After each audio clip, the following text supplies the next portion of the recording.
Pledge allegiance to the flag of the United States of America and to the republic for which it stands, one nation, under God, indivisible, with liberty and justice for all. Now I'm asking for a motion. To approve the minutes, right? That's correct. Madam Clerk. Ms. McCullough? Here. Mr. Everson? Here. Mr. Oliver Jenkins? Present. Mr. Corbin? Here. Mr. Webb? Here. Mr. Shine? Present. Mr. Sam Jenkins? Present.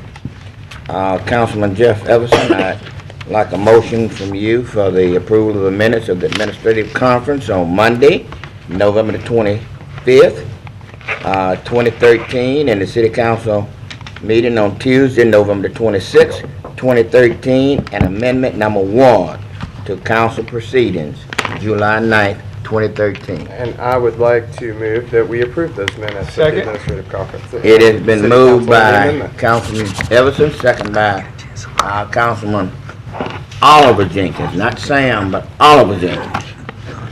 All in favor vote yes, opposed is no.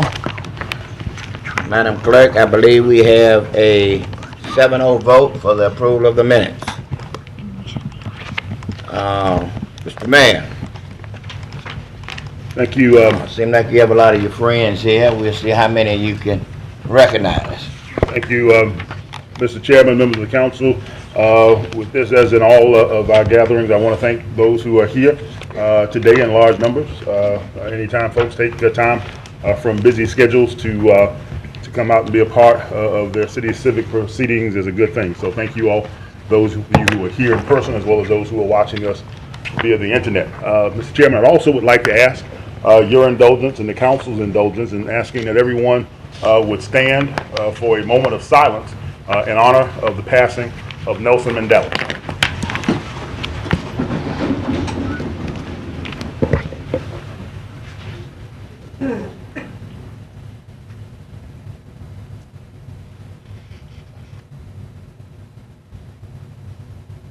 Thank you, Mr. Chairman.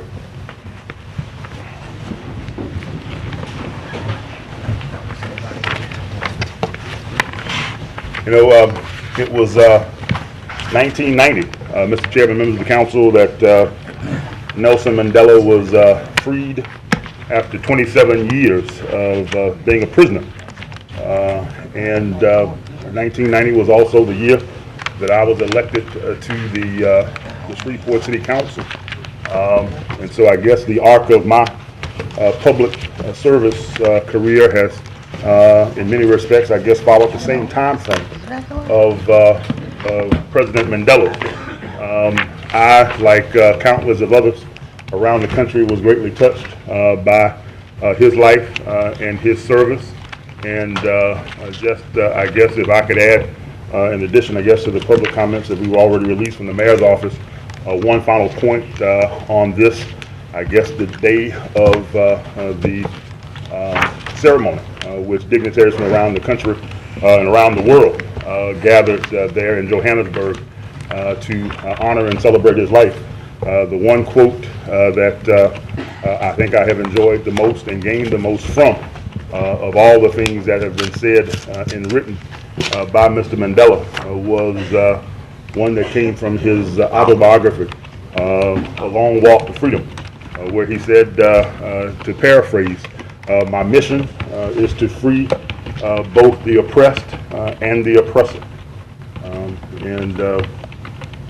With that, I just want to again thank you all for affording us an opportunity here in the city of Shreveport during these proceedings to be able to pay homage to a man whose life, I think, in many respects, affected and impacted us all, and who essentially helped to set an entire country on a path not only towards peace but also towards reconciliation.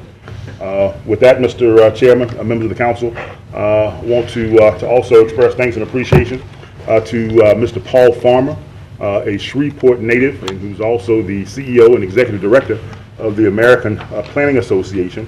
He, along with another Northwest Louisiana native, the son of the former Congressman Joe D. Wagner, J.D. Wagner III, came and offered I guess, kind of bookending keynotes of a update and review of the Shreveport Cattle Master Plan this past Saturday. Mr. Farmer is as I mentioned, a native of Shreveport, a 1962 graduate of Jesuit High School, and who was inspired to become a planner based upon his coming across a copy of the Shreveport Master Plan that had been done by the city of Shreveport in 1957. And in coming across that document, he was so inspired and so enthralled by what he read and what he saw that he went off to, I believe, to Cornell, gained his degree, and set about a course that ultimately took him to being the head of the American Planning Association. He was kind enough 6 years ago to come to Shreveport on a December Saturday morning and kick off the efforts to do the first comprehensive master plan for the city of Shreveport in more than 50 years, and was gracious enough to come back and give us a chance to be able to gauge and measure our progress along the journey that is now Shreveport Cattle 2030. And want to express appreciation to him, as well as Roy Jambor and Dara Sanders and Stephen Jean and the rest of the members of the staff of the Metropolitan Planning Commission, as well as Windsor Andrews and the other commissioners of the Metropolitan Planning Commission. I know Ms. Bessie Smith, one of the MPC commissioners, was there with us as well on this Saturday, and so I want to thank her. But most importantly, I want to thank, I guess, the 50 or so citizens who came out and braved cold temperatures and threatening skies to come out and give up a significant block of their time to engage in that process. And it's something that the master plan calls for us to do on an ongoing basis so that we can continue to review, engage, and update exactly how we are progressing along that effort. In the interest of brevity, Mr. Chairman, members of the council, I'm going to wrap up my comments here with just two last references. One is to the city of Byrd, the Byrd High Yellow Jackets, and Calvary Baptist Academy, the Cavaliers, both of whom will be journeying to the city of New Orleans this Thursday to compete for the state championship in football in their respective divisions.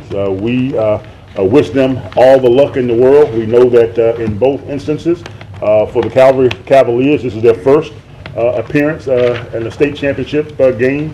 And for Byrd, I believe it is the first time in some 51 years. 1962 was the last time that they competed for a state championship. This is the first time that a public school from this area has competed for a state championship in football since the Captain Tree Gators in 1973.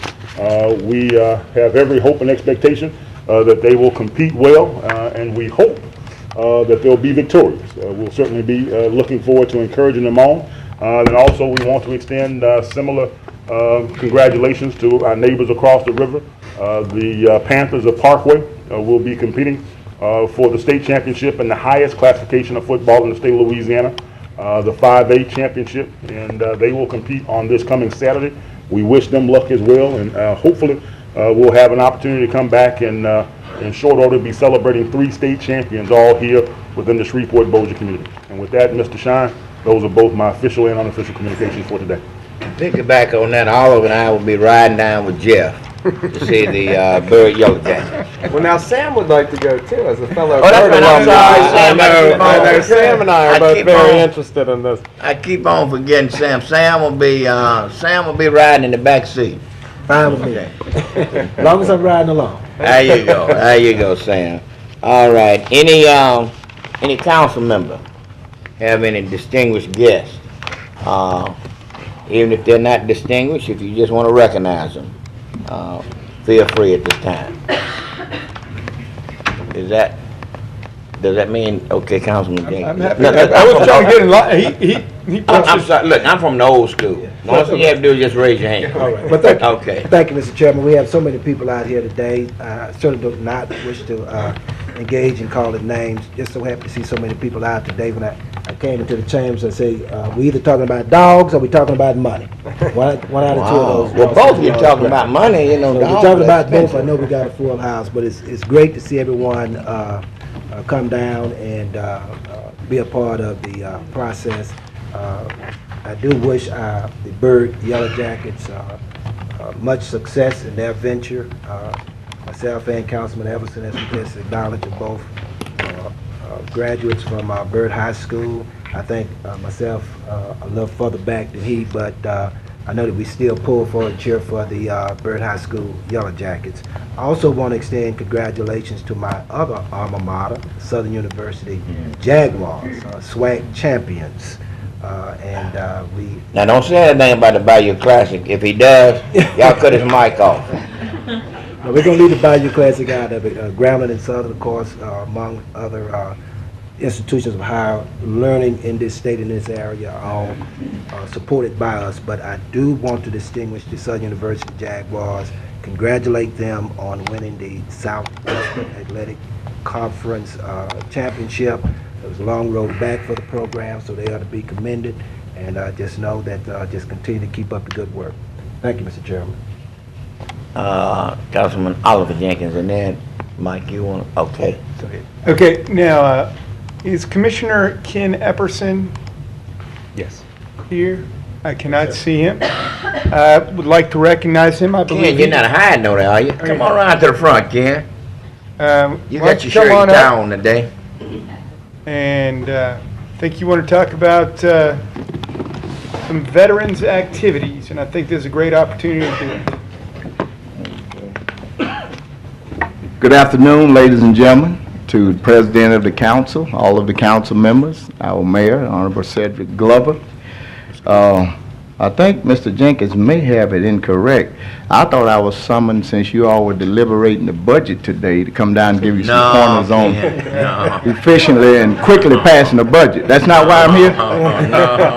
Oh, okay. Oliver fooled you on that. He fooled me on that. Well, I was looking for we were looking for leadership from down here and show us how to do it. Ken, you could write a check. There you go. Okay. Indeed, Councilman Jenkins was correct. At this time, I would like to ask all of the members of our Veterans Celebration Committee to come up and stand with me, please, that are present.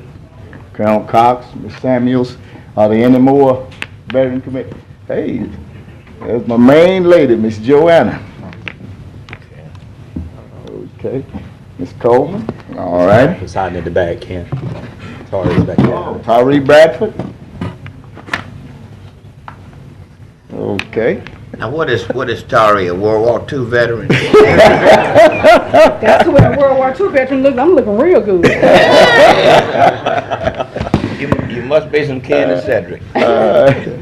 Okay. On behalf of the Veteran Celebration Week Committee, which this is our second year of trying to get together a Veterans Parade and honor ceremony, we wanted to come down and personally thank the City Council, the City of Shreveport, Mayor Glover, all of his staff for their support and resources in making this second year such an important event and a good event, an excellent event. This committee, you just see a few members here, and I'll introduce them to my right. Ms. Vita Samuels was our coordinator. Ms. Joanna Hensley did a little bit of everything. Colonel Ted Cox, a lot of things with our awards and programs and bearing ceremony. Ms. Ernestine Coleman helped us out tremendously. Ms. Tyree Bradford. Fortunately, we weren't able to get the B-52 flyover this year because of the budget constraints and the sequester. However, I do want to tell you today, the Thunderbirds are coming back to the air show, so when you go back to the office, ask for the flyover for the B-52s for November the 9th, 2014. Yes, sir. Let's get our shot in right now from the top. As well as there were 63 other people on both sides of the river that contributed to this event and made it the success that it was. The significance of the event this year, all four governments bought into it. The Bossier Parish, the City of Bossier, the City of Shreveport, and the Caddo Parish Commission. All bought into it. We did a joint proclamation signed by Mayor Glover, Mayor Walker, the respective parish presidents, Lindora Baker, the commission, Jimmy Cochran of the Bossier Parish Police Bureau, declaring the week of November the 4th through the 11th, 2013 as Veterans and Military Parade Week proclamation in Shreveport and Bossier parishes. We asked all businesses, all entities to recognize and honor our veterans when they come in, say thank you, we appreciate what you did on behalf of this country to maintain our freedoms. There were 85 units in the parade this year, totaling nearly 2,000 participants. We figured that there were over 8,000 people that lined the parade route. The event in the second year was held at the Louisiana State Fairgrounds, which we thought this would be the best venue for it because it would minimize costs significantly as far as closing down major streets, as far as liability insurance and things of that nature. All those things were basically in place. Plus, we wanted to make this a family-oriented event, something that you could bring the entire family to. Chris Giordano, the general manager of Louisiana State Fair, it was his idea to hold it at the fairgrounds, and we think this has been very successful up to this point. I said, well, Chris, we're going to hold it after church, the early clock, the 8 o'clock people, the 11 o'clock people. We start at 2 o'clock, and I told everybody, Pastor, once the church is over, head everybody straight to the fairgrounds for the whole family where they can have an enjoyable time. There were no fees or no costs for any military or any veteran and their families to get in. What we noticed a significance in it, the attendance. The first Sunday of the fair, there were 37,000. The second Sunday, there were 49,000. The third Sunday, which is November the 10th, the date of the event, there were 58,000. So we think that that contributed mightily to the increase in attendees at the fair, and we're looking for bigger and better things in the future. This year, we have already scheduled it for Sunday, November the 9th, 2014. So we're asking everyone to get on board. Those of you that weren't able to make it this year, letting you know far in advance, so get your planners out for 2014 and mark that date, and let's make this a significant event. Because we definitely need to let our military and our veterans know that all of us sitting among these dioceses and out in these audiences enjoying the benefits in the United States of America today, it would not be possible were it not for our military and our veterans. Colonel Steve DePeisler, whom some of you may know, who is 94 years old, he's been through 4 major wars. He stated that the event that we put on was the largest to honor veterans in the military, to his knowledge, since World War II. So we think that that's saying a lot. We received calls from Longview, Texas, Tyler, Minden, Manny. We had people from all over, and I said, hey, United States of America, you serve this country, come on over. So we didn't have any deal as far as closing anyone out, so it worked out pretty good. Our guest speaker and Grand Marshal in the parade was Brigadier General Joanne Sheridan, who is the adjutant for the Louisiana National Guard. We also had the Louisiana Department of Veterans Affairs newly appointed director, former Congressman Rodney Alexander. We had a wonderful time. So once again, next year's event will be Sunday, November the 9th, 2013, same place, Louisiana State Fairgrounds. What I'd like at this time, if Ms. Samuels and Ted will pass out copies of our program and our souvenir booklet, which increased over 40% this year. The patrons in these books helped us to pay for some of the costs to defray the expense, because it cost the veterans nothing, and we tried to do everything where we balance out and it didn't cost anyone nothing. We ask that you would look through those books, look at all of those patrons, and please contact them and say thank you. We appreciate what you did in behalf of our military and our veterans. So they had the opportunity. I think Chevrolet provided vehicles. Red River Chevrolet provided vehicles that pull our veterans. And when you see the look on those veterans' faces, I think the oldest we had out there was 94 that rode in that tram. And then one of the youngest we had was a mentor from Huntington High School, Sergeant First Class Tony T. Williams, who had this little young 3-year-old son out there, and he's in his 16th year in the military now, and I think that was quite an honor. At this time, I would like to present the proclamation that we had jointly among the 4 governmental entities to our council president, and we would ask that you would hang that in a prominent place. And the thing is, once our citizens see that our governmental leaders buy into something, well, they are going to follow. This must be a philosophy and not a program. The military and the veterans are the reason for everything we as a nation enjoy because of their sacrifices, dating back from 1776 to the First Continental Army. So at this time, I want to thank you personally again. We're looking forward to working with you all again next year in this event. We're going to take a couple of days off, and we're going to critique, and we're going to start right back for 2014. And we thank Brother Sibley. He's been in on both years. And I just can't say enough about Mr. Saunders, too. Mr. Fred Saunders, I think, and Miss Samantha with the city. A lot of them aren't here, but they did a tremendous. Rod Richardson. I don't want to forget anybody. What you got? Pardon? Awards. Right. The ceremony and the awards program after the event, you look in the centerfold of your program. It was attended by a number of people. We had 12 honorees. 2 was honored posthumously. And very fitting event. Some of you may know Airman First Class Ryan Bell, who was with the unit that he got killed in Afghanistan. IED, I think, exploded on him. They've named the Barksdale Fitness Center in honor of him. We had a Shreveport honoree that was awarded posthumously, Mr. George Relaford. A lot of people probably know he was a reverend. And you'd look at him every day and you wouldn't think that he had done the things that he had done back in Vietnam. So read about what those men and those women did. And let's make sure that we never forget the sacrifices that they made in behalf of this nation so we can enjoy the freedoms that we have today.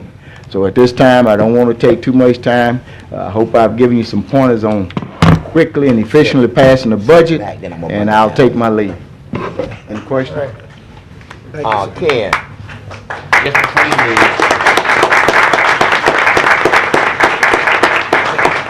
leave, we really appreciate this.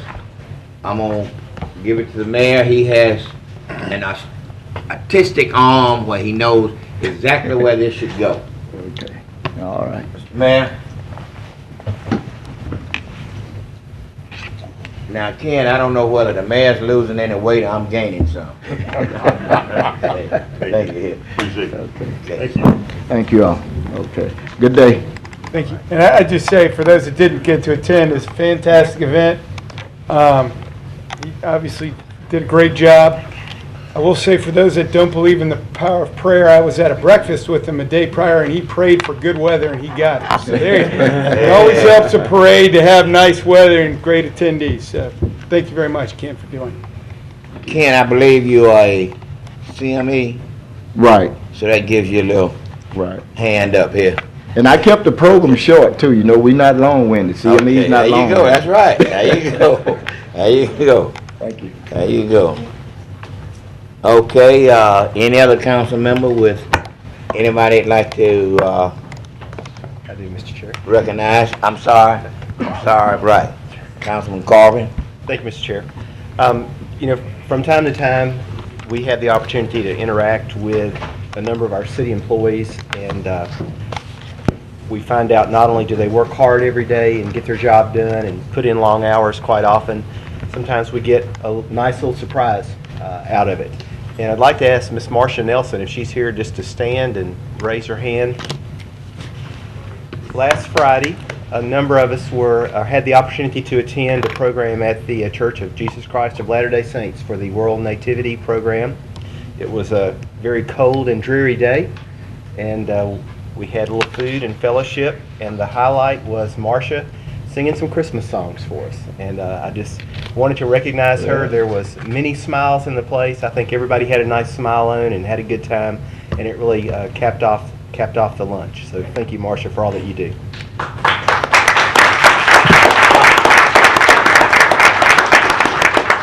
I just wanted to ask Councilman Carvin if we have a little time left. You think Marcia might want to do This may not be the day. Oh, okay. There's a Okay. couple things on our agenda, apparently. All right. But I think she would Okay. be up to the challenge. Okay. Okay, any other council person would like to recognize somebody in the audience? If not, Mr. Mayor, we move back to you for communication of the mayor relative to city business. Thank you, Mr. Chairman. My previous comments were one and the same. Thank you. All of us can't believe that. Okay. Ms. Dorothy? Ms. Dorothy Farnell? I know she's here. I mean, I think I see her coming up. Yeah. You know, she stepped out with Miss Jackson, so she may be trying to work her way through the crowd. we have an did I- absence of the fire. Did I not see Ms. Farnell? Oh, she's, We may not have anybody that needs. She's outside. Tell her we're waiting on her and then she can go back outside. Well, maybe we don't need her. Well, Does anybody need? well, anybody? Not here. Okay. Do you have any questions for Dorothy right now? I know she was out there with a citizen, so. Okay, well, that's she good. may be addressing it. That's good. Okay, Mr. Sibley, revenue collection, report. Yes, sir. Very briefly, y'all should have received electronically copies of the latest sales tax numbers, and I guess I'll note that for the fourth period, we are in excess of 3.5%. We're actually at 3.7% this year, and I think it bodes very well because we're not counting the holiday shopping season yet. And if you look at the numbers and look at our revised budget projections, it's right in line with our projections. As a matter of fact, we may come out a little bit better than we thought, and I think that bodes very well for the end of the year budget projections that we gave you all a few months ago. Also, if you look at the other revenue, and Councilman Everson had asked about occupational license taxes and others, and if you note there's only one area that's really below 100%, and that's on property taxes, about $400,000 that's still outstanding, but every other category, we have exceeded the budget for this year. As a matter of fact, if you look at the 2013 budget at 70.6, that's actually revised up 1.7 based on the UPL.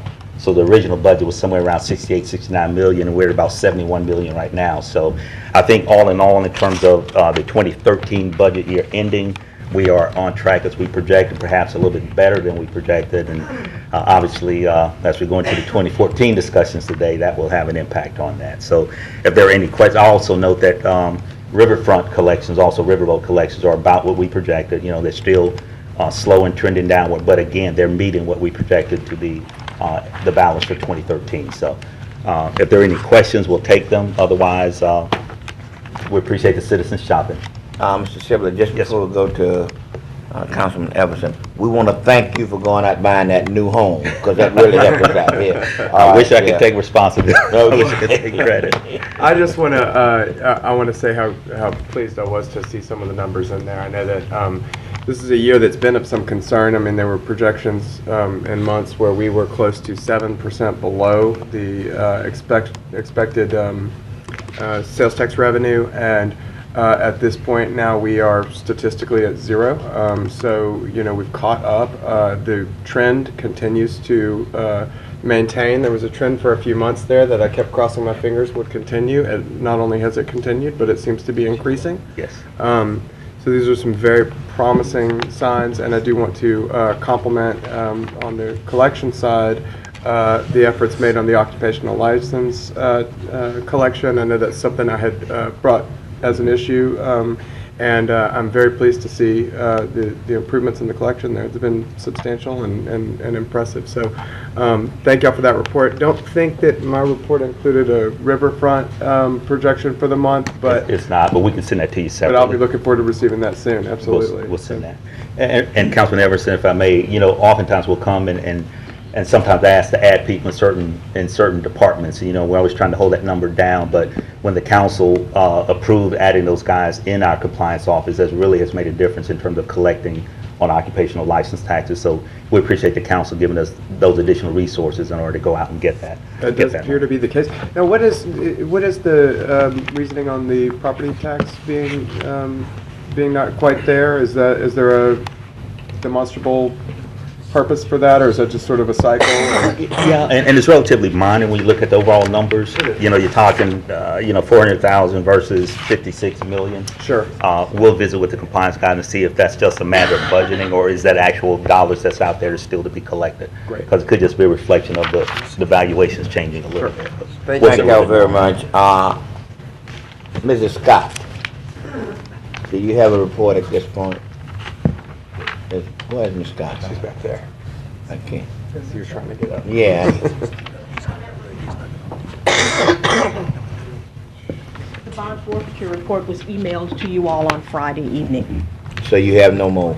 Nothing else to add to it, no, sir. Good. I didn't want to overlook you now. I didn't want you to pull me to the side at the council meeting and say, hey, you forgot me. All right, Ms. Sanders. I think that was scheduled for the next meeting. Okay, I want to give her a chance to say anything if she wants to. If not, thank you. All right. I didn't want you pulling me aside too and say, well, I had a couple of things that I needed to say.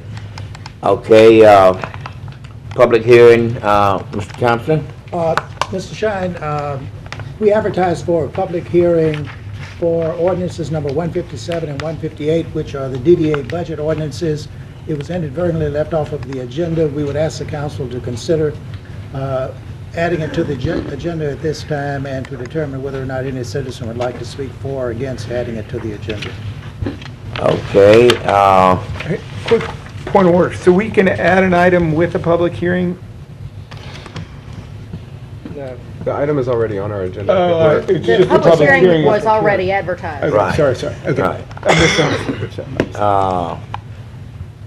do we have anyone in here that would like to speak in opposition or in favor of adding 157 and 158 to the public hearing agenda? Should he read it? Because I don't even know what it is. So.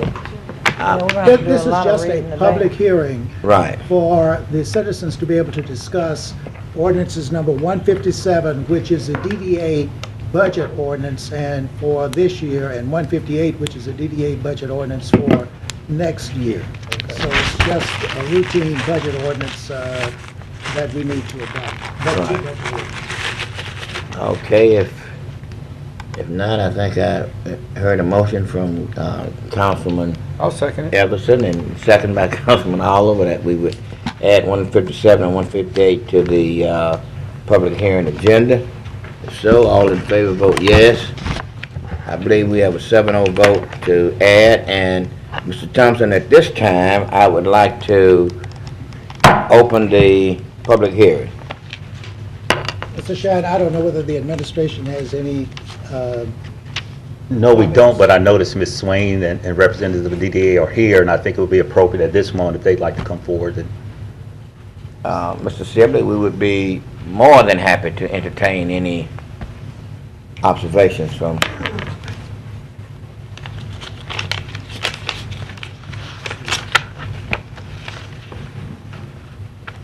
Good afternoon, everyone. Liz Swain, Executive Director of the Downtown Development Authority.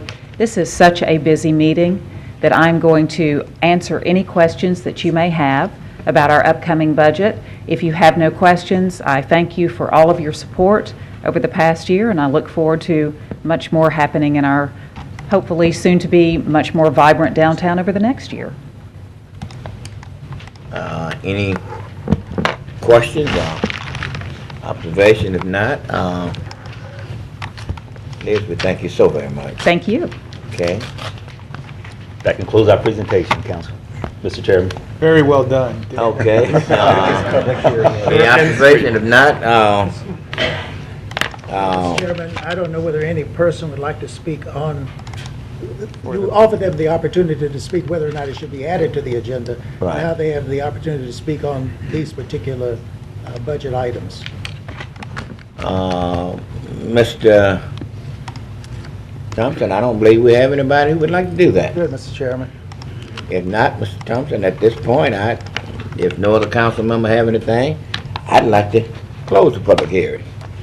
If it's all right with the council. Thank you all for giving me that okay. Okay, I believe we are at the point, Mr. Thompson, where we need to add any legislation. You have any? We have no other items to add to the agenda, Mr. Chairman. I'm sorry. We have no other items to add to the agenda. Okay. I believe we had public comments. Mr. Vice Chair, if you would help me, we have a lot here.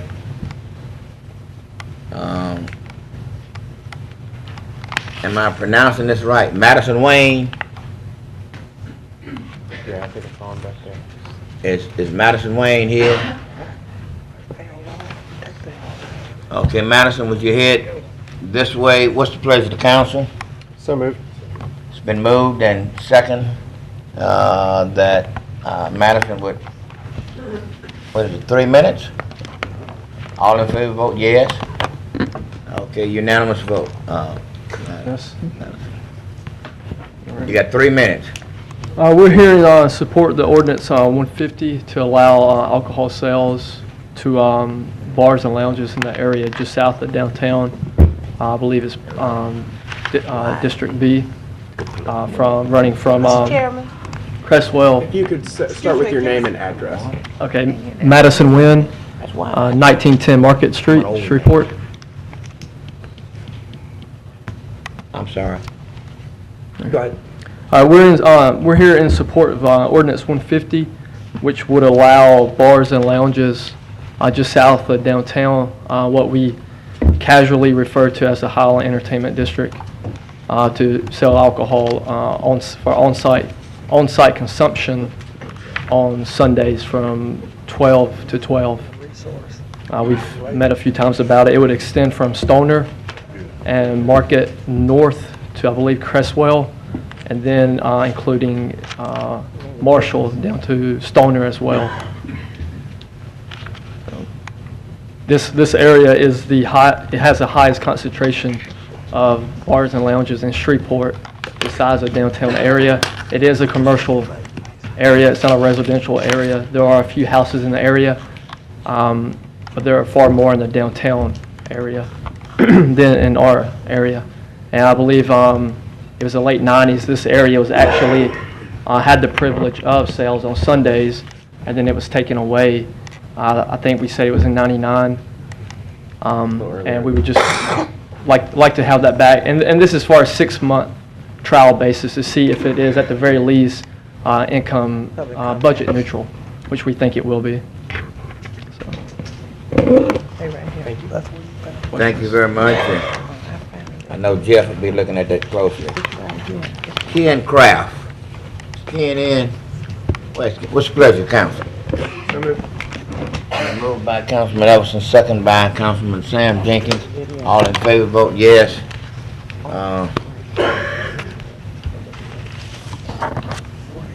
Okay. Ken Craft, 157 Archer, 71105. Tough game last night, Mr. Mayor. Go Bears. This is a brochure for the April 2nd 11 bond issue. The yellow is the second bond sale. It is imprudent at best, foolish at worst, to delay the bond sale. The $53,000 in jeopardy is .0001 of the general fund. It's a penny out of $90. We run the risk of aggravating the EPA and DOJ. We got $49 million in second bond sale in sewer, and the yellow. Look at the lift mains. Look at this thing y'all put out some time ago. We sold them once. Get over it. Do the money in escrow and move ahead. What you'll do is you'll generate the bond sales. You'll generate the interest accruing after you sell the bonds, which will be enough to not touch the arterial reserve of $4.5 million for streets, and you'll increase the sub-object in engineering, $93.15 for internal fees, because you will have sold the bonds, and you will then have debits and credits, and you'll have engineers and construction crews and surveyors and drafters all working. Don't let $53,000 hold up $90 million, and at the same time, Louisville regrets not selling bonds. So does Nashville, so does Birmingham. They all got on the bad side of the EPA and the DOJ because they had little arguments over similar Calvin Grigsby things. We got to get past that and move on. Next time you ask me to vote for bonds, I'm going to have to think about it. If you don't move on, it says our future. Well, do you mean it? Ken, thank you. Next is, Thank you, and well said. I guess I'm reading this right, is this Marilyn Dixon?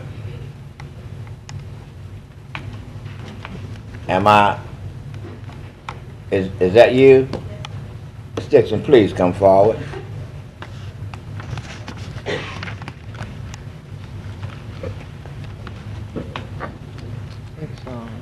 Ms. Dixon, you have 3 minutes, and let me say this, so the next person to be getting ready, Grace Peterson, since we got a long afternoon. Is Grace Peterson here? Okay, stand in the wing. All right. It's an honor to be here and to be in the presence of such mighty men and women. And on behalf of the mayor. Give us your name. My name is Marilyn Dixon. Right. I live at 2050 Pitch Pine, Shreveport, Louisiana. I must apologize, I'm not sure which audience, but I'm talking about the youth program that the city of Shreveport has funded every year. I am one of the business owners that have had the opportunity and the privilege to have students come work in my business, and it has really helped my business. Shreveport is the place to be. We are a city on the grow, and by funding this program each year, it has not only helped the students to learn a trade and to learn a skill and to be able to go out into the workplace. I have had several students that have came through my business and they have went on to acquire jobs because of QuickBooks training, accounting, and payroll. They have learned those skills with hands-on. And so in order to keep this program would be a great access not only to our youth, but to the community and to small businesses. And I just wanted to put that before the council today to please, please, I beg you, to keep this program alive for our youth. Thank you. Ms. Dixon, you all do a fine job, too. Yes, sir. Continue. Thank you. Ms. Peterson. Thank you so much. And is Mr. Harris, is this, just get ready for the wings. I can't tell what this, whatever it is. See if you can make that out. Yes, ma'am. My name is Grace Peterson, and I'm an extension agent with the LSU Ag Center housed at the Red River Research Station in Bossier City. I work with youth and community gardeners and promote healthy food throughout this city. And today I'm speaking in support of the Summer Youth Jobs Program, and I agree with Ms. Dixon. This is an awesome program that you have. I've worked directly with several of these young workers and their supervisors, and I believe this is one of the best programs for youth we have in the city. The city program is critical because it offers employment opportunities to some of the most vulnerable youth, and these people need these job opportunities so they can go on and be productive citizens. They learn the basic job skills, how to dress, be on time, customer service, and they also work with a supervisor who can then write a letter of reference for them for another job opportunity in the future. Many of the summer workers are employed by SPAR to help with the summer programs at community centers. And when young people are hired in their communities to help with children who know them, they become mentors and great models for responsibility. And so the benefits are even amplified. They learn these are young adults that learn how to care for young children, and they then get a lot of people that I know, young people, have jobs now that got their start through the Summer Jobs Program. Another important reason to keep funding this program is it's become a way to support a successful federal, state, and local partnership that provides access to healthy food in limited resource food desert communities. And this program supports the goal stated in the master plan that all our citizens have access to healthy food. This past summer was the third year for the Urban Youth Farmer Program. 3 young men were hired through the Summer Jobs Program, and they maintained and expanded community garden at Valencia Park Community Center. They sold fresh produce to the Stoner Hill neighborhood, and they sold vegetables to a local restaurant. They learned entrepreneurial skills in addition to traditional job skills. They also became healthy food mentors for the youth not only at Valencia Park, but also for the many youth groups who visited the garden during the summer. The Urban Youth Farmer Program has the support of local businesses such as Wine Country Bistro and local nonprofit organizations such as Slow Food North Louisiana and the Master Gardeners of Northwest Louisiana. And there are plans for this program to expand. There's a garden at Hollywood Heights, and there's one going in at A.B. Palmer. And this is through the Summer Jobs Program. These neighborhoods will also be able to benefit from responsible youth and healthy food. So I ask that you really consider all these benefits before cutting funds to this program. Thank you. All right, is that a killer? I want to make sure. And while she's coming up, Chris Gabriel, is he here? Just get in the wings, please. Akila Harris at 6215 South Windermere Drive. To Mayor Cedric B. Glover and his official staff, to the members of the City Council of Shreveport, and to all that are assembled, good afternoon. Good afternoon. I'm standing before you all today to stress the need to keep the Summer Jobs Program afloat. This past summer was my first time to be a part of this program, and the experience I had will never be forgotten. I was given the honorable privilege to work in U.S. Senator Mary L. Landrieu's Shreveport office, which is located in the federal courthouse under the leadership of Ms. Tari Bradford. By way of the Summer Jobs Program provided by our great city of Shreveport, I was afforded this great opportunity. Absolutely. Being a part of this program allows the youth of our city to gain knowledge of workplace etiquette, the responsibility of waking up to go to work every day, and the great joy of receiving the fruits of our labor, our paychecks. The youth that were chosen to be in the program got the experience of attending an interview process, going to orientation, and starting at their work site. My experience in the Summer Jobs Program allowed me the chance to meet the dignitaries who run our local, state, and even national government. I was given the chance to meet and interact with the constituents of our area. It is my earnest belief that the Summer Jobs Program is indeed a necessity for the youth of my generation and the ones to come. I pray that a solution be found to the problem that which we are now faced. If a consensus cannot be met, I am blessed to have had the opportunity that I did. And if that be the case, I will be able to tell others of my experience and hope that one day it will be back in full effect. Thank you. Thank you. We thank you, Ms. Harris. All right, Chris? Mr. Chairman, Yeah. before we have our next speaker, let me make a clarification. Since I'm the one who authored the budget amendment to cut the Summer Jobs Program, and obviously there's been quite the organizational structure to get a lot of people down here today. Before the meeting started, I asked Mr. Thompson to pull that amendment from our discussions today. And if that,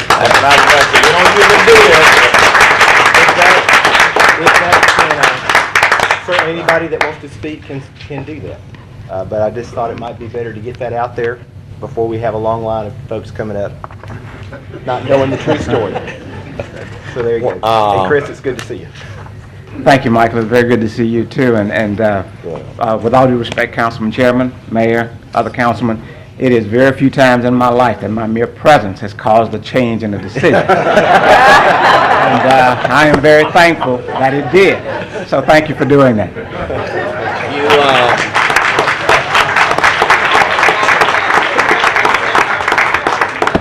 You think that might have been a prayer from you, Bessie? Come on up, Bessie. Come on up, Bessie. Come on up.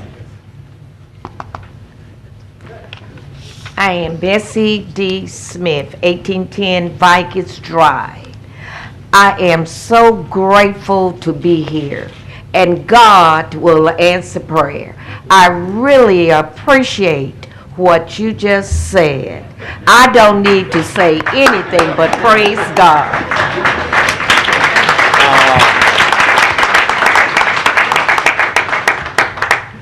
Bishop Brandon, you've been up. You want to just stand so we can know that you came down here for it? I'm going to go home and read it to myself. Oh, okay, Bishop. And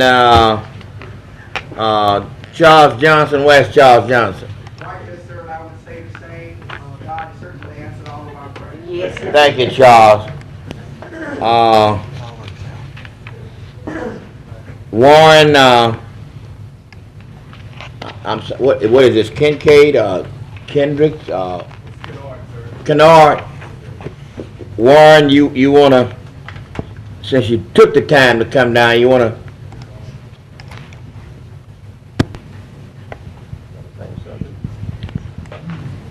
That's right, you right. And, okay, Warren. First, I'd like to just acknowledge Mayor Glover and the rest of the council members. This is my first time here at the City Council, so I'm a little bit nervous, but I did feel compelled to come and speak today.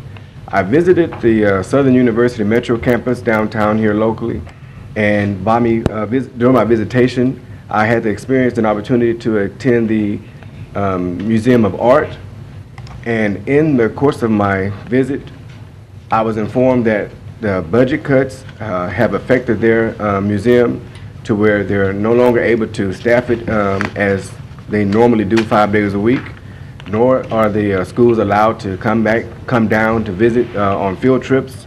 And doing the little short visit that I had with the museum, it really impressed and affected me. And I just really urge that the city of Shreveport would consider not cutting the budget for art programs that affect the schools or universities, because I felt it very inspiring. So that's just what I needed to share today. Mr. Mayor, before you leave, you might want to call your friend down in Baton Rouge, the governor, about that. Since the mayor and the governor are very good friends. But thank you for coming down here. Yes, sir. I didn't know how the budget was cut, but I just know that that's an important program. It was important to me, so thank you. Thank you. Okay, I believe we have Ms. Walker, well, thank you. I thought so, but I didn't want you to come down and we didn't at least give you a chance to at least raise your hand. Where's Candace Ratcliffe? I'm here, and I came in the same respect. Right. I just didn't want to overlook anybody now, because I didn't want to be talked about. I know Oliver will. Miss Dudley, Zazelle Dudley. Please come up, and while she's on the way, Mr. Darren Dixon, you want to just raise your hand? I know you're down for the summer program. We didn't want to overlook you. When you see me again on the streets, you don't want to say, Joe, you didn't even recognize me. But I did have some jokes about the Cowboys and Well, you might need to sit down now. Yeah, you might need to sit down if you're going to do that. Zazelle, come on up. And where's Clifton Starks? Is Clifton here? If not, I'm going to turn Clifton over to Jeff. Okay, Zazelle. Good afternoon, Chairman and Mayor and the esteemed council members. Thank you for an opportunity to address you. I'm Zazelle Dudley, 2929 Logan Street. I wanted to address you on behalf of the Minority Supplier Institute. Again, it's a budget item. I'm not sure what amendment line item that is, but we want to first, I chair the Strategic Action Council, and under the Strategic Action Council comes a subcommittee, which is the Minority Supplier Institute. And you guys were gracious enough to fund us for a 3-year period, and we want to first thank you for that. The amount was $100,000 for 3 years. And so what we want to do at this point, thank you, and ask for that continued support to see that through. We are in our 2nd year and just completed our 1st year and have done phenomenal things under our program managing director, Mr. David Aubrey. We have some business owners here as well who have benefited from the program. What makes us different is we focus on establishing relationships with the small businesses, Black-owned firms, and with majority business owners in the private sector. That's what makes us different from other organizations and MBE support organizations in the region. We complement your existing Fair Share program because you focus on business with the city. we work with those same client base and we extend opportunities with them to participate in areas that they otherwise would not be able to do so. One example is the big wall bridge project that comes here. Everyone knows that when projects come to the city, the money is already spent before small businesses, whether they're local and even minority businesses, have an opportunity to participate in them. So this organization is primed, is positioned. It targets establishing relationships with those types of businesses to get us in on the ground floor. So we've had engineering firms, we had unique business disciplines, professional services to be able to integrate themselves into the process early on in the process. And they've had economic returns that they can take to the bank and be a stronger citizen for everyone here and help employ the participants of this summer job program that we just have. So that's how the economics turns around, and we ask for your continued full support. We ask for the $100,000 support for 2014. Thank you. Ms. Dudley, before you go,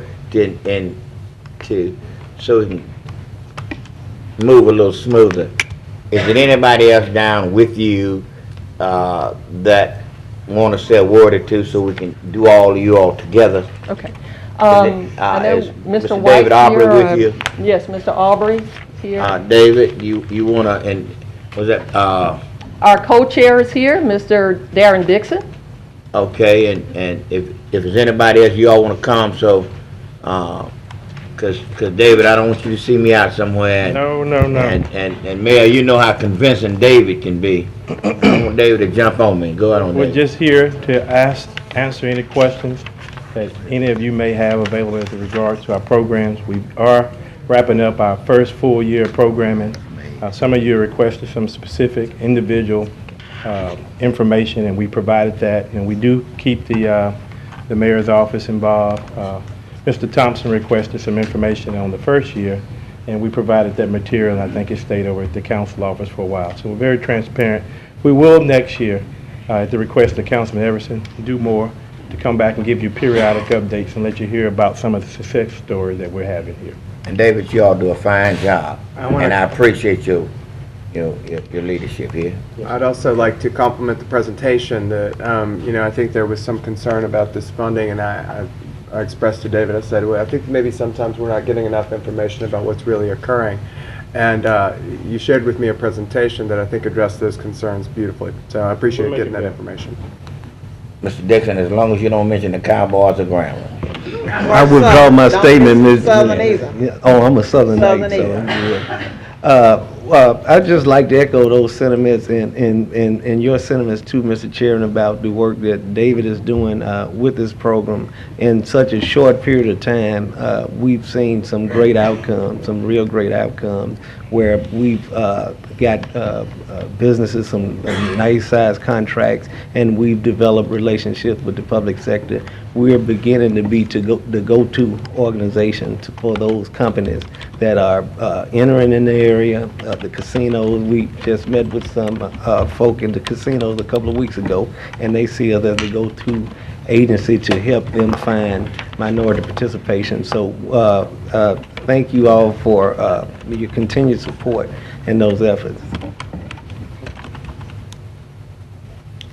Well, as continuing from yesterday, being a business owner, basically, I see the Strategic Action Council as a mediator between minority, small disadvantaged business, and corporate Shreveport, which is an element of merging those two together, which is challenging in itself. I'm actually have been a member of the Shreveport Chamber, have also sought help through LSU, Small Business Development Center, and not discrediting either one of those. I have to say what the Strategic Action Council has accomplished, I was not able to accomplish through either one of those two. Okay, we appreciate it. Councilman Shine. Just a minute. Go ahead on. Go ahead on. I think you want, Councilman McCullough, did you want to say something then? Well, actually, I just wanted for the record to express that I did receive a phone call from Mr. Ricky Hall with Hall Builders expressing our continuous support for the funding, the $100,000 funding for this particular project. Thank you. I'm sorry. Wasn't to you. Mr. Chairman? Yes. Also, before all of you all leave, David and Zale in particular, I'd like for you guys to very briefly, in the interest of time, give the basis of how this situation got to this point in terms of there being a Minority Supplier Institute, the work that was done, the parties involved, the study that was done that established the basis for it, and what it represents in terms of trying to address some of what's identified as some of the basic challenges that we have as a region. Okay. RTS is Did you all hear that? He said time, you know. So, yes, sir. Okay. Yes, sir. RTS is a consulting firm that the Strategic Action Council enlisted, and that project started out as our interest to grow as a region in the area of economic development. Had nothing to do with MBE and minority business participation. But if we're going to grow as a region, then the results, the findings of that report said it pointed to the gap, the income gap between blacks and whites in this region, in this Shreveport-Bossier metropolitan area. It was very specific to that targeted area. And one of the recommendations from the report that said we can help mitigate that and turn that number and help narrow that band, we can do that if we help strengthen our small businesses, and not just small businesses. The report specifically said black-owned businesses. So whereas the MSI is open to all ethnic groups and small businesses, we are gauged by how we move the needle as it relates to the income gap between blacks and whites in the area. The most startling point was, of other areas and cities across the country our size and demographics, we are at the top of the list of the worst with the largest gap. And that got the attention of the Committee of 100, the larger majority firms, and they got it as a business reason. So everything that we're doing is moving forward to help narrow that band and help strengthen minority-owned businesses so they can be better and stronger contributors and help us be more attractive to larger companies who are coming to this area to grow. David? You did very well. And we hired the best person around to lead that charge for us We and do did that very for us. well. And lastly, we're building capacity for the MBEs in our market to go outside of here and to bring new business here. So that's one of the ways that we're measuring. Our MBEs that we have thus far have hired in excess of 40 people, have received contracts exceeding $5 million. But as we get that data and get the baseline set for after our full year programming, we're going to come next year and we'll bring all that and share, but we'll have more time to discuss it with you. And what I would hope you would do, while I'm chairman, from time to time, I need the two of you all to come down and give us a progress report. Absolutely. Thank you all very much. We do have the consultant that came. They'll be here next year, next week. They're arriving Tuesday to do a gauge how we're doing with the model and give us an assessment and help us be accountable to the business model that we're implementing. And we'd be more than happy to share that with you guys. Okay. Thank you again. Thank you. We have Miss Linda Scott. Where's Miss Scott? Miss Scott's a friend of mine, so I moved up, and don't y'all feel bad. I moved Miss Scott up on the list here. Miss Scott, please come forward.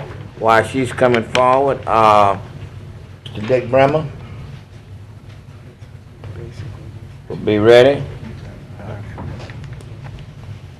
Thank you, Councilman. Miss Scott and I, Mayor, we both wear our hair alike. To Mayor Glover and members of the City Council, I'm Linda Scott. I reside at 446 Woodrow Street here in the city of Shreveport. And I'm here today to speak as an individual. I ask you to support the Shreveport Fairness Ordinance, which I believe it extends non-discriminational practices, protection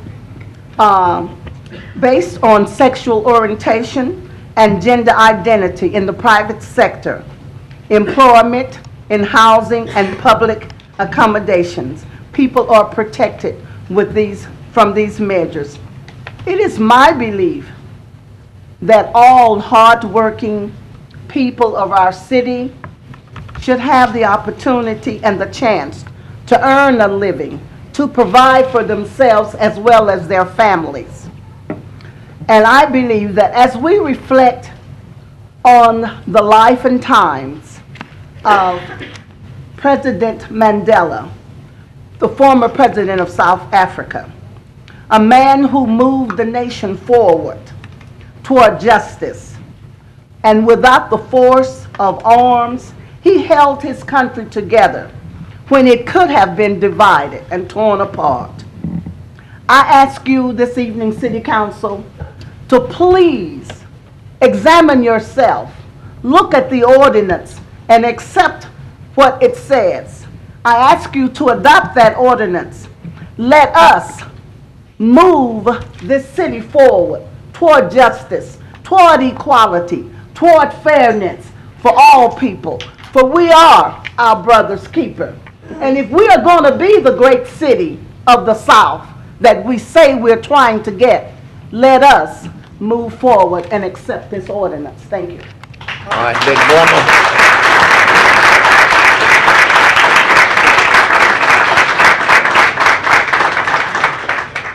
Is Bishop Brandon still in the back? No, he's gone. Oh, I was just gonna tell him he heard a good sermon. Okay. Dick. I'm Dick Bramer. I'm president of the Greater Shreveport Chamber of Commerce, 400 Edward Street. I'm here to speak on behalf of item 149 that the lady eloquently spoke about just a minute ago.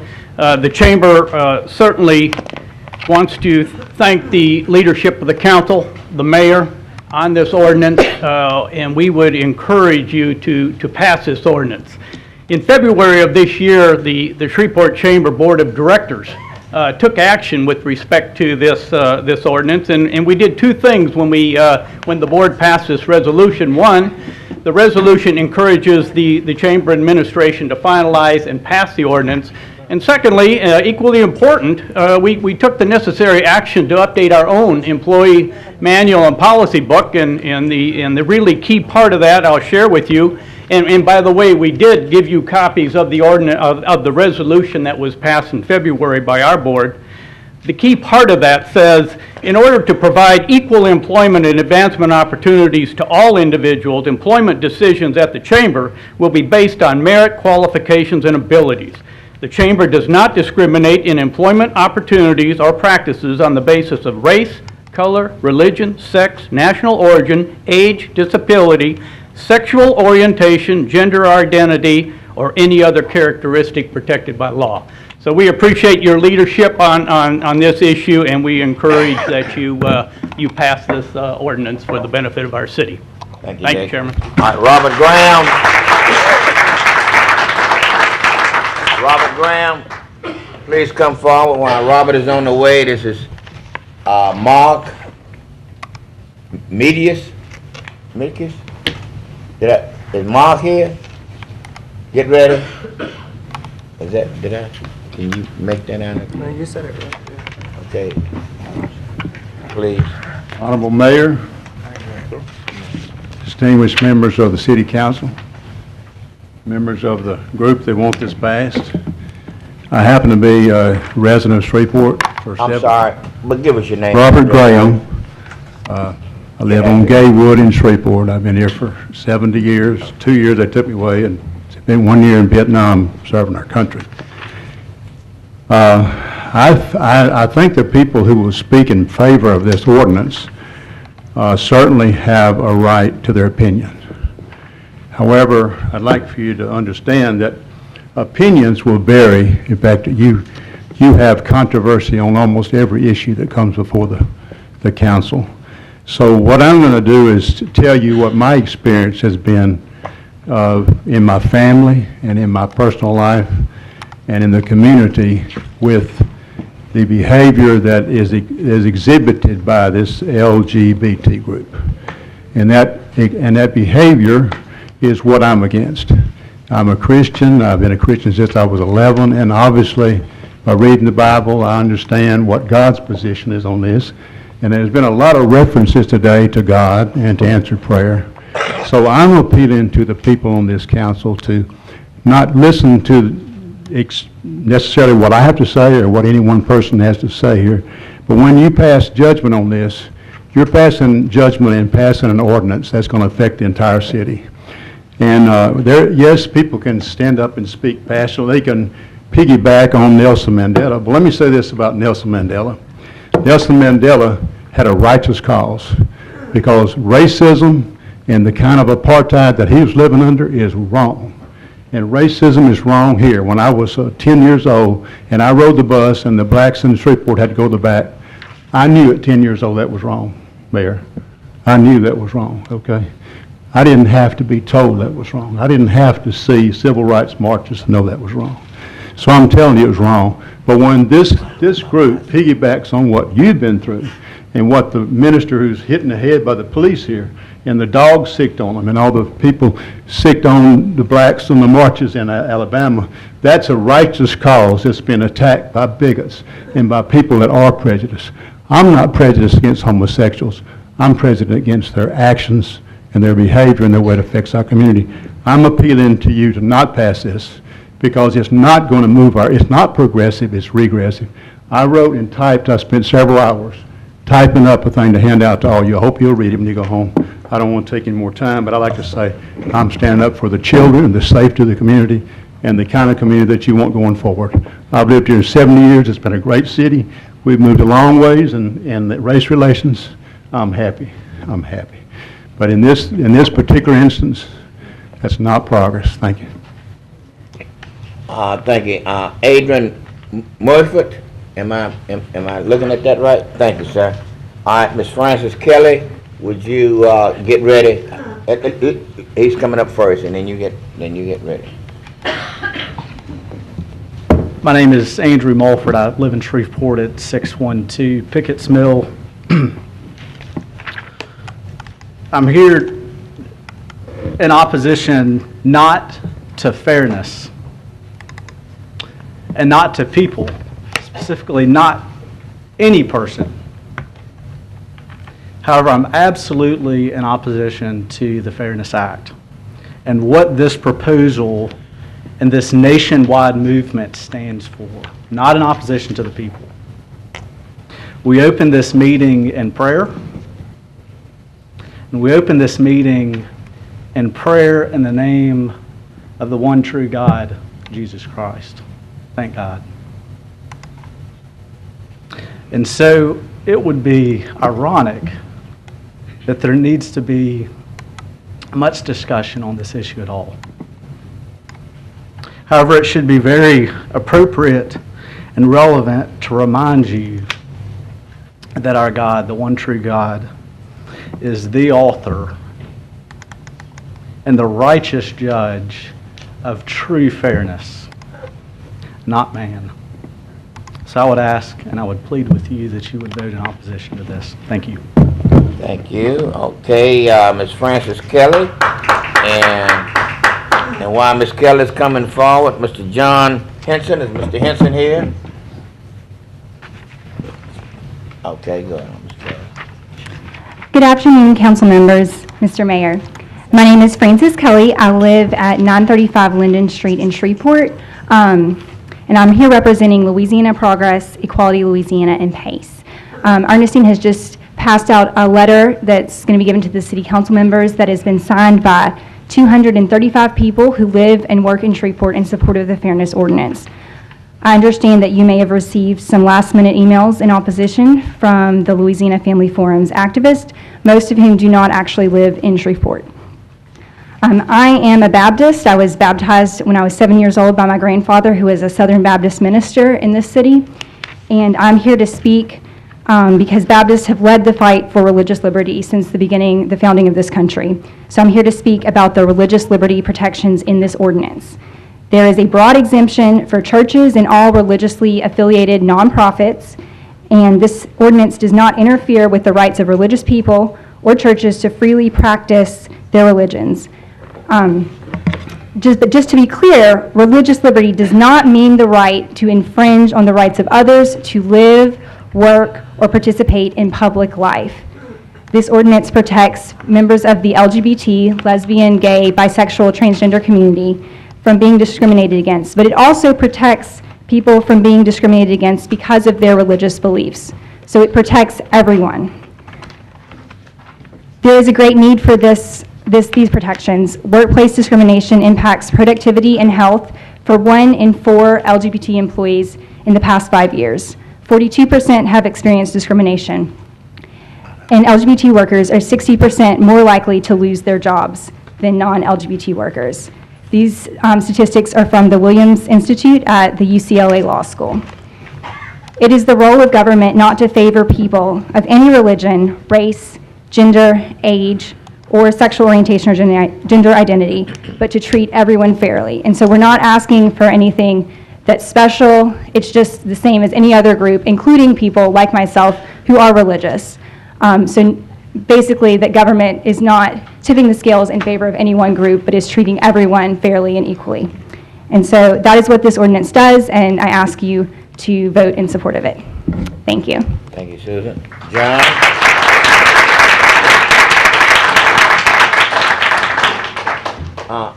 I'm sorry.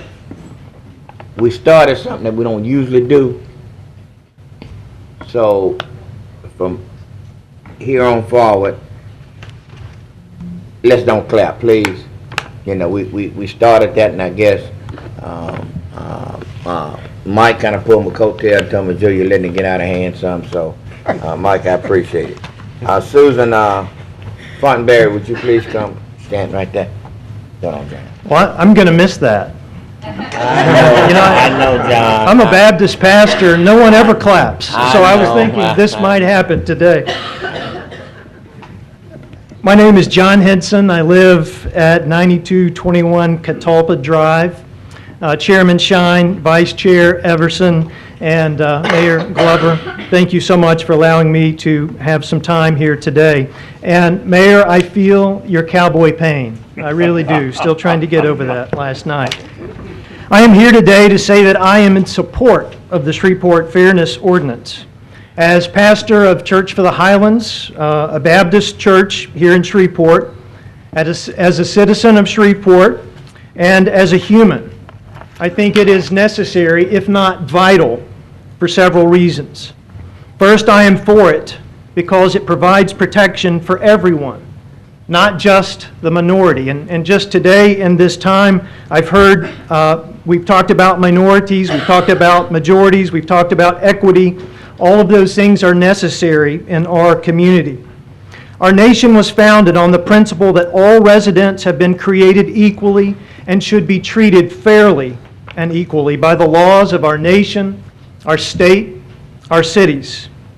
The ordinance ensures that the majority doesn't violate the rights of the minority. A couple of comments that have just been made about our God or our faith doesn't define the faith of the community. It defines the faith of the person who says it. And we live in a very pluralistic community and world, and we need to respect the beliefs of others, or the lack of beliefs of others. Second, I am for this ordinance because it falls under one of the two great things that Jesus said for his followers to do in this world. The first is to love God. The second is to love neighbor. Jesus didn't qualify neighbor by saying a neighbor who looks like you, who acts like you, who has the same values or religion as you, who is of the same race as you, or who has the same sexual orientation as you. What he did do was illustrate his love for neighbor. He did this with his life. He did this with his death. His teaching and life remind us that love is action. Jesus continued to erase the lines of the circles drawn by the religious leaders around him and expanded that to include everyone. This is seeking the good of the other. And Jesus reminded us that we are all made in the image of God. And when we love our neighbor, we are loving the God who is in them. Third, it is the right thing to do.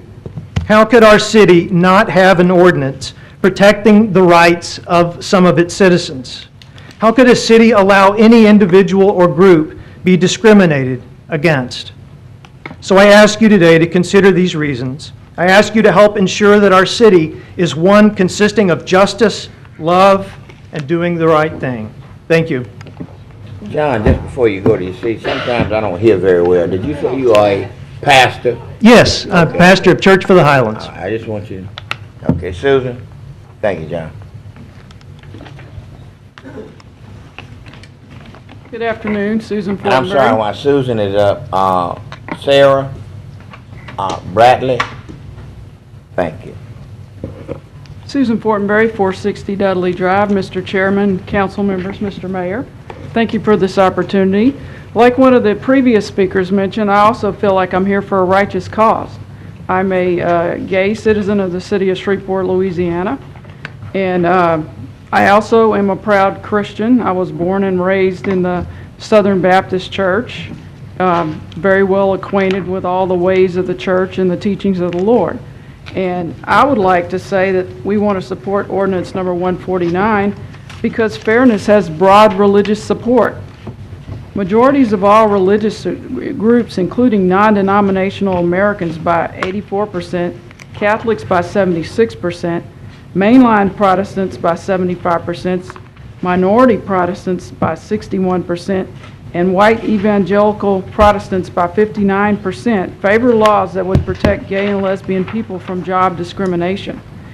3/4 of Americans agree that Congress should pass laws to protect transgendered people from job discrimination.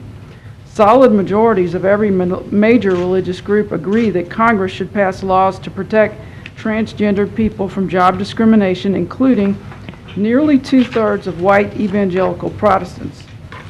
A local, the Reverend Dr. C. Welton Gaddy of the Northminster Baptist Church in Monroe, Louisiana, had this to say recently: I am thankful that the Senate has now passed legislation that would prohibit discrimination based on sexual orientation and gender identity in the workplace. Religious liberty should not be used to justify discrimination, and the religious exemption in the law passed today is broad enough to ensure the protection of religious freedom. So again, I would like to thank you for protecting us in our rights, in our ability to have our jobs and make our living and protect our families in the city of Shreveport. Thank you. Thank you. Okay, while Sarah's on the way, Deborah Allen, where's Miss Allen? Okay. Good afternoon, Sarah Jane Brady, 2710 Beasley, Shreveport, Louisiana. I'm actually here to read a statement by Odessa Sykes, who's the North Louisiana Field Director for the Forum for Equality. She was unable to be here. She got called to Atlanta. My name is Odessa Sykes. I'm the North Louisiana Field Director for Forum for Equality. I started working with the Forum 2.5 years ago, and it was one of the best career moves I've ever made. The primary reason why I accepted the position with this organization is because I have a daughter that is bisexual. When she came out to me 3 years ago, I wanted to support her as any mother should, so I started advocating for LGBT rights. I've always believed in equality for all humankind. Just the thought of someone being fired for their race, sexual orientation, or gender identity is something that should be obsolete in this day and time. I'm excited about this history-making endeavor that is taking place in the city that I live and work. Shreveport is moving progressively, which means we are growing collectively. I am proud to be a part of the Be Fair Shreveport team, and I want to thank the mayor and the city council for being supportive from day one. May God continue to shine a light of positive energy on the city of Shreveport, Louisiana. Thank you. Thank you. Deborah, while Deborah's on the way, Mr. Sibley, I'll yield to you for a minute. Deborah, would you hold? You want to go ahead, you want to recognize somebody right quick? Thank you very much, Mr. Chairman, members of the council. Y'all know each year we have our Leadership Academy class, and they attend one of the council meetings. They're here today. They're scheduled to leave at 5, so I know we have a lot of citizens that waited a long time. We can just take a moment, let them stand up and be recognized so that they can exit and not disrupt the meeting any further. Ms. Jackson, Angelita, the HR director, would just kind of present what they're doing here today, and thank you all very much. Please, okay. Deborah, I don't generally do this, but whenever I get a request from Mr. Sibley over there, yeah, I always yield to his request. Thank you, Councilman Shine. Mr. Mayor, Mr. Sibley, they have a time constraint. They leave at 5 o'clock, so that's why we wanted to go and get them to do. But the Academy is here today. We've been through a 6-month leadership academy, and they've been taught several topics from conflict resolution, business writing, and council is a part of the process as well as budgeting too. If they stand up, I'd appreciate it for one moment, please. Academy, a little bit shy. Their graduation will be on the 20th of December. You all are invited to attend. It's at 6:30. It's going to be at the Riverview Hall, and please come and join us and be a part of this great ceremony with the Academy. They've had a great investment of their time and energy. Thank you. Thank you. Usually I would clap, but the chair won't let us I clap. don't want to Okay, Thank you, members of the council. We'll levy, Mr. Sibley, we'll levy a small fine on Oliver if he starts clapping. Put it in the book. Okay. Mr. Chairman, just want to add for the record, this is the fourth, Angelina, is that correct, the fourth? The fifth. This is the fifth leadership class of, that we've had, and great effort has helped to cultivate a cadre of employee leaders that are serving the citizens well. So thank you all, and look forward to seeing you at the graduation on the 20th. And Mr. Mayor, look like you picked a good-looking group too. You know. All right, Miss, what is it? Lampkin? Enoch. Is that? I'm sorry. Get ready. Mr. Mayor, esteemed city council members, I'm Deborah Allen. I reside at 422 Riley Lane. Thank you for allowing me to speak before you today. I'm the North Louisiana representative of the ACLU of Louisiana.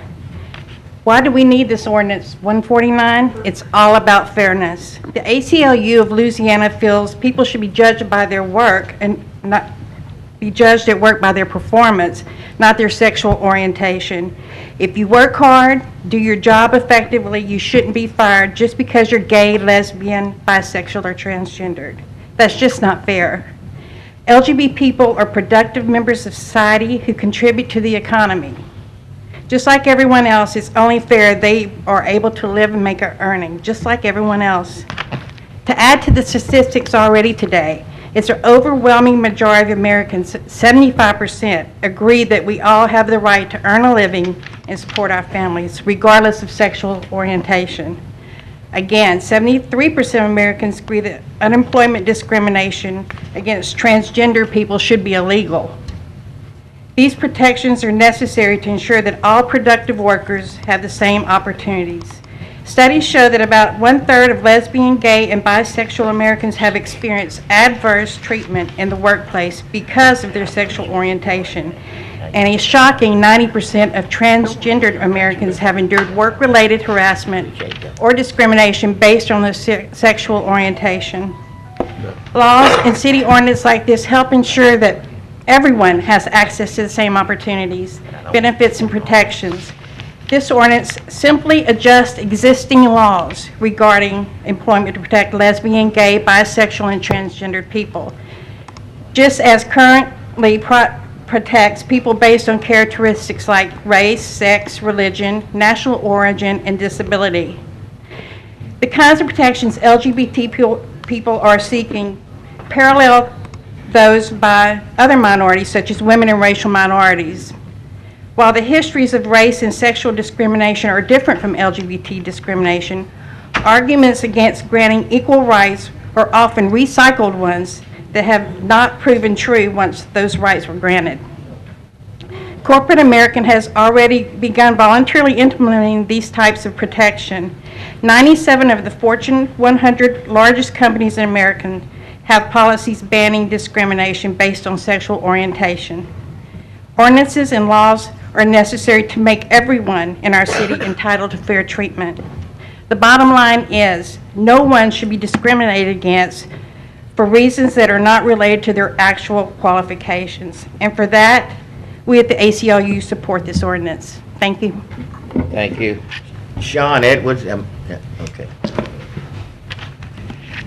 And Mary Richards, would you get ready? Okay. My name is Lampton Enox. I live at 415 Spring Lake Drive. Mayor Glover, City Council members. 8 years ago, after Hurricane Katrina displaced my family and my career, I decided to make Shreveport my permanent home. At the time, I was producing a television series which was originally slated to shoot in New Orleans. 10 days after the hurricane, I found myself in Shreveport along with my production team, trying to desperately figure out how to keep the series in the state. What I found here was a community willing to do everything in its power to help. From the city government to the folks at the Robinson Film Center to nearly every citizen I encountered, wherever we turned, we found a community that opened its arms and gave us support that we needed. In no small part, due to that reception, I decided that Shreveport would be a great place to work and live. For me, that experience represents the best of our city. Unfortunately, that is not the experience of all of our citizens. There are amazing people in our city, fellow citizens who are hardworking, accomplished, and productive, who live at risk of losing their jobs and their homes for simply being who they are. That does not represent the Shreveport that I have come to know and love. 4 years ago, along with my partners, William Joyce and Brandon Oldenburg, I started a new venture, Moonbot Studios. Since we've started that company, we've recruited amazingly talented employees from both this community and from all over the country. I'm sure our experience is pretty similar to that of Shreveport's medical community and to other companies in the world of software development or biotech or higher learning. The talent we are recruiting and retaining want to know that they are coming to experience a place with the quality of life that they would enjoy in other and sometimes larger cities. And that quality of life includes tolerance and non-discrimination. I urge you to pass this ordinance for both what it represents about our city today and for what it says to our future generations. This is a community that supports tolerance and diversity and vigorously defends every citizen's basic rights. Thank you. Thank you. Mary, wow. John Denson, you get ready, please? Okay. Mr. Chairman, Mr. Mayor, City Council, I am Mary Richard, and my home is at 3801 Creswell Avenue. I support Ordinance 149. What is right and fair for the individual and for a group of people is of primary concern. But I believe the implications of this ordinance are much broader. What we do here today will influence the community of the future of our community as we're perceived outside our area, and it will affect the way our city continues to be formed within. Shreveport is a vibrant community, and it offers many and diverse opportunities.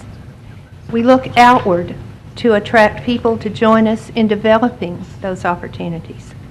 We want to be known as forward-looking, inclusive, a place where all people are welcomed and supported and given a chance to bring their ideas and energies.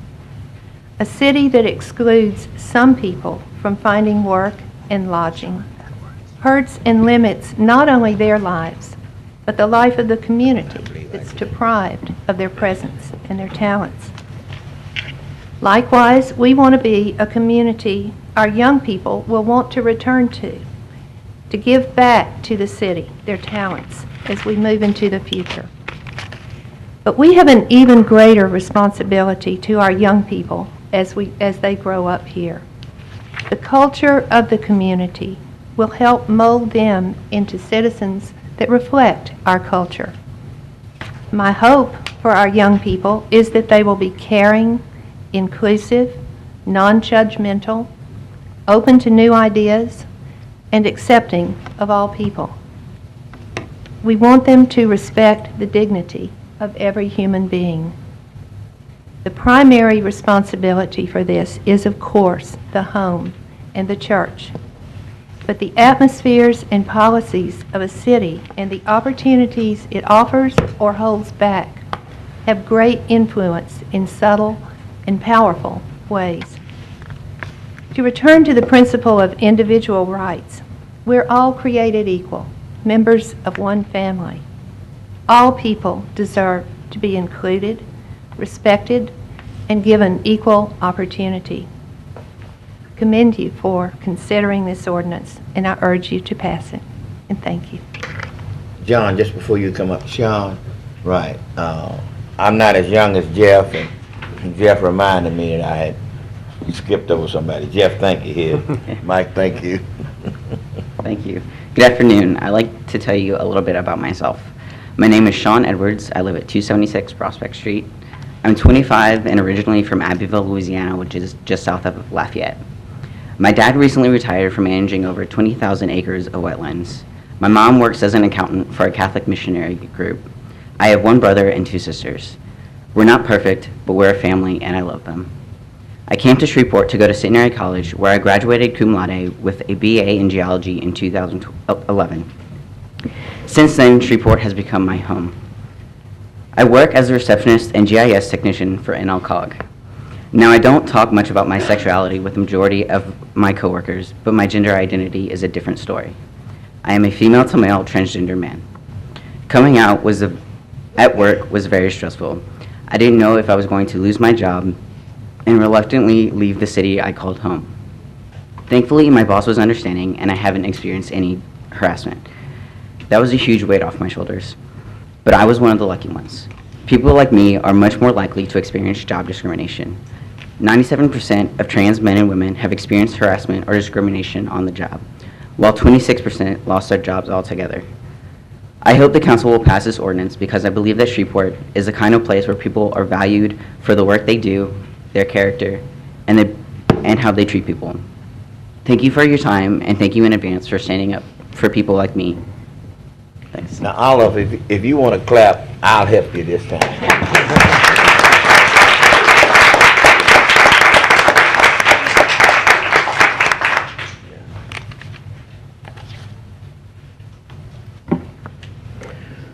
Thank you, Mr. Chairman, members of the council, and Mayor Glover.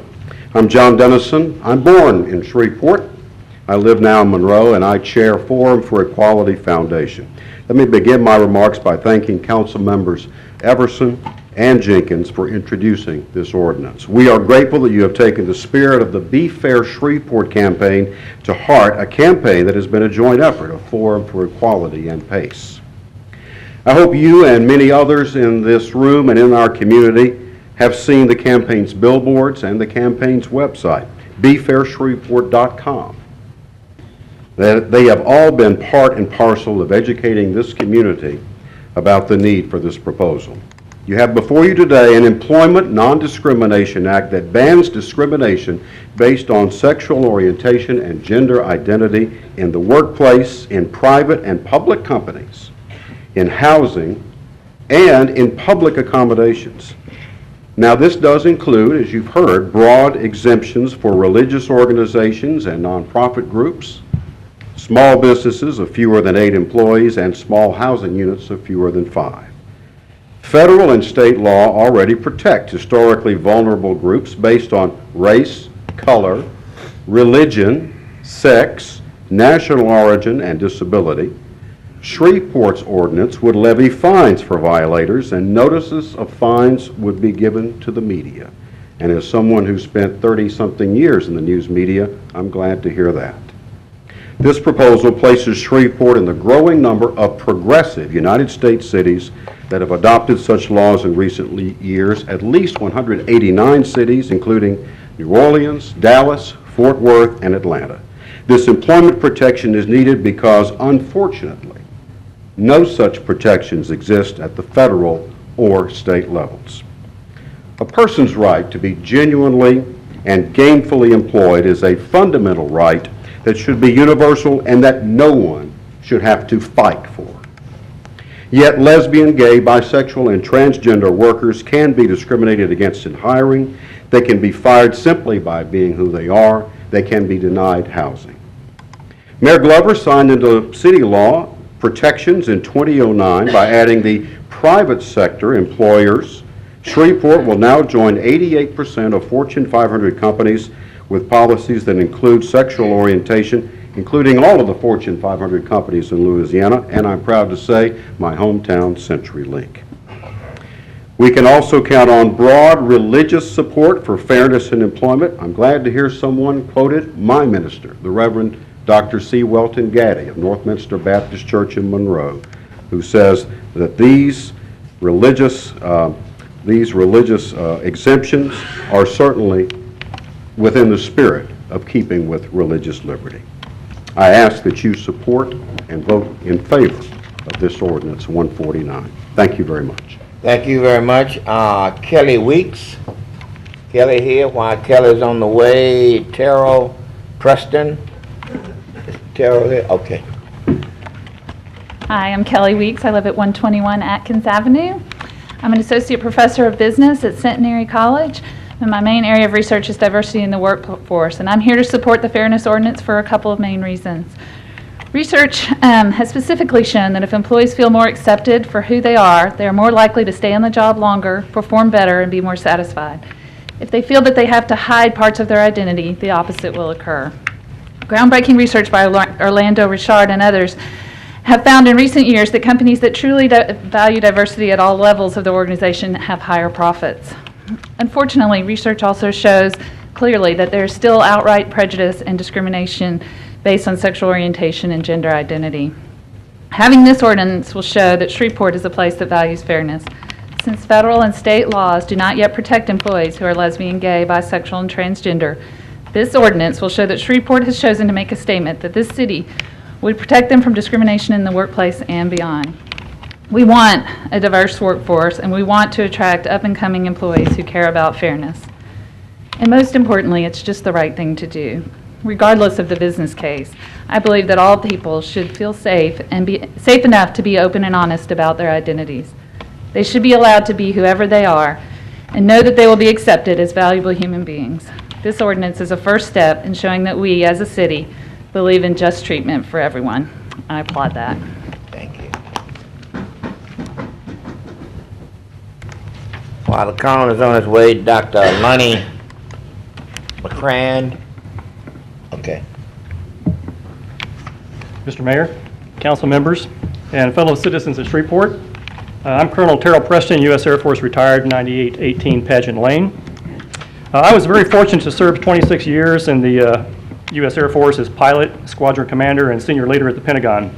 My family served since the Revolution, and so has a personal stake in the rights and guarantees spelled out in our nation's founding documents, especially as they pertain to equality and equal protection. I stand before you today in favor of Shreveport's Fairness Ordinance, primarily from a military perspective. This ordinance will reassure commanders at our area's largest employer, Barksdale Air Force Base, that the community outside their gates is welcoming and supportive of all their troops, as well as the families of those troops. The leadership and rank and file at Barksdale know that they and their families can live, learn, shop, dine, work, and recreate in Shreveport without fear of discrimination, harassment, or mistreatment. Since September 2011, with the repeal of Don't Ask, Don't Tell, gays and lesbians have enjoyed the freedom to serve openly in the U.S. Armed Forces. Since then, all the metrics we use to measure the operational health of our warfighters, the readiness, morale, retention, and recruitment, have all remained high or exceeded expectations. Don't Ask, Don't Tell turned out to be bad policy that discharged more than 14,000 warriors over 17 years for nothing more than who they were. As a three-time squadron commander, I personally witnessed the discharge under Don't Ask, Don't Tell of dozens of talented troops whose skills took years to reacquire at great expense. Our forces today, who overwhelmingly supported the repeal, are better off with open service, and we owe it to them to demonstrate that in the Shreveport community, they will be treated equally with dignity and respect. Finally, there's no political risk to support this fairness ordinance. UCLA's Williams Institute concluded that non-discrimination laws, such as the one before you today, garner majorities of support in every single congressional district, including our Louisiana 4th, with 74% support. Therefore, I urge you to vote yes for the Shreveport Fairness Ordinance, for the troops and for our city's future. Thank you very much. Dr. Bob Critchen, where are you? Okay, get ready.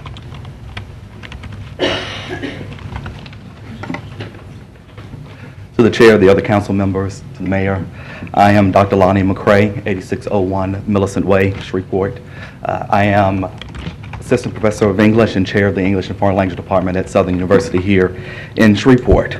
So as a teacher of literature, I want to talk to you just a moment about a short story that I read many years ago as an undergraduate, and now every semester that I teach, I make sure that all of my students read this story. And it's called The Lottery by Shirley Jackson. And so I do not know if any of you have read that story, but I want to provide you with a quick synopsis. So every year on June 27th, the children in a small town get out of school and begin to gather stones. They pile these stones up in preparation for the annual lottery. The townspeople begin to gather in the town square. However, much of the tradition of the lottery has been lost. There are wood chips that used to be used to select the winner. There used to be a recital, there used to be a chant, and there used to be a salute. But over the years, people just do not remember all the things that go on with the lottery. One couple makes the statement, you know, other towns have stopped the lottery, maybe we should too. Their words were met with discontent.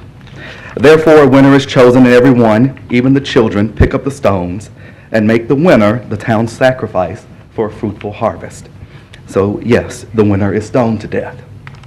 Jackson's story is an allegory that teaches us about our own human nature. The villagers do not really know much about the lottery's origin, yet they have a blind acceptance to the ritual. The people feel powerless to change or to even try to change, even though there is no one forcing them to remain the same. This may be an extreme example of how societies can persecute innocent people for absurd reasons, but this parallels to what happens every day. Because all prejudices, whether they are based on race, sex, appearance, religion, economic class, geographical region, family background, or sexual orientation, are all simply random. Just like the townspeople were taught in the early age that stoning someone is a perfectly natural event, someone at some point taught us to discriminate, never questioning why. It is only when we question that we are able to change. There are many people in this council room today and out in our community who have already asked why and are making the statement, we must stop throwing stones at each other. I hope that your vote today on the Fairness Ordinance reflects the voices of so many that have gone unheard. Thank you. Thank you. Dr. Bob? While he's on his, okay, that's your wife. Robert Critcher, 817 Ontario. I'm the proud father of a gay son who feels very passionate about the passage of this ordinance. I've prepared some rather lengthy comments that I shared with my wife as she has, and we agreed that we may both possibly run a little over, so we voted on who might relinquish a little bit of time to the other, and I lost. So if I could yield the chair to Please. Just give us your name and address. Hello, Mayor, City Council members. And I do want to point out that many of us are wearing white shirts and roses today because Shreveport is the rose capital. It's a beautiful city, and we want it to be even more beautiful. Give we us want your to name welcome before you start everyone. so we can get it on the record. I'm sorry. Adrienne Critcher, 817 Ontario Street in Shreveport. I'm a member of PACE, Northwest Louisiana's leading advocacy organization for the LGBT community and their families. Our message is simply one of inclusion. We want our gay and transgender friends and their family members to have the same opportunities for fulfilling their hopes and dreams as everyone else. We just want to include everyone. PACE wants families to remain close and whole, so we work hard to stop the cruel practice of pushing our gay and transgender family members to the fringes of our families and society. I'm here not only as a member of PACE, but I'm here as a mother. My husband, Bobby, who just spoke, and I have a gay son, Clay, who is the joy of our lives. He was an outstanding student here growing up. He represented his school and city so well at the local and national levels. He's gay, and since realizing he was gay, he's lived in states that have made it the law that they do not discriminate against gay people. Because of that, and his willingness to work harder than anybody I know, he has made a wonderful life for himself, but he's a long way from Shreveport. The laws to protect him are not here, and neither are the career opportunities that he seeks, and I think those are related. You see, it's not just Clay who has left Shreveport. I want us to reverse the trend of our losing so many of our best and brightest young people, straight or gay, to more forward-looking cities, and of losing those talented young folks everywhere who never even give us a chance, who never even look at moving here. Talented young people use a city's openness to gay people as a signal of its openness to innovation and entrepreneurship. Shreveport needs to join over 188 cities throughout the country with similar ordinances like Dallas and Fort Worth, Austin, New Orleans, so that we can brand ourselves as a city of possibility to all who want to come here, work hard, and make a good life for themselves and their families. As leaders around the world paid tribute today at the memorial service for the great Nelson Mandela, I am reminded of the debt that gay people all over the world owe his example. As the first president of post-apartheid South Africa in 1996, Mandela ushered in that nation's new constitution, which included protection from discrimination based on sexual orientation. And in this country, Coretta Scott King so eloquently stated, freedom from discrimination based on sexual orientation is surely a fundamental right in any great democracy, as much as freedom from racial, religious, gender, or ethnic discrimination. During the Civil Rights Movement, Martin Luther King Jr. challenged institutions protecting the status quo to be a headlight rather than a taillight. So let's not be content with Shreveport's just being a taillight. There's still time for Shreveport to be a headlight, for us to brand ourselves as welcoming to everyone. So I encourage all of our city council members to support this ordinance so that Shreveport can be a headlight where there's still time for us to shine brightly. Thank you. I see why you want out. Okay. Ryan, Willie, please.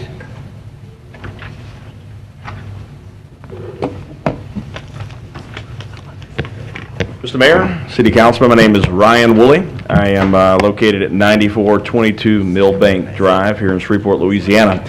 Wanted to express my opposition for 149 for a number of reasons, but I'd like to first point out a couple of things that I think are very important. As you consider this, first off, I'm a firm believer in the 3 T's in any community: technology, tolerance, and talent. Without question, if we're going to be a progressive community, you have to have them. Without them, we won't make it. As a guy who, entrepreneur, invests in technology, I can assure you the least thing on my totem pole is whether or not someone has a sexual preference or not. I'm looking for those who have the skills and those who have the abilities and things like that when I'm looking to hire my staff. Not something of interest contrary to what I believe and what my research tells me are indicative of communities. But what I think I'm trying to understand here, and I've not heard any research presented, is why there is a need to further open discrimination. I will go on the record to say that I absolutely believe no one should be discriminated at all. I'd like to think that we as a community are progressing beyond that. And I think that if we're going to continue to do that, we as a community need to come together to support things as tolerance. I don't think, however, legislating morality, and for the record, I am a believer who is a Christian, and I don't believe that on any side of the fence we should legislate morality. I don't think it's the position or place of government to deal with issues such as morality. And this, many of the arguments, some unfortunately against this, used morality as their, baseball bat to knock out this ordinance. I don't agree with that, nor do I agree that at the place of government anyone has presented enough research to say a classification is needed to protect this group of people. And again, I think they have the right to have their sexual orientation, to choose what they want to do. I do not think, and I don't know that I've heard any evidence or research saying that why you as the government need to get involved with the situation. I haven't heard that. I'd like to point out as well that I haven't heard from my councilman or Councilman Jenkins or a few others that you've reached out to your constituents to hear what we have to say about it. As a guy who's in District D, I can assure you I've spoken to at least 60 people who as of yesterday have not heard about this ordinance at all, who are in sheer opposition of this. And so at a minimum, I think something that is so important should be postponed until all of the people have the right to express their beliefs on this issue. Again, I'm not understanding why there has to be, and for the record, and no offense at all, but we pointed out that there are federal protections and non-state protections and things like that, but we're dealing with, there's no protection for this classification of people. There are many things that one might choose to discriminate against that they may not believe in. Why are we choosing to say that we have to create this classification from a government perspective? I don't think anyone has presented that. And Councilman Jenkins, now that you're back, I made mention that I haven't heard from you or Councilman Corbin or some others. I have a business in your district that you've reached out to constituents to find out what we have to think about this issue. Okay? And so in saying all of that, listen, I want to thank you for your opportunity to speak before you today. I ask that at a minimum you reconsider voting on this bill today. You've not had the opportunity to hear from all your constituents. I haven't heard from all the government officials to say, hey, well, let's talk about this. We're not just passing a simple ordinance here. We're passing something that is setting up a classification for a certain group of people that one might consider is a moral belief, and another might consider a choice. It's a pretty big deal, guys. Thank you for your time. Okay, I forgot we don't clap. Yes. Unless you get permission. I'm sorry. Miss Barbara Wilson. Is Miss Wilson in the house? Miss Wilson, I talked to you on the phone. I missed you earlier. And you want to come and just take a minute or two. Where is Miss Dorothy? Miss Farnell, you might want to come and listen. Miss Wilson? Miss Wilson, please come forward. We trying to do this as quick as we can. Dorothy, you might want to come a little closer so you can hear what Miss Wilson is about to say. Good evening. And Mr. Sibley, you might want to listen very closely. Good evening, Mayor Glover, to the council member. My name is Barbara Norman Wilson, 3606 Judson, and I'm here in reference for my mother, Jeffrey Norman. We've been having this problem with the city off and on for at least about the last 4 years. But my main reason is because we keep receiving bills from the property standards, and we had a house torn down on 1110 Ziegler. We wasn't compensated for the house, and we got past that, but now we keep getting bills for debris in front of the house. We cut the limbs and put in front of the house, and I talked to Connie, and she said the limbs have to be cut in so many inches by so many feet. Who goes and measure limbs and put in front of the house? Then I talked to somebody else, and she said, we don't pick limbs up in front of a vacant house. And I said, well, it's not our fault the house is vacant. The city tore the house down. But my mama keep being harassed by it. She keep getting these bills for her to pay for the city to pick up, tree limbs and stuff in front of the house. And she just getting tired. We're going back and forth. So she shouldn't have to be paying for a house torn down by the city. She keep getting these bills, $400 bills for her to pay this bill. And I think that's unfair for her to have to pay a bill for something the city did. Mr. Sibley is the boss man, so you want to direct this to Miss. I would ask Ms. Farnell. I'm assuming she's familiar with this situation. Has been working with Ms. Wilson. There appears to be a dispute over. It sounds like the limbs are being cut and stacked up, assuming the city's going to pick them up, and I think that may be part of the problem. But I need to hear more from Ms. Farnell, assuming she's familiar with this situation. You want to move to the right, Ms. Wilson? Would you move to the right just a little bit, and let Ms. Farnell? Good afternoon. Yes, I am familiar with the property that on Ziegler Street. This is a vacant lot. The lot is not adjudicated. There was, we cited the property for a care premise. It had limbs, and we cited it asking that it be removed. We sent the notice, and of course it was received and signed by the owners.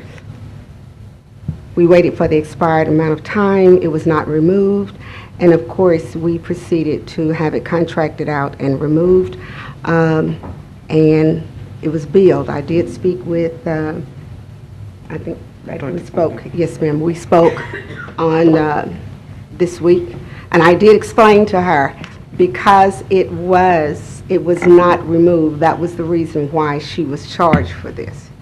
Our pictures, our evidence is as such. We did have this conversation, and as I explained to her, because of the fact that time was expended, notice was done, it was a valid bill, and evidence does prove such. I would be glad to talk with her at the office and show her proof of that, but as I said, yes, it was valid. Ms. Wilson, let me say this. The next step is to Mr. Sibley or the mayor. So if you're not satisfied with Ms. Farnell, you can... Yeah, I talked to the mayor about a few years ago about when the house was torn down by the city by mistake. They made a mistake and tore the wrong house down. So we've been going back and forward. He said he's going to take care of the problem, so he never did.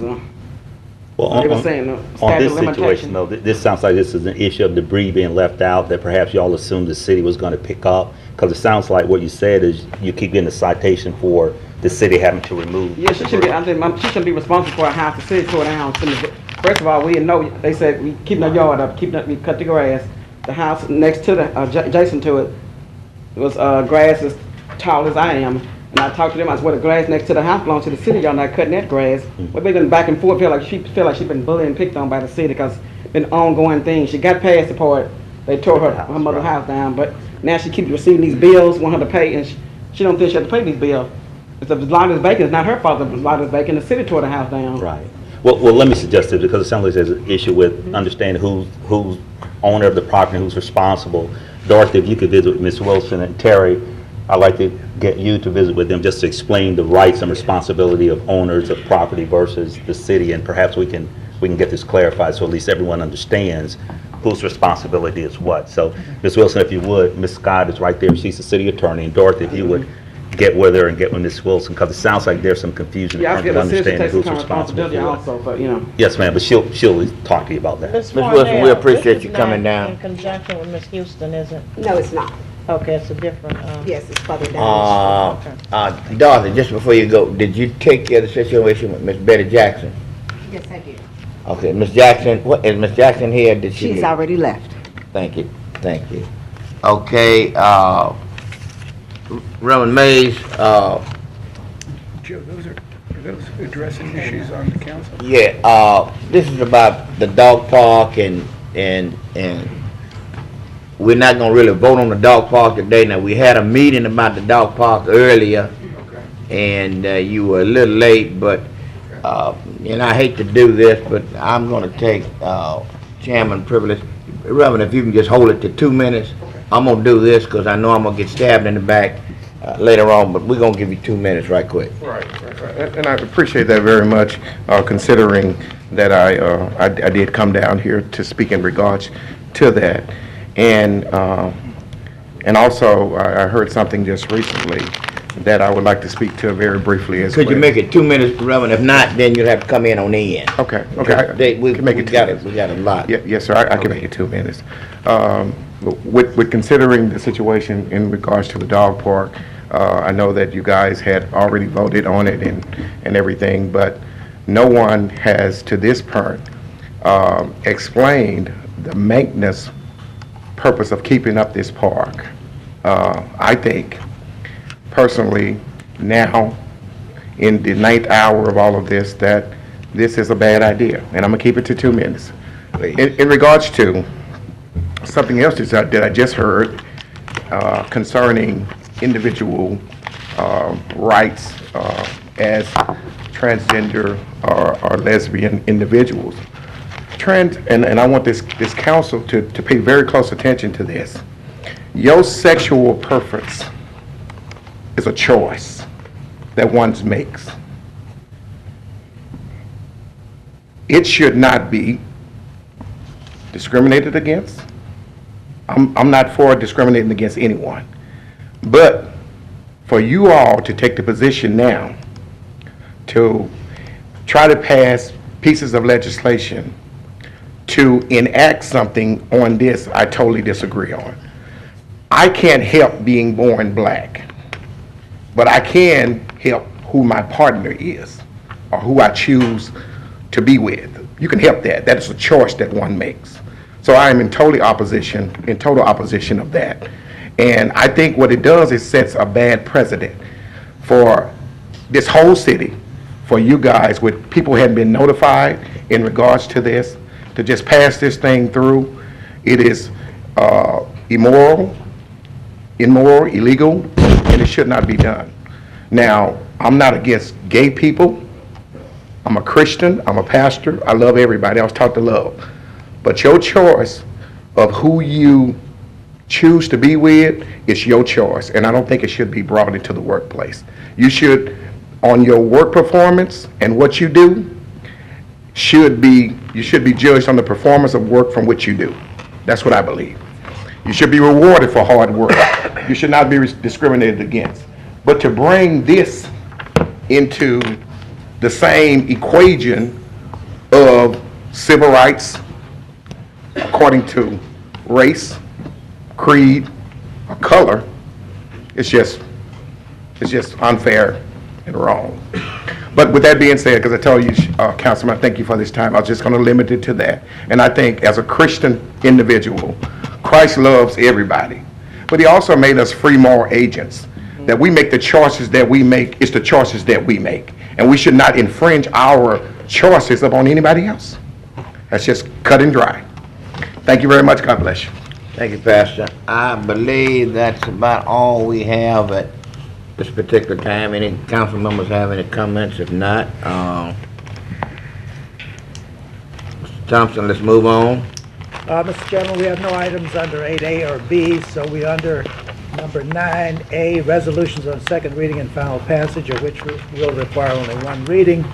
The first is 202. It approves the 2014 Downtown Development Authority Program of Work. There is one amendment. Would you like for me to read the amendment? Please. It corrects an error. It substitutes $264,500 for $271,500. So moved to amend. Been moved by Councilman Everson. Second. Second by Councilwoman McCullough. All in favor vote yes. Opposes no. I believe we have a 6-0. Is Sam West? He's out front, Mr. Chair. Stepped out a minute. Okay, if somebody tells Sam we're voting, I'd like to hold up, but I'm being pushed by Councilman Everson to continue. We got a 6-0 vote in favor, one out of the chamber. Sam, I tried to wait on you. So moved as amended for 202. I voted with the majority. Okay. It's been moved by Councilman Everson and second by Councilman Corbin on the legislation as amended. All in favor vote yes, opposed no. We have a 6-0 vote, Thompson, for the legislation as amended. Number 206 authorizes the mayor to execute an agreement between the city and Denny Drive Water System. The administration asked that this would be postponed. That's correct. It's been moved by Councilman Oliver Jenkins. I believe, was that second by Councilman Sam Jenkins, in order to remove this piece of legislation from the Not agenda. remove it, postpone. Postpone, correct. Postpone? I'm sorry.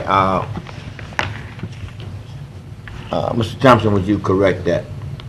Not to remove, but to postpone. Thank you. Okay, 7-0 vote in order to postpone. Number 211 authorizes the finance director to create certain journal entries relative to the closing of the Information Technology Internal Service Fund. There's a companion ordinance, 152, which provides the funding to close the fund. Been moved by Councilman Corbin, second by Councilman Oliver Jenkins. All in favor vote yes, opposes no. It's been passed by a 7-0 vote. Mr. Sam Jenkins. The next item is 212. It repeals resolution number 133 of 2012, which authorized the execution of a cooperative endeavor agreement with the Red River Waterway District relative to the construction and maintenance of a dog park on land owned by the city of Shreveport adjacent to the Red River in Shreveport. I'd like to move to postpone to December 20th. Okay, it's been moved by Councilman Everson, second by Councilwoman McCullough. In order to postpone, all in favor vote yes, opposed no. We will postpone this by 7-0 vote.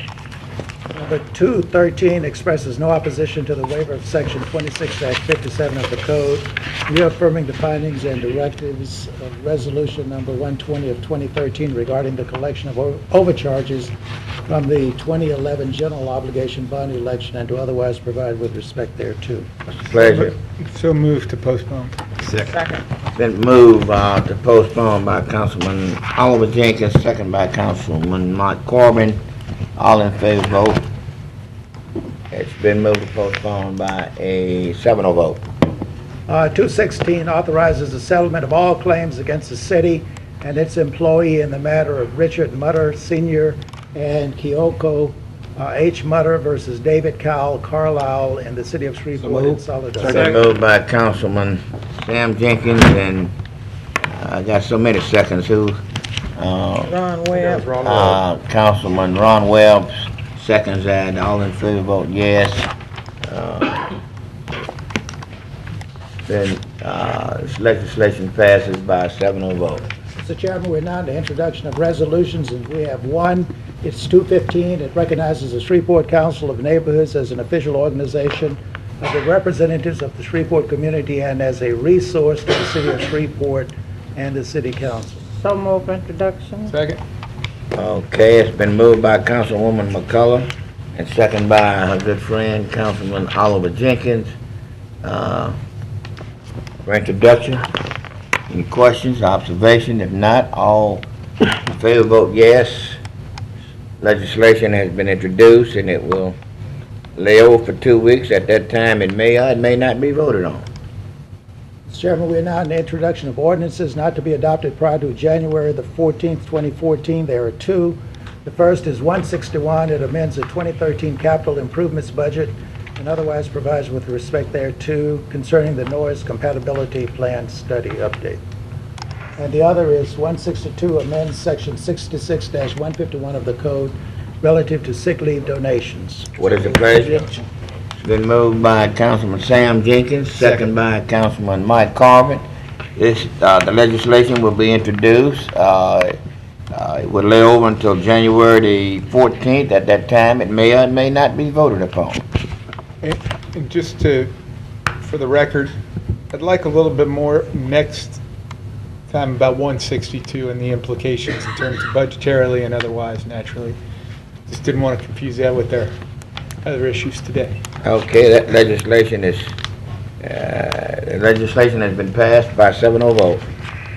Mr. Chairman, we're now in ordinances on second reading and final passage. The first is 149.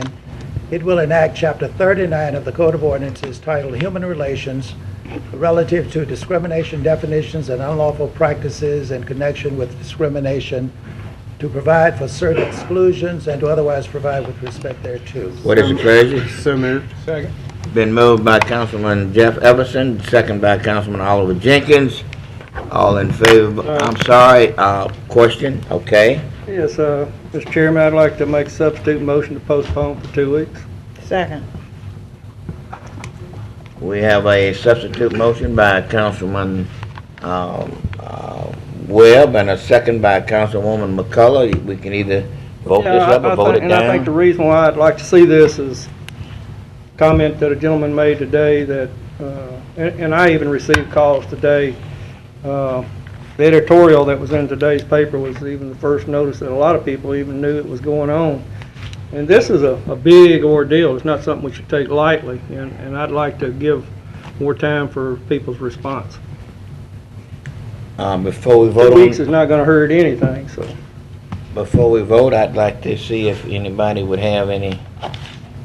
Mr. Chairman, let me clear, I want to make sure I had already voted on do I need to clear this back out? Just press your decision. What do you want? Yes or no? Just press that. Well, You can pick a new you can pick a no if you want, or press. Is this on the motion to postpone that we're talking about now? Yeah. Right. Yes. Okay. I'll just make a comment for the record. I think this has been out in the public domain for a significant period of time. I do have a great deal of respect for Mr. Woolley, who came up and spoke. I don't really think it's the council's role to call the businesses in their district to get their No, feedback. I agree with that. Okay, and I think that, I mean, obviously they've worked very hard at this, and they've contacted, I think, both chambers, and that, I think, is really the outreach mechanism most of us should use if we're looking for the specific input from the business community, or I think that's a viable organization to do so. I'm really not in favor of postponement. I think the discussion's been out there. I can't imagine there's going to be a whole lot of good data points going forward at this point. I think you So that's won where I this. I'm going to call for the vote. Please vote on the second. Please vote on the substitute motion. I'd like to withdraw my She's withdrawing her second. second. I'll withdraw my motion, and I'd like to make further comment if I may before we vote. Well, some of us have voted already. We're Erase. still under discussion. Vote hadn't been called for. So. Erase. Mr. Chairman, if you make your selection and just press that button, it'll be reflected.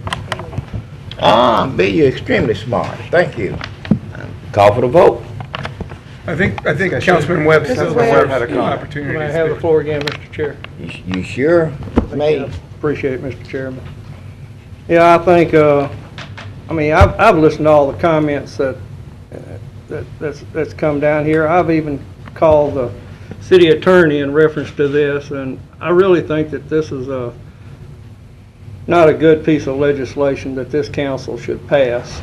And for one reason, I don't think that we should get involved in the private entity. We passed it on the city level, but I don't think we should get involved in a private entity. If we wind up having someone go to the HRC, Human Relations Commission, that's wanting to be formed and file a complaint, then we're going to go after that company, and we're going to sit down and we're going to do whatever, and we're going to even wind up fining companies if we, and we don't know what's inside their minds, and you're going to have people say I was fired for certain reasons all the time, and that doesn't mean that that was the reason that they were fired, but just because they're a homosexual or a gay or whatever, they can say that, and then that means that's what it was. And so I'm against that. And I think the comments that, like Pastor Mays even said, talked about, I've worked with homosexuals before, but you know, I don't socialize with them. I don't think that you know, that we should. The Bible even tells us that we shouldn't. The Bible even tells you that homosexuals is an abomination, and that they will not inherit the kingdom of heaven. And when Judgment Day comes around, you know, that'll be between them and the good Lord. And you know, it's not for us to judge. But I agree that when you are born, we're all born in the image of God. But I believe that we do have the choice to decide what we're going to do. And you know, there's always hope in my prayers that people will ask for forgiveness, because you can get forgiveness for anything except blasphemy against the Holy Spirit. And so there's always, until the day that your heart quits ticking, that you can always go before God and ask for forgiveness and repent from your sins.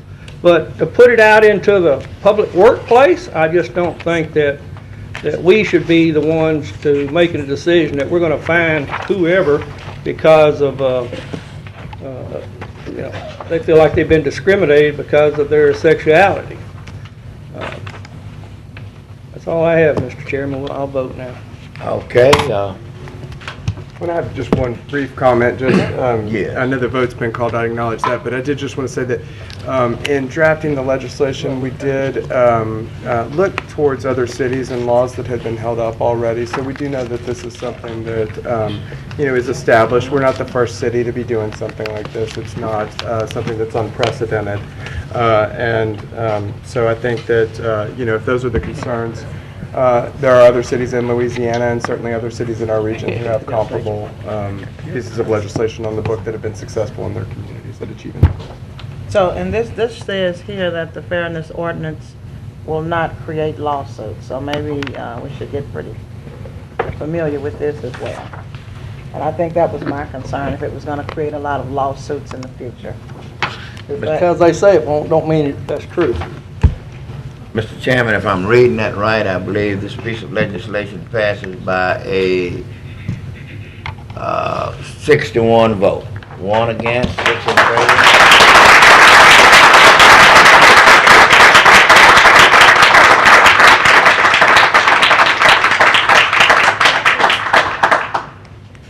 Now, you see, y'all are making me tolerate clapping again. Councilman Shine. Yes. For the record, could we have our clerk to actually read this, because our mayor's name is on this? So could we have him to read this for the record in regards to ordinance 149? Mr. Clerk? The Be Fair Shreveport. I think this is just information that they can send to us. This is not a part of the legislation. Right. This is not a part of the legislation. But it says here in the second paragraph, I was just concerned about the second paragraph, so. Yeah, I think what that's doing, I think that's referencing, and I'm happy to read it. For the record, Mayor Cedric Glover did sign an executive order back in 2009 that prohibits similar discrimination for city employees and city contractors.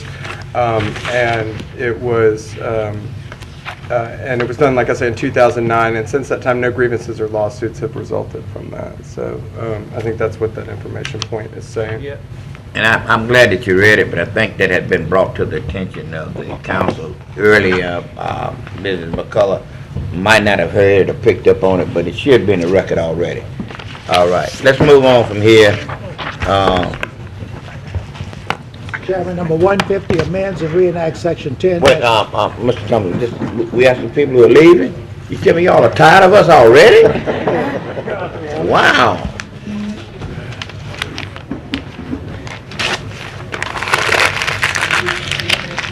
Okay, and when we get to our budget amendments, Mr. Thompson, I think Mike has just pulled my coattails so that we might need to take a 5-minute break and let everybody have a swallow of water and refresh. And Jackie says some Kool-Aid in the back. Okay. Council, we ready? Number 150 amends and reenacts section 10-172 of the Code of Ordinances relative to alcoholic beverages. So moved. It's been moved by Councilman Everson. Can I get a second on that? Second by Councilwoman McCullough. All in favor, vote yes. Opposed is no. This piece of legislation passes by a Mr. Oliver Jenkins, Marshall Street. Your legislation. Thank you. 7-0 vote. Thank you. 151 amends and reenacts Article 10 of Chapter 42 of the Code relative to charitable solicitations. What's the pleasure? So moved. Second. Been moved by Councilman Oliver Jenkins, second by Councilman Jeff Everson. All in favor, vote yes. Opposed is no.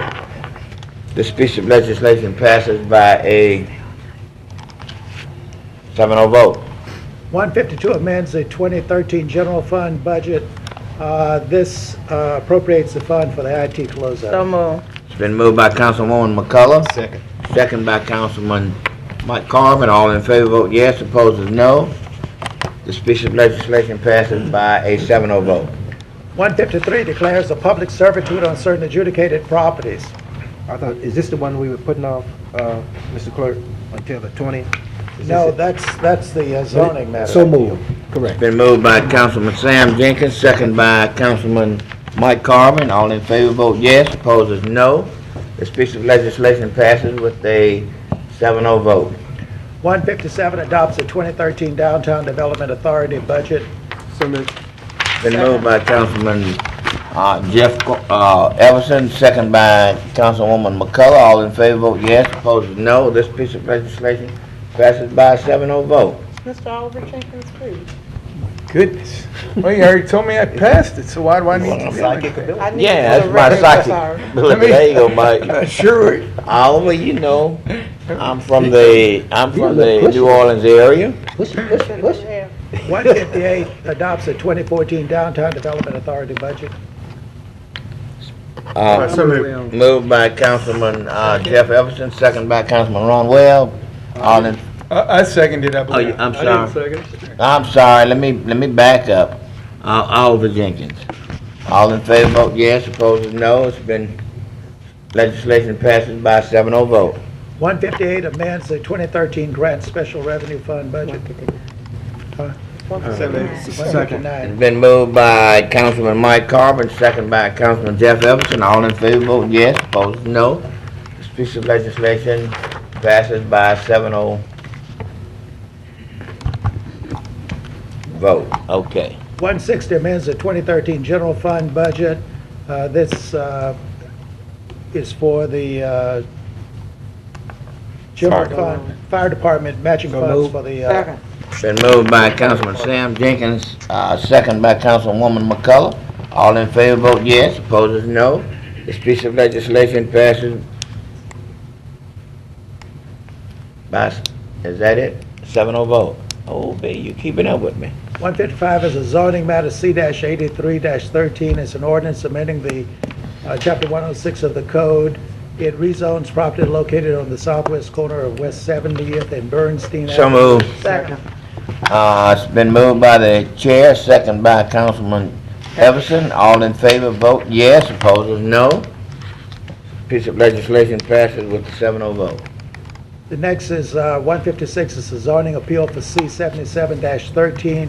At the last meeting, the council moved to delay action on this until December the 20th. That's correct. It's been moved by Councilman Sam Jenkins, second. I think we've already. I thought we were gonna post. Yeah. It's already been Okay, postponed. that's good. Let's move on. Those are all of the items that we have until we get to the 2014 budget ordinances. Could we, at this particular time, maybe take a 5-minute recess? It's all right with each council member, Councilman Jenkins? Oh, no, I was about to do as instructed to bring those pieces of legislation off the table, as you told me was my responsibility for today. That's true. But I'm happy to hold off on that responsibility till after our 5-minute break. Please. Don't take us too fast, Alex. Thank you. You know, we Trying get to do, up I've in got age. 20 years of listening to orders, so I know what I'm supposed to do when. All right. Let's follow Jeff to the back just for a minute or two. We'll bring those. Lydia here. I didn't see Lydia over there. Who? Lydia Jackson. Because I may end up tomorrow.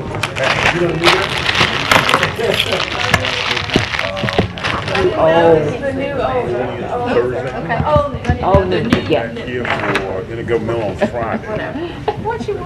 Possibly Friday after intergovernmental.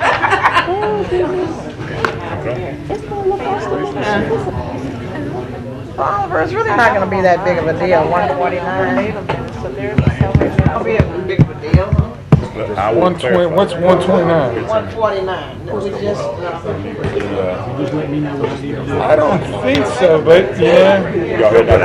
Who knows? I mean, people. I mean, I'm not against really postponing something. When people come down here and do this whole deal, I'm not going to postpone it for any different. I mean. If not tomorrow, I mean, you know. Don't you change anything on your schedule in terms of being on time? She got another ball. I tried. Hope this I did have a conversation with the Save chair, my the vice chair last night. This I was is so late. Okay. I can't quit.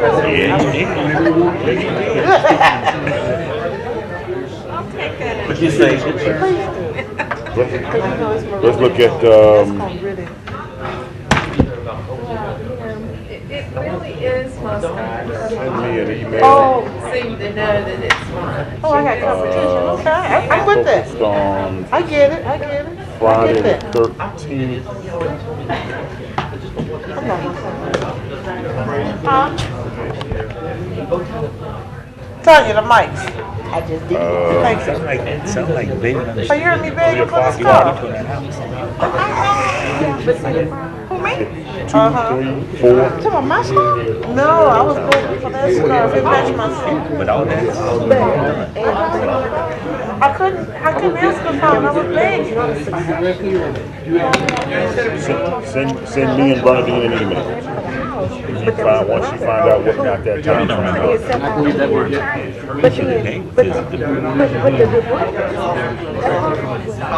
Friday, doesn't work for him? And it was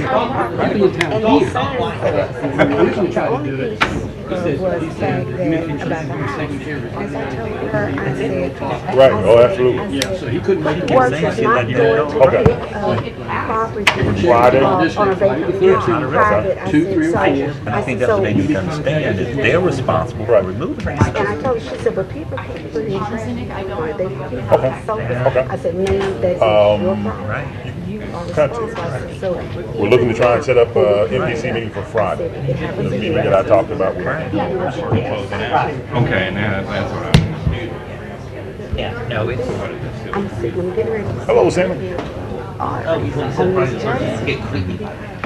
But anyway, I was going to tell you, me and Don Henry, he's got a birthday tomorrow, so we went by the store at Avenue Boat Ramp to see if the dog park looked favorable, and he said just he's been about there dozens of times, and that's only the first time. I heard that before, so when I do that, I know you can share the dog park thing. Can you? It seems as if it could be. Well, he's been out there dozens of times, and I've never seen it until now. Okay. What do you think? And that's what I told him before the meeting. Well, You can him, I said, no, it's gonna have to connect to y'all. Well, So what just needs tell to him happen that's what I'm is to stop the lawyers from billing us by, we can't away from trying to do it at Hamlin and focus on that location, which I think is what council agreed to be willing to do.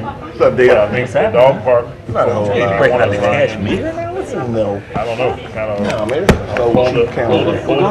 hold the choke chain on it. Mr. Rick could go. But see, I got the Missy Hyde reference. Camel hair, cashmere, it's all some foreign animal. Camel hair, you get a lot of camels. Right. So you say. There's a lot of Well, that was the first time you managed Let's to ask do it. Jackie what's in the bag. It's the very first time. I've never seen it before. Oh, Jack White. I've never heard it before. I know, bro. We got 3 more hours to go. To get it behind us, I think that would, that makes sense to me. So you encourage it from your end, I know. Just keep that whining Missy Hyatt out. I'm about to run, but I want to tell you before I let go. Okay, one second. We still got hot mics and stuff here. Oh, that's no. Said Friday, that's this Friday. Correct.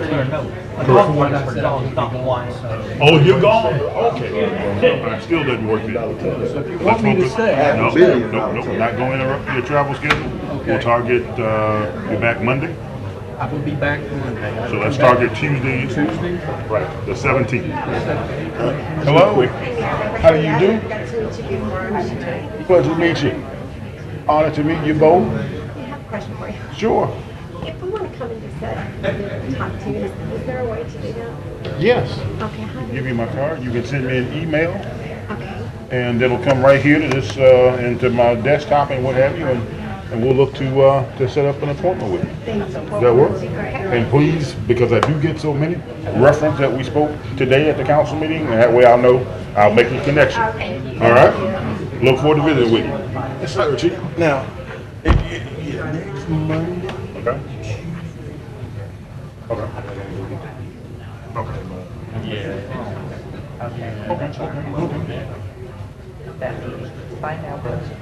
I had to pay to get one done. Nothing wrong, but check everything. Right.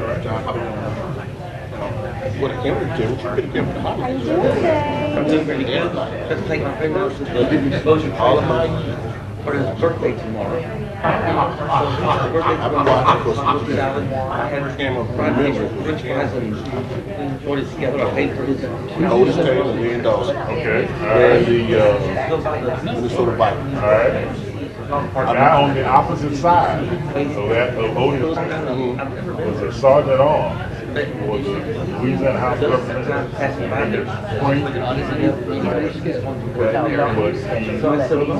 Oh, okay. Number 25. That was my first one. So if you ever go back and see them highlights, which is I think that was Super Bowl 4, maybe? I think it's 4. It was early. Super Bowl 4 was they won. Yeah, they won. Kansas The opposite, one of the players was the split in and they called it back in. Number 25 is a Southern graduate from last year. Still, in fact, he had his house got broken into and they stole the Super Bowl ring. Took up a collection, bought him a reflection. Right. But anyway, All right. never seen every possession. I've never seen it. Yes. I said to myself, what in the world? Y'all still got good? I looked at this. But now, I said, now we actually need a Chicago to win. We need to be shot like that. I was like, man. And then your best defensive player gets hurt. I saw the hit. Did you see the block? I saw the hit. And then I didn't realize that guy was 6'3" or 4", 230. 6'4", 230. Yeah, I didn't know. Oh, yeah. I know he's a big guy. What now? Between him at 6'4", 230, and Alshon Jeffrey at 6'3", 230. Yeah. One day next week. He laid the wood on Lee Austin. Man. and did it with almost a perfect use of things. It was because it was all his fault. He just redirected. He was beat, and he put that pad right here, right. Then I watched the game. I said, I've never seen a game with every possession they didn't punt. I can't remember when nobody punted. Were it not for one last possession, his time just ran out. What they do? His time just ran out.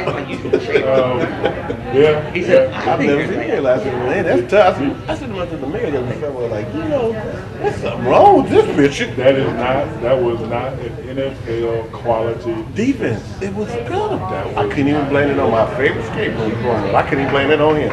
I mean, he played better. I mean, he can't make it. At some point, you lose the shootout. And you take the first drive, you go down, score, and they scored, and then you come back and score. He threw it in the back of the end zone, and some guy catch it falling out of bounds with hands that look like mitts. Right. You can't even see the ball. Oh, absolutely. This guy is unbelievable. And with a little cornerback that had pretty good position on him. And then the other right over here who had halfway decent position. And then you got the other guy watching throws up the touchdown sign. And the ball.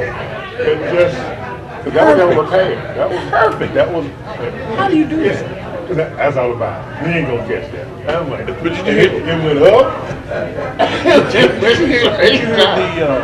you hear the quarterback for the Chicago Bears say, Coach Shreveport had his practice on Friday and Saturday, and at first we were mad about it. He said, but if it wasn't for that, we wouldn't know how to react to this. Mike's going. Yeah, we're talking football. But we wouldn't know. I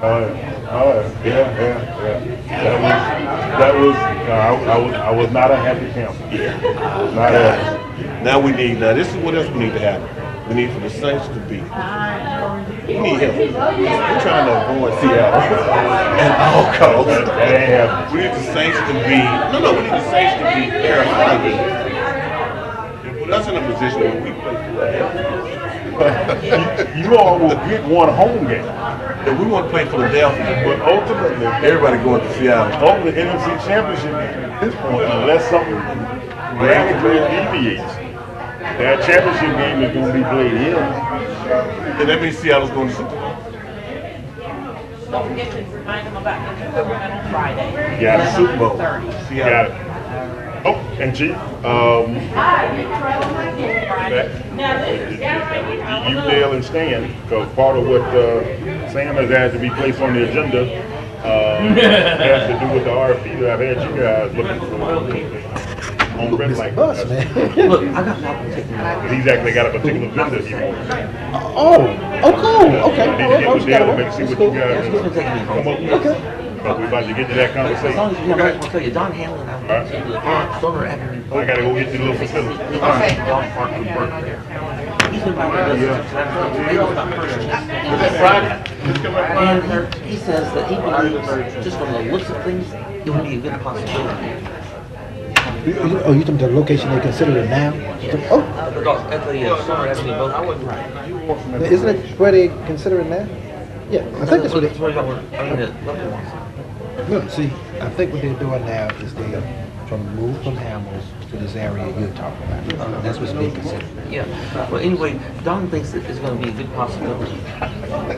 He's been by there dozens of times, but I've never seen it until today. Okay, what do you think? I think it looks like a good. Really? It's been a while. I'm gonna probably need to go in and He's more experienced with what he saw, so I just kind of have to go along with what he's saying. But then I just told him that no whiners are going to be there. Your item, it's on the agenda. Yes, ma'am. Thank you so much. That'll be fine. Okay. Thanks a lot. And I told Don that no whiners are going to be at that dog park. And he kind of laughed. He said, well, what did you do the last time? Did you mess things up? I said, no, but I sure became entertaining about Kissy High at the whiner. He said, what did you do? He got something important to ask you. What's the code, man? Oh, okay. Should I reveal this now? Because my code name is Free. Okay. Should I reveal this? I think you ought to tell him. Stacy. Would you send it to Lynette? Y'all got some stuff going on. Y'all got some stuff going on. You don't want to have It's a whole other story. a whole, what they say, another story. Well, maybe not, but I was telling him about no whiners gonna be at no dog park. Well, you know, it's okay. Did you go back? Is it okay for me to? I said it too loud, y'all got All right, my man. All right. I'm joking. I'm joking. Character, create a separate line, create another character. Okay, which one is it? That's the one for the multicultural. Establishing a budget. Okay, Jackie didn't send those to me? No. Which one is that? How are you? 8B, 8A, and 8B. Jackie, Yes. is there any way we can do that? I know. I mean, What I would prefer they do is to do a resolution telling us to encumber that money. Leave it where it is, just say, do a resolution like they did with the convention center one time. We have to encumber that money, so therefore it cannot be spent for anything else other than that cost.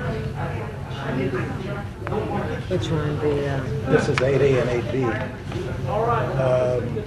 It says that it creates a problem for them to create, Where it says create a new line, a budget item. Each budget item line is a character. And that would be creating a new character. Just put that one thing in.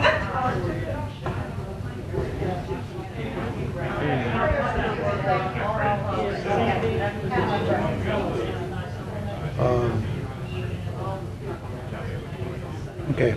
They could not do any, I mean, they could just not pass it. And at the next meeting, introduce a resolution saying we have to encumber that money. Like I said, they did years ago with the convention center one time. Well, because he doesn't want to consider that with the civic appropriations Okay, every he just year. wanted to Where bring could we put that, where could that be budgeted so that, I guess you could do it in the general fund somewhere. That's what He just doesn't want to consider it. What's up, Larry? But it, but see, if they. Me and Dr. Henderson has a birthday tomorrow. We can. Okay. Now, if 6 passes, it will be in the operating reserves, right? On our way for his birthday. It's going to be in the He's got a operating birthday tomorrow. reserves We if went 6 to the passes. Trejos and we were talking about it. He told me that just by the looks of the way 6, things are, he thinks that Maple Summer Avenue both might just be a good. Decreases other charges by $545,100. He's been by there dozens of times, and today was only my first chance. And it only leaves 400 in there. Did you ever go there when they had a restaurant there? And civic appropriations. I went So there, the idea was, what? Mr. Corbin wanted to Had lunch. take this out Well, of he thinks that that there's a good chance it'll 600. work. And then I told him what I did the last time. They don't have it anymore, but. Well, I told him that what happened last time was that I mentioned that if there's a dog park, it better not be for no So whiners. we would need a budget ordinance to do it, right? And he said, what are you talking about? So I told him what I did, like, I want this, I want that, give me this, give me that. And you really didn't have a clue because I was even talking about when I mentioned that funny Missy Hyatt. I don't watch TV that much. Well, anyway, I told him that you don't, but he got a good laugh out of me impersonating a whiner being at a dog park. Okay. And I mentioned that if she did that, like, get that dog away from me. And Dr. Peter would say, you're talking Well, to if your 6 doesn't dog, are pass, you kidding me? Yeah. But I'm saying, Don thought that was if funny. 6 The best thing I'm gonna passes, have. then we would need a budget ordinance to do it, right? Then you would need a budget ordinance to put it back Where into at? operating. Over at Tinseltown. Put it back into other. Tinseltown? I think they're having the The other thing that we could do is amend number Okay. 6 It's coming out on the to 13th of this week. and I plan to go see it. $345,100. At the movie house? Huh? At the movie theater? Yeah, Tinseltown has that movie out there. I Oh, want to okay. see the Medea Christmas. Yeah, I couldn't tell you when the last time I went to a theater. Well, I A believe it's, long time ago. well, I know one thing. The last time I went, Medea made a fool out of Dr. Phil, and Medea goes to jail. What, about a comedy? It's a Okay, David so Aubrey, how are you? my bet is we're gonna have Watch those 440,000 animated, in the you reserve. don't watch those animated shows, do You you? know what Michael is? No. Yeah. I think Michael, I'll get him. Oh, you know where he is? I can't handle animated stuff. Well, So, anyway, Taking them smoking? no. he said, you work out of here. I can't help What do I do when I get to Then she number said, 6? Don't do anything, right? what are you, a Don't do anything. Sir, am I going here? But when I get here, do I offer an amendment here, here? There's no. All right, I hope we get out of here by Because 7. I gotta get in. You're increasing. See, they're mean. Bad weather or not. Wait till that goes. 10, Wait till they get to you, 49, because the good thing, it'll all be decided by. California. administration. Okay, and if it's decided, we won't have to go here. Well, I mean, then if you say, okay, 15. So they're gonna have to come back. My name is Ron. Draw who am I speaking 15 to? and offer If you're 60. decreasing something, if you're increasing. Or if neither one works based on where we are. Okay. Then you just say, I'd like to amend 15 or 16. Joe and Loper Monty. All right. We'll work it Now, out. this is what They- Mike said. all right, Mike said all I right. need to amend 9B. All right, you got a whistle, you bro? That's 9B. Increases engineering by 5 minutes. Yeah. No, Who was that? I remember 20, Didn't didn't mean it? that. So I wanna add, I wanna. Yeah, but right now, 50,000. Okay, we'll see what happens. We have a problem with 8A. It says that you can't do it this way. So what he recommends. All of you best way smart. to do it would be to keep other churches approval. You're listening to an old man from time to And time. a resolution later to take the 200. God works in mysterious ways. That's true. Amen. Make that clear. That's true. Now, that's true. Sam, you ready? Mr. Chairman, Mr. Clerk, I'd like to call the meeting back to order, and Councilman Jenkins is ready to Okay. give me the motion, and I know Councilman Corbin is ready to second that motion. I'm on standby. All right. Okay, Mr. Thompson, I'd like to make a motion to bring ordinance 118, 119, 120, 121, 122, 123, 124, 125, 126, 127, 128, 129, 130, 131, 132, 133, 134, 135, and their various amendments off the table. Been moved by Councilman Jenkins to move it off the table, and I believe I got a second from Councilman Corbin. All in favor, vote yes. All right. Okay, I meant, yeah, okay. The budget legislation has been with a 7-0 vote to be removed from the table and put on the regular agenda. Mr. Thompson, are we ready? We're ready, Mr. Chairman. The first is an ordinance adopting the 2014 Capital Projects Fund budget. There are two amendments. The first is an amendment by the administration. It adds additional capital projects which were originally included in proposed amendments number 1 and number 2. It incorporates all proposed capital improvements project into one ordinance. Okay. Okay, what are those two capital? Yeah. Is this just a bookkeeping issue is what we're saying? I'm a little confused. No. These were the capital, most of these are the capital items that were added after Water and Sewer was sure that they had the money to do capital projects in water and sewer. They were all listed in the one that was on the agenda before. Okay, and by adopting this amendment, then this provides funding for that entire project, and then they can go forward, or it will come back to us. No, this is, once you adopt this, then the administration can move forward on all of these projects. This is the capital projects for everything for the entire year. Oh, so it's everything in that? Yes. So moved. No, wait, man, I already got all that. Wait, I'm sorry, I just hadn't had a chance to look at the amendments yet. Councilwoman McCullough, right, just hold up with your motion in order, so we can see if we got any more clarification we need to do. Hold on a second, because amendment number, You got 1 and 2 on there. I don't see 1 on this spreadsheet, but I see 2. okay. So the list If you that's look in- at, if you go to number 5, ordinance 118, and you click on the capital budget ordinance, and it has all of the budget, all of the capital projects for the city of Shreveport. Now, what they had before was an amendment where we would have to go in and add them to each of these, but they just incorporated everything into one, so now you have one document that will show all of the capital projects for the city of Shreveport. But then Okay. you had another amendment, didn't you?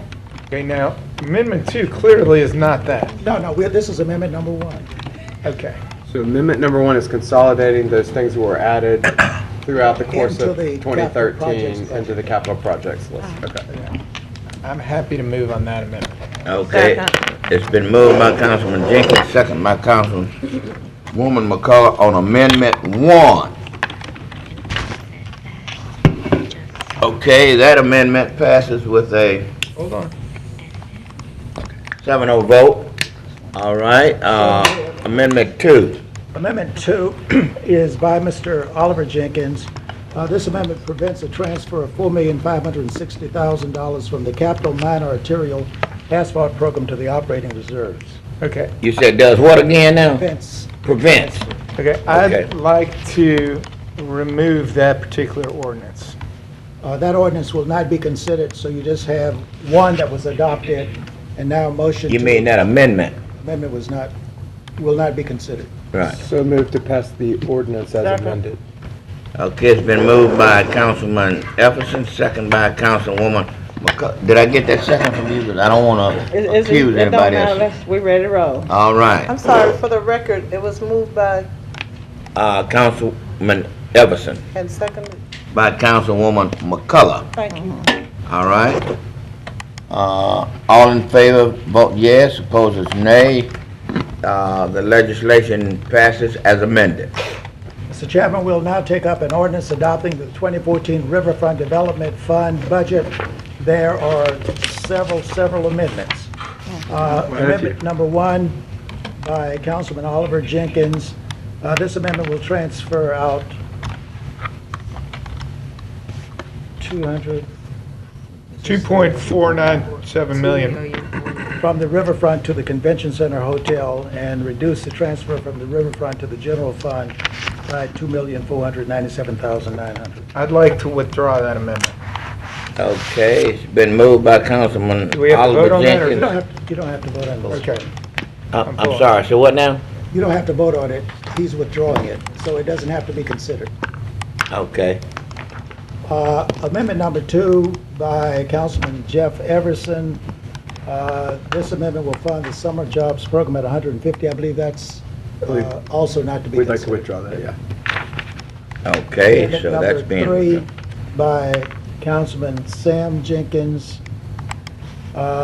This amendment uses 5% of NIP funding at $250,000 to administer the NIP program. Did you say that you want to? I want to withdraw that one. Withdraw that one. And I plan to join in on amendment number 14. So amendment number 3 is withdrawn also. Okay. Amendment number 4 by Councilman Oliver Jenkins. This amendment reduces NIPS funding by $35,000 to fund a choice neighborhoods coordinator position.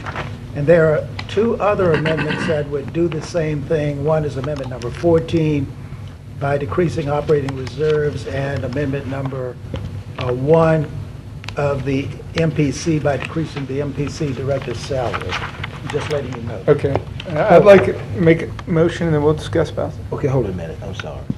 Let's go back to, I made a mistake. Go back to, 3. 3. No, go back to that, amendment number 3, I'm sorry, I made a mistake on that. I was mixing that up with the MPC that we're doing now. Now, on amendment number 3, that's the 5% of NIPS funding. Of NIPS funding. Now, I want to consider that. I do want to consider 5% of NIPS funding for the administration of the program. Okay. So we need a motion and a second. Right. So let me ask you this question. Let me ask you this question. He needs to clear that up before we get a. But this is what I'm trying to. I'm not certain at what amount NIP is going to be funded? Is it proposed to be funded at $250,000 at this point? Could we just say at 5% of NIP's funding? Okay, let's make the amendment. I want to make an amendment that 5% of NIP funding go to community development for the administration of the NIP program.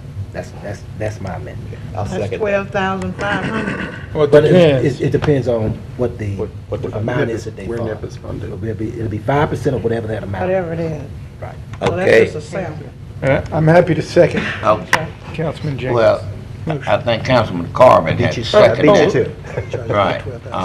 It has been moved by Councilman Sam Jenkins, second by Councilman Mike Corbin on, that's amendment what, 4? I believe it's number Amendment three. three. 3? Right. Okay, we went back and forth. All in favor, vote yes. This amendment passes. I apologize for the confusion. Mr. Chairman, we're now on amendment number 4. This amendment reduces NIP's funding by $35,000 to fund a Choice Neighborhoods Coordinator position. Okay.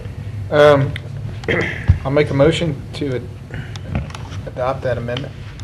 It's been moved by Councilman Oliver Jenkins. Can I get a second? I'll second it. And it's second by Councilman Mike Corbin. All I'd that, like to make a substitute. Can you make a substitute motion? No, Can you make a substitute motion on that? well, there are 2 others. If you would rather do one of the others, then I would think that you would ask the council to vote this one down and to vote for the one that you want to vote for. But I mean, I certainly want to know what the other option is. I believe that option would be number, you could do it. Which is your backup plan? Number 14? 14. Number 14 that was proposed by Councilman Carter. It's, And that's to take it out of, Operating reserve. you'll take it out of operating reserve. okay. This is, yeah, River. I'm going to just say, I'm doing my own little personal tally. Our operating reserve, based on this budget that we've changed and ones that we haven't proposed and done, our operating reserve in the riverfront is about half of what it was before we started. So my concern on 35,000, it's 931. Since these other transfers did or didn't happen, based on the reduction, no longer 150,000 coming out because the summer jobs program is fully funded. I believe the MSI amendment has been withdrawn, so that's another 50. So when you start tallying the whole deal up, you're only down to 400 and some thousand in the riverfront reserve. I think it's a mistake to reduce that even further. Now, to me, whether it comes out of Choice Neighborhood Coordinator Programs position or it comes out of that MPC Director one, I'm okay with that. I'm just saying taking more from that reserve is really not in our best interest at this point in time. Well, the reason why I'm not trying to go forward with the MPC Director position, it was brought to my attention, and I think that's on the fast pace. They already tried to advertise that position and want to have a salary in place when they do the advertisement. And they're talking like it's something they're going to try to do within the next 90 days or so. So that was one of the reasons. I thought that would be a good place to go to if we had more time, where we didn't need to pull them out of that salary. But when I hear right now, If we took a point of information, can I ask, what is the current salary level there? $137 or something. $100,000, over $100,000. On the city? But that's not to say someone is going to step in there and make that amount. I don't know. But what was brought to my attention by some of the board members, 55, they needed 55.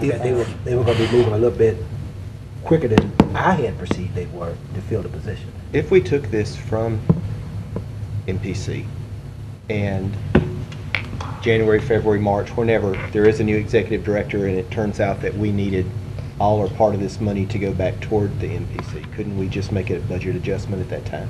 And take it from where the reserve? Could. From the reserve? we could. Now, Councilman Oliver Jenkins, what is your position on your amendment? You want to kill it or pass it or what is it? If somebody's offering up the MPC as an option, I am happy to withdraw mine and vote on that. If somebody is not interested in offering up that and taking from the reserve, then I'd like to push forward with my ordinance. And in the absence, Is anybody going to make a substitute motion to fund it out of the MPC directors? Well, we already have an ordinance. It's number 1 in the MPC budget to do that, and number 4 in community development. I understand that, but somebody could say, hey, I'd like to make a substitute motion to consider budget amendment number 14 in lieu of this, and obviously then I'd yield. I will make that motion. Okay? And the motion you're making is which now? Is to support the Amendment. the number 14. But we're not actually voting on Yeah, it we're not now. there. Yeah, But but I think Mr. Corbin is saying he will make that motion. I will make that motion when we get to those budgets. Okay. Well, then I will withdraw number 4 at this point. Okay. Mr. Thompson? Number 5, by Councilman Corbin. This amendment will transfer $150,000 from Riverfront to general government for the NEA grant match. So moved. Second. Been moved by Councilman Marvin, second by Councilman Jeff Everson. All in favor, vote yes. This amendment passes. Jackie, my pen ran out. I need another, please. I've had to write so much today. They only work till 6.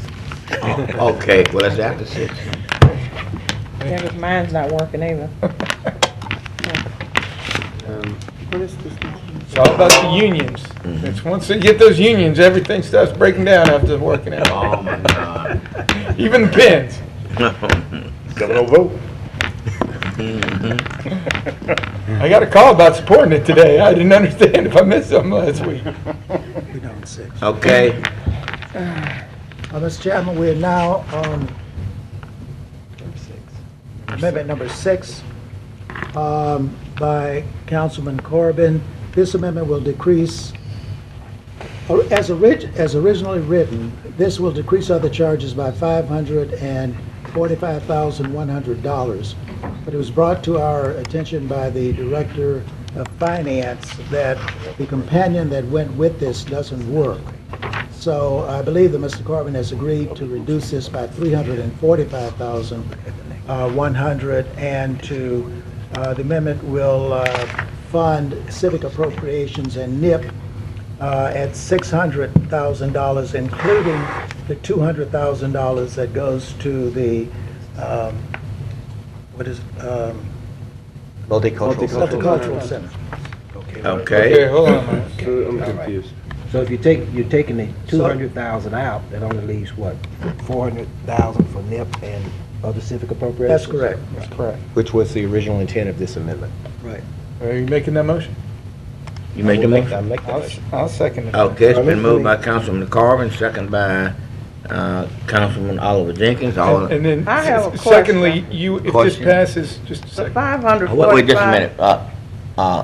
The 545,100, that number says what? It's reduced to $345,100.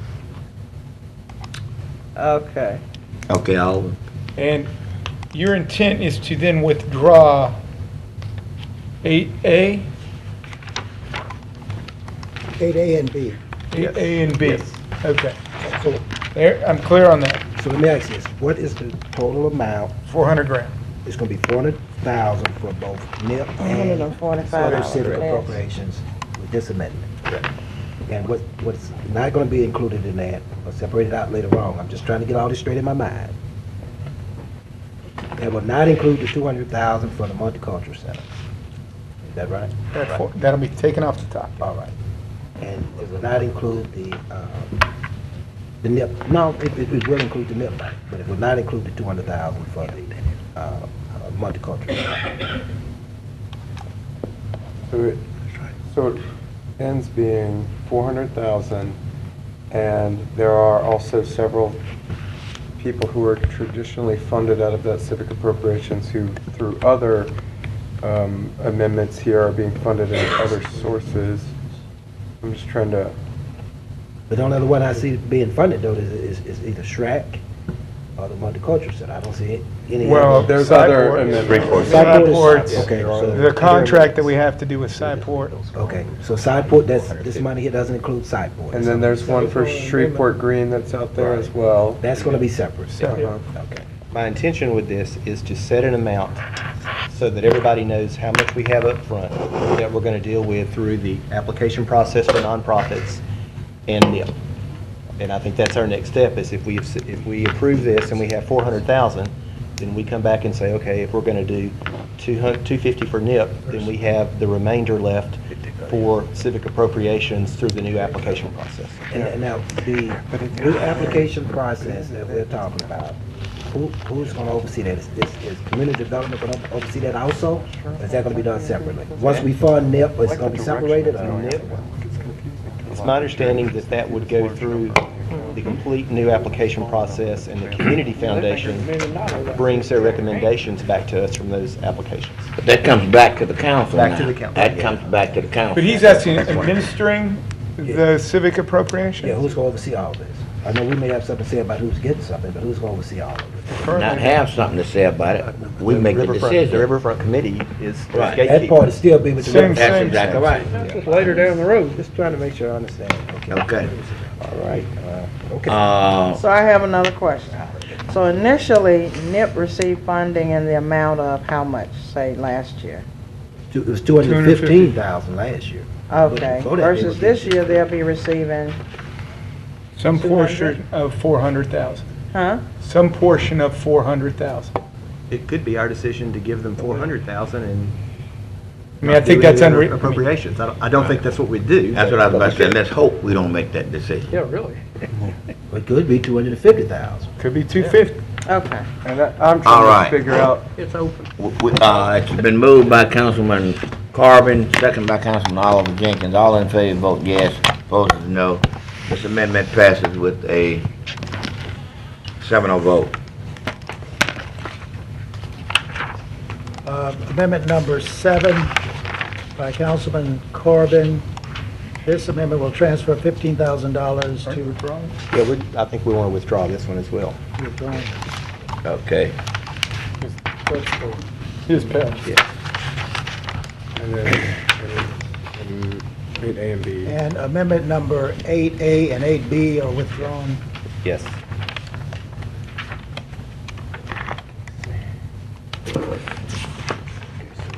Is that all, those amendments? No, sir. No, we got Much more. You got 9A, 9B, Oh, yeah, okay. all the way to 16, 18. Somebody was working hard with it. So we need to take up 9A.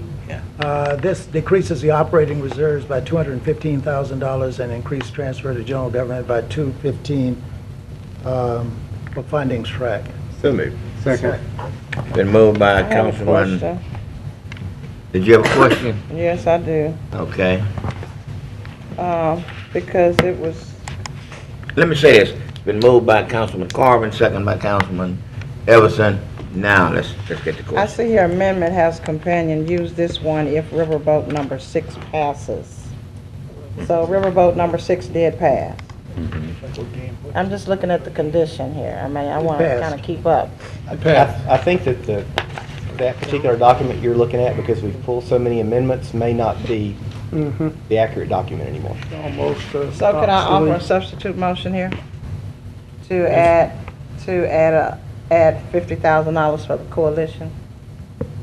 Isn't that an individual amendment that you have already? Yes, I do. I think. You want to I wait think it'll until we still be get able to your be considered. amendment? Okay. It's on All right. 15 and 16 will give you a chance. Yeah, 15, Okay. 16. All right. Give you a chance to come back for that. Okay, with this amendment, this is the 215,000 Gardner Schrack. That's not coming out of the money that we just passed on number 6. Right. Correct. Right. Correct. All right. Okay, all in favor, vote yes. Opposed is no. I believe now this amendment does. It passed with a 7-0 vote. Mr. Chairman, we do not need 9B, so we go to 10. This is an amendment by Mr. Corbin. We'll fund SKITA at $250,000 rather than $500,000. Can I get a motion? I think if I pull this, you have a amendment of your own, don't you? I'm going to pull this. Well, would mine address the same thing? Let me look. I think so. Would it, Mr. Thompson? I don't think so. No, it doesn't. They're both SCEDA. Okay. Mine was written after yours, I think. So. This reduces the SCEDA by $250,000, and I believe Mr. Everson's will then fund something else with that money. $250,000. So moved. Okay, it's been moved by Councilman Corbin. Can I get a second? I don't want to. Okay, second by Councilman Jeff Everson. All in favor, vote yes. Opposed, no. I had a question. I think we have multiple questions. Now, That's a circle. I know that there's another amendment back here. I mean, just hearing the conversation I'm hearing right now sounds like amendment number 17, which we haven't got to yet, for the Entrepreneurial Accelerated Program. Is going to be funded. Why do we have to separate them? Why can't the money just stay there, the whole $500,000 stay there with SCEDA until, we get to a point that we are ready to pass some legislation on the Entrepreneurial Accelerated Program? That's a good question, and I'm happy to answer it. I mean, I think my response would be that, in the budgeting process, I'd like to have that money budgeted, because I think the Parish Commission is also considering matching and at a 3-to-1 level what we budget for it. So despite the fact that we don't have a cooperative endeavor agreement set up yet with the Entrepreneurial Accelerator Program, I realize that's not there yet, but I'd like to set aside the money now, so that we can use that, so that is out there, so that we can show a sign of support for the program, and hopefully other local governments will match and go beyond that level of support. Well, I mean, I think the program is worthy of support and attention. It's just the timing of it to me right now. I have not exactly spoke with any commissioner who's told me any legislation that's really went forward with them appropriating any money. Have I been misinformed? I know that there's some support for the program they have voiced, but as far as some actual legislation appropriating some dollars to do it right now, I don't think that's what they've done.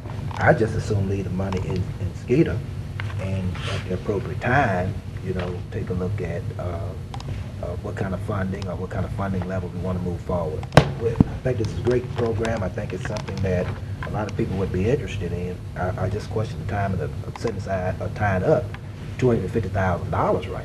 Well, I would say the same thing perhaps about SCEDA, something that we've budgeted for several years in a row now and has not yet materialized. So I think that's one of the reasons I'd like to go ahead and set this money aside. Now, obviously, we don't disperse the money without a cooperative endeavor agreement or without further discussion, but I'd like to kind of set it aside in the budget. Now, that was my thinking, is that, we've entertained discussions about SCEDA, which I also think is a great program, and would love to be able to move forward with that as well in this year. So it was really my thinking that we'd set this money aside in there, and hopefully both of these materialize quickly. But I think that. Well, Jeff, I thought it was 500,000 versus 250. The matching. I mean, the parish was going to match 500,000. Yeah, well, they've discussed some large amounts. Yeah, I'm not sure if it's 500 or 750. Explained to me 500. They were expecting us to match 500,000. Actually, they were going to match. They were going to do $1 million. Yeah, and I think we'll see what the votes are. I think we just don't have the resources to commit to that right now. But So you just want to do some set aside. Yeah, because our goal is to contribute 500,000, right? I think right now our goal, the goal that I set forward was the 250,000. Certainly it's subject to review throughout the year, but I wanted to show some commitment to it at this stage, and thought the 250,000 was, that was what we could afford at the moment. So I'm gonna stop this discussion, go to Councilman Jenkins after he makes his comment, then we're gonna see where the votes are. Right. I just think, thank you, Mr. Chairman, I'm sorry, I didn't mean to interrupt you. I think, what we've always had is some degree of flexibility if the money's set there in Skeeter. If you committed or tied up the way we're about to do now, it's not, it takes away that flexibility to be able to move. Take a look at how things develop later on. Okay, we got a motion and a second on the floor. Okay, I'm gonna pause for the mayor because I like it. Thank you, Mr. Chairman, council members. I just want to offer some comments for the record. Yeah, I know obviously this is an issue that the council will ultimately decide, and from the administration standpoint, I guess we'll get engaged when it comes to the cooperative endeavor dimensions of this and what have you, and trying to figure out how all that goes forward. But I want to express some grave concern and reservations about diminishing the city's financial commitment to Skeeter. It's interesting that the reference would be made to what's been expressed from our friends in local government at the parish level, because this is an actual effort that has been established as a recommendation from our Shreveport-Caddo 2030 master plan, an effort that has been researched and deliberated and discussed and debated, ultimately codified, and then adopted by both these bodies. And we have been trying for a considerable period of time to move forward with this particular effort. And the reason as to why it was identified as being extremely important is because we do not have in place right now a professional entity that has the direct and specific responsibility for addressing economic development issues that are specific to the city of Shreveport and the parish of Caddo. We have the regional effort, that is the North Louisiana Economic Partnership. We have the State Department of Economic Development. Our friends across the river in Bossier have the Bossier Economic Development Foundation. The folks just across the state line in Marshall have the Marshall Economic Development Commission, all of which are entities that are funded specifically to address the issues of retention and expansion of existing businesses within those particular jurisdictions, as well as the continual effort to go out and recruit and attract new businesses to come into those areas.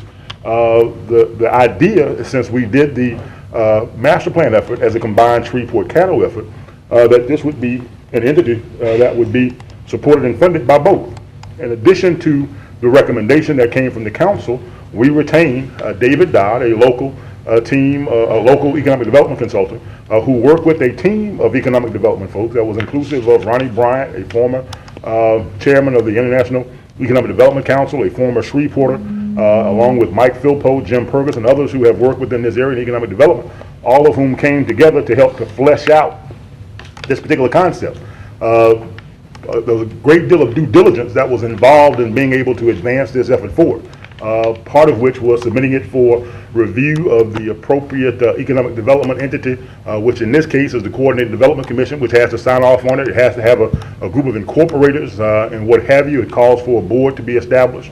And for each of the local government entities, that being the city of Shreveport and the parish of Caddo, to share equally in the funding of that. This council moved forward to put us in a position to be able to stand this effort up, to be able to go forward and do that work. Unfortunately, since it is a joint effort that requires at this point, as it's currently imagined, the cooperation of both the city and the parish, we've not moved forward because it was just about this time last year that unfortunately the parish of Caddo failed to move forward.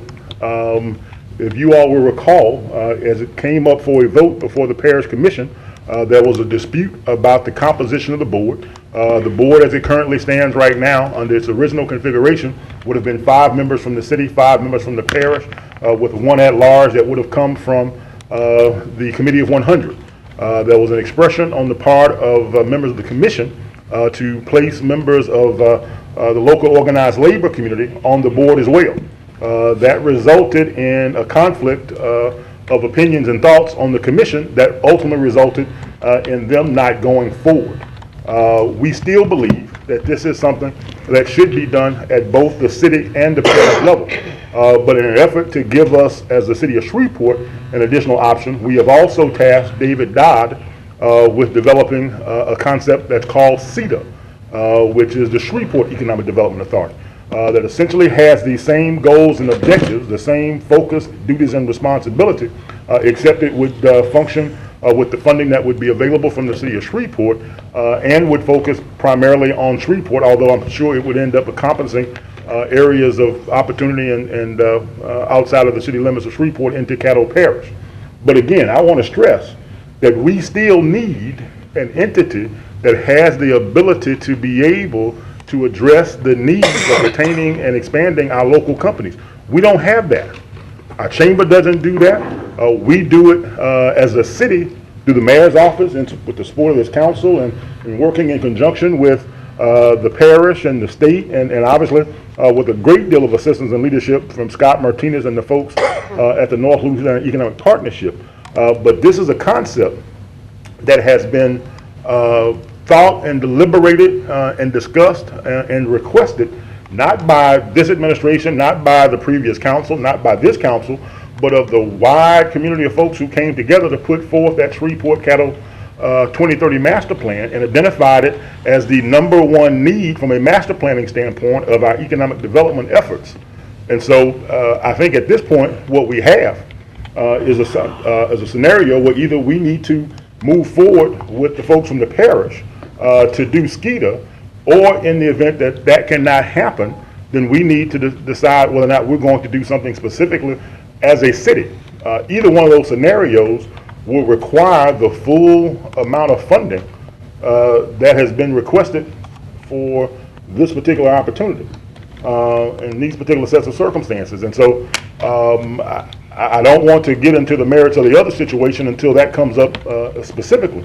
But this is not something that has just come up and is just a fly-by-night or represents the thoughts or considerations of just a few folks who believe that they're experts in this. This is something that has been identified as something that we need in order to be able to go out and ensure that we hold on to our existing employers, work with them when they look to expand, and put us in a position to be able to have a Shreveport continual professional presence at the table when we go out and compete for new businesses to come to this area. And I know I've heard the representation that the parish intends to double or triple whatever funding that we would put forth for the EAP, which is a fine consideration. My request was that before we move into any new areas that we haven't really truly studied or vetted at this point, that we come back and make sure, since this has been one that the city has been in the starting blocks ready to go. You guys have ensured that by both voting and authorizing us to move forward and appropriating the dollars. We need to try and see if we can't get some consensus and ultimately some resolution. And in an effort to accomplish that, that's one of the things that I've asked to be placed on the agenda for this Friday's intergovernmental meeting that'll be this coming Friday, for us to have an opportunity with the guys at the parish to have an open discussion and figure out whether or not we have a scenario we can move forward on, or if we need to figure out, as the city of Shreveport, if there's some other direction that we need to go. And so with that, just want to say that for the record, to make sure you guys are aware of that, to know that the SKITA effort, again, I'll go back right here in this room, got shot down, I believe it was December 6th of last year, in a parish commission meeting, based on, did not go forward. How about that? Okay, I thought it was something that we had done for a moment there, and I was a little confused.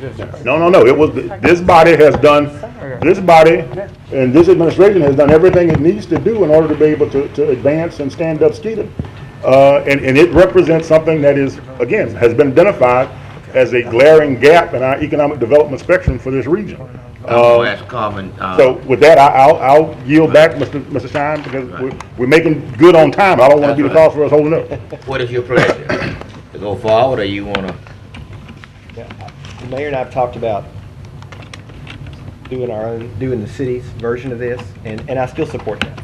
And I think if we can't get the parish on board, then we need to do our own thing. So at this time, your position is to go forward with the vote. We got the motion. I want to finish what I'm saying. Okay. First, I think this would be the third year that we funded SKITA, and in the past 2 years that we funded it at $500,000, we've come back in January or early February and started nipping away at that money for other things.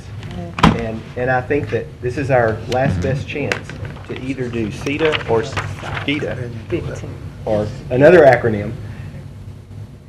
Shame on us if we don't move this forward, is what I'm going to say.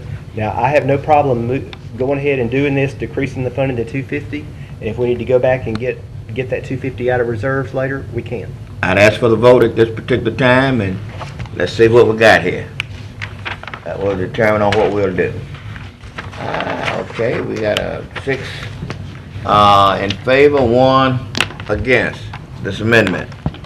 Mr. Chairman, we are now under, we have amendment number 11. That was, That's been withdrawn. that's what I was about to say. Okay, I'm sorry. Mr. Thompson, would you please accept my apology? So that results in the, Oliver was pushing me. that results in the funding at the proposed amount of $100,000. Yeah, To remain at 100,000, right? that's correct. Mr. Chairman, Yes, is it too late to offer an amendment to increase? it might be, huh, Mr. Mr. Yes. Yeah. If it doesn't turn in favor, might continue along. It's too late, all right. Amendment number 12 by Councilman Thank you, Oliver. Corbin. This amendment will transfer $125,000 to general government for funding IMAX. So moved. Second. Been moved by Councilman Corbin, second by Councilman Everson. Did I hear that right? Okay, I don't wanna. I think we both said it at the same time. Right, okay, all in favor, vote yes. This amendment passes with a 7-0 vote. Number 13A decreases operating reserves by $75,000 and increases transfer to general fund by $75,000 for Shreveport Green. So moved. Second. Been moved by Councilman Corbin and second by Councilman Sam Jenkins. Mr. Sam, as we call him, okay? So this is a part of Amendment 6. All in favor? Correct. Vote yes, opposed is no. This amendment passes with a 7-0 vote. Number 13B is not needed. Number 14 by Councilman Corbin, this amendment will transfer $35,000 to community development to fund the Choice Neighborhood Coordinator's position. And I believe we're going to pull this. He's gonna pull this one, It's withdrawn. Thompson, okay? Next. Next, we don't need number 15, but number 16 by Councilwoman Rose McCullough. This amendment will increase SRAC's funding by $50,000 to be used exclusively for the Black Cultural Arts Coalition. It's been moved by Councilwoman McCullough, second by Mr. Sam. All in favor, vote yes, opposed is no. This amendment, Does this, and I have a question, I guess. Does this amendment bypass the previous funding method for the Black Cultural Arts Coalition? Yes, it Where they does. got a percentage of SRAC's allotment, or does Yes, this, it does. or does this replace that percentage? Well, it does both. It bypasses it and replaces it. What he's saying is it's not a cumulative, that they wouldn't get both the 50,000 and the 1/6 or whatever, right? No. They would just Right. No, they'll only get the If this passes, 50,000. they're only getting it. Okay. They'll only get the At 50,000. right. That's the clarification I need. Thank you. okay, this amendment passes with a 7-0 vote. Amendment number 17 by Councilman Everson. This amendment will appropriate funds for the Biomedical Research Foundation to be used for the Entrepreneurial Accelerated Program. So moved. Second. Been moved by Councilman Everson, second by Councilwoman McCullough. Okay, questions? Mr. Mayor? And I offer this for the record. Now, my good friend Jay is here, and I'm sure he can offer, if he's inclined to, some comment as well. But I just want to establish for the record, it ties back into the earlier comments that were made by Councilman Everson, and that is this is an effort that has some potential. From the administration standpoint, I want to offer that I have in fact had a chance to be able to go and travel to Austin, spent a considerable amount of time with Dr. Sibley Butler. I find him to be a very compelling gentleman and has done some outstanding work. But I would offer that officially, from our perspective, this is entirely premature. It is interesting, again, in line with the comments offered by Councilman Everson, that we have our friends in local government who are prepared to double or triple the money that we are prepared to put into this effort, and identified seemingly as the one entity that is missing in our economic development spectrum here in Shreveport in northwest Louisiana. Frankly, I beg to differ, because it may be at some point, but I'm not quite sure if what's needed at this point is $2 million per year to connect people who have great ideas with folks who are interested in investing in those ideas. It may in fact be, but I've not seen the kind of effort that has gone into making the determination as to whether or not SKETA is something that's necessary done for this. I've not seen the kind of effort that was put into justifying the dollars requested by the Minority Supplier Institute done for this. I've not seen anything other than a proposal that was been submitted by both the commission, the council, as well as the administration that says, you know, here's what Dr. Sibley Butler did in Texas, and we want the Biomed Research Foundation to now step up and do the same thing. My response, I think, to the dinner that myself and Councilman Oliver Jenkins and Sam Jenkins attended with Jay and with Dr. John George was that, frankly, it was my understanding that 20 years ago, this was the work that the Biomedical Research Foundation had been established to do in the first place, and it was the reason as to why, you know, there's a millage that's been passed that provides a considerable amount of money to them for this specific purpose. And so while conceptually it could be something I think that would be very good and may have some significant merit, I think that there's some other voices that need to be a part of the dialogue as this thing goes forward. Other folks who are part of the startup entrepreneurship community as well. I understand that some of those conversations are taking place, and again, this is a decision in terms of the appropriation that will be made by the council. Obviously, we will be actively engaged in terms of how any particular cooperative endeavor agreement ends up being established, as well as what will be established as the various matrix that will be involved in this agreement that indicate that the citizens of Shreveport are getting, you know, a decent return. As I understand it, this is intended to be at least a 5-year commitment from the public entities involved. And again, it's one that I believe needs some more serious debate and deliberation. And frankly, I guess I'll put on my Cooper Road hat at this point.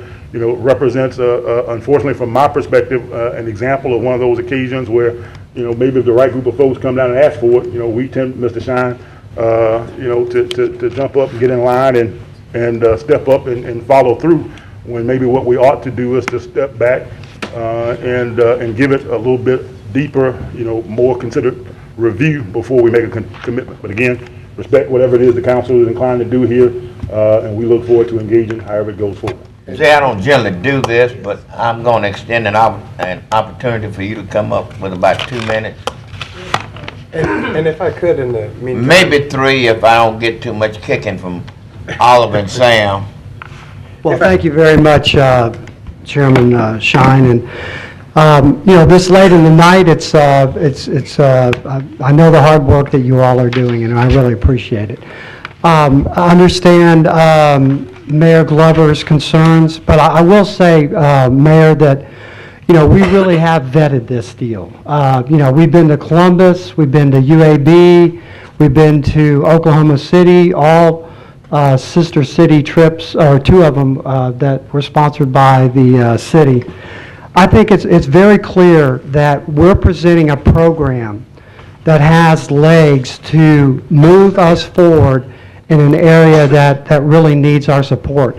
This isn't an economic development, and I understand what you're saying on the SKETA deal, that it will provide support for the city. But this is a program that's actually going to provide the opportunity for us to have new companies right out of the gate put in front of idea makers, venture capital and angels, that we can move forward immediately. And basically what we've seen in these cities that we've been able to visit is that these are the kind of things that these cities are doing that are moving forward new jobs for our citizens in areas that we really need to take a look at. That's going to help us continue to diversify our economy. And relative to the millage, almost half of that millage that we currently have is used to support researchers at LSU Medical Center. The remaining monies that we're using for that current millage are supporting a new effort that we're doing with the positron emission tomography imaging center. We've recruited 2 eminent scientists from Wake Forest. The foundation has committed over $15 million from our revenues. So that is separate from the EAP. We just believe the time is now, and I'll just leave you with this.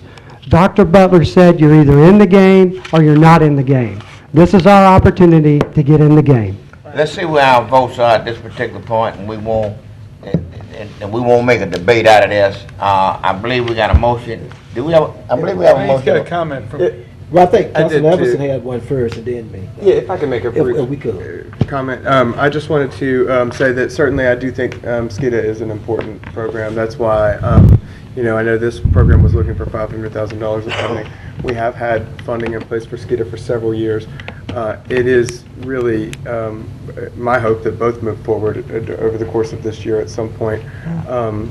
I think we could use every bit of help we can get in this area, but I think that this is one that we'd be well served to have some money at the ready as it materializes, and certainly acknowledging that there are some continued discussions to have on the road to the cooperative endeavor agreement.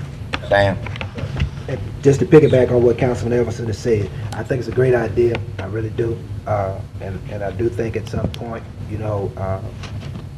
some kind of funding need to come forward to deal with it.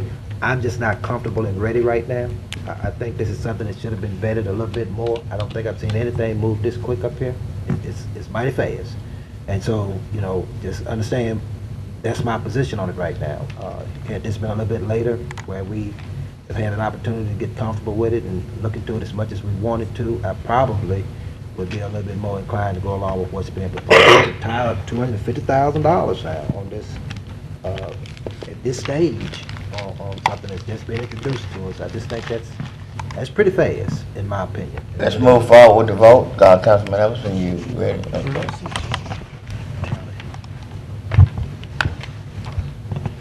This will tell the truth. Okay, we have 6 for and 1 against, so Jay, this told the truth. Thank you. Without a debate. We'll have a debate tomorrow in Councilman Oliver Jenkins' office. Mr. Chairman, we now have amendment number 18 by Councilman Oliver Jenkins. It decreased the operating reserve, the way it's written, by $931,900, and it transfers that money to the general fund operating reserve. We've been trying to keep a tally over here, and we think that it's $787,000. Okay, and let me, if I may speak. Yes. Okay, so the intent of this, and this is after talking to, I will say, Dale, and some, I'm assuming, tacit support from the finance department and the rest of the administration at this point, that by moving this money to our general fund reserve, it will be it will improve our fund balance, and will improve certainly visibility in terms of bond rating is when we go forward with that. So we don't really get any credit for this sitting in the riverfront reserve if we don't transfer it to the general fund reserve with regard to bond rating. So that's the impetus of this particular transfer. And how much is it? How much is Now. whatever the balance is now. Yeah. Our calculations, and I think Sharika agrees, I got the same number. 787,000. Okay, so that's why I'd like your support. I do think from a financial perspective, it is in the best interest of the city. Is that in the form of a motion? That is the motion. Second? I'll second. Okay, it's been moved by Councilman Oliver Jenkins, second by Councilman Mike Corbin. All in favor vote yea and nay. This particular amendment passes with a 7-0 vote. Okay. I believe that those are all of the amendments to the riverfront. Can I get a motion from Councilman Everson, second from, let me make sure, who's the second from? Okay, Rose McCullough. All in favor vote yes, opposed is no. This One down. piece of legislation passes as amended. Mr. Chairman, we're now in the ordinances adopting the 2014 general fund budget and ordinance adopting the 2014 general fund budget with several amendments. Amendment number 1, this amendment adds funding for SciPort programming and building-related expenses at $200,000. So moved. Second. It's been moved by Councilman Everson, second by Councilman Sam Jenkins. All in favor vote yes, opposed is no. This amendment Councilman Oliver Jenkins? Sorry, I'm just a little slow. passes with a 7-0 vote. Amendment number 2, in engineering and environmental services, decrease personal services by $103,400. This amendment corrects personal services to account for vacant and unfunded positions. So moved. Second. Been moved by Councilman Mike Corbin, second by Councilwoman Rose McCullough. All in favor vote yes, opposed is no. This amendment passes with a 7-0 vote. Amendment number 3, this amendment decreases personal services in the fire department by $492,200, and it increases materials and supplies, contractual services, and improvements in equipment by a like amount. The total is, for those increases, is the same as the total of the decrease. What is pleasure? Swapping out, huh? Wait. Second. I have a question. Wait a minute. Okay, I'm a little concerned here, so Yeah, you swap. stand by before we move forward.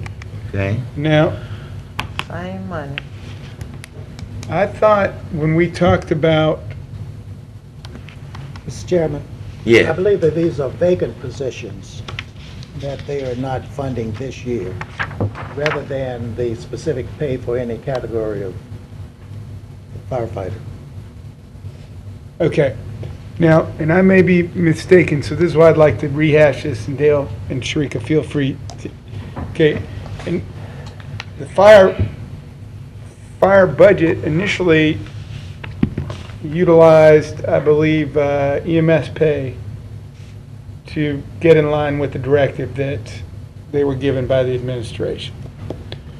They have opted for a different approach with unfunding some of these positions. The way this currently reads, or at least it reads to me, that though that's how they are gaining on this point, they are then recharacterizing the money for something else. At least that's the way it reads to me, the way this one is written right now. Yes, Chief, can you hear that? I mean, there were some additional, they found some additional savings in personnel services that was redistributed to other sub-objects to be able to put back some of the funds that they had initially cut out in the initial budget. so though this one shows as neutral, we're going to see that savings in a different budget line, in a different amendment? Correct. Okay, I'm happy to take your word for it All at this right. point. So moved, Mr. Chairman. Okay, it's been moved by Councilman Webb. Can I get a second on that from somebody? Second. Three. It's been second by Councilman Sam Jenkins. All in favor vote yes, opposed is no. Just increase their budget. No, she's saying that the reductions are somewhere else in the, This amendment I'm just, you know where I'm going on this. Okay. this amendment? Mr. Chairman? Yes. Just for the sake of the clarity and the record, I hear some hesitancy and some concern by Councilman Oliver Jenkins. So if there's some questions or issues that I prefer we get those on the record and clarified and give us a chance to. I mean, listen, I do trust them, and they've told me that and I'm assuming that when we get to that item in the budget, you're going to make that clear to me where that is. But there's always value to trust and verify.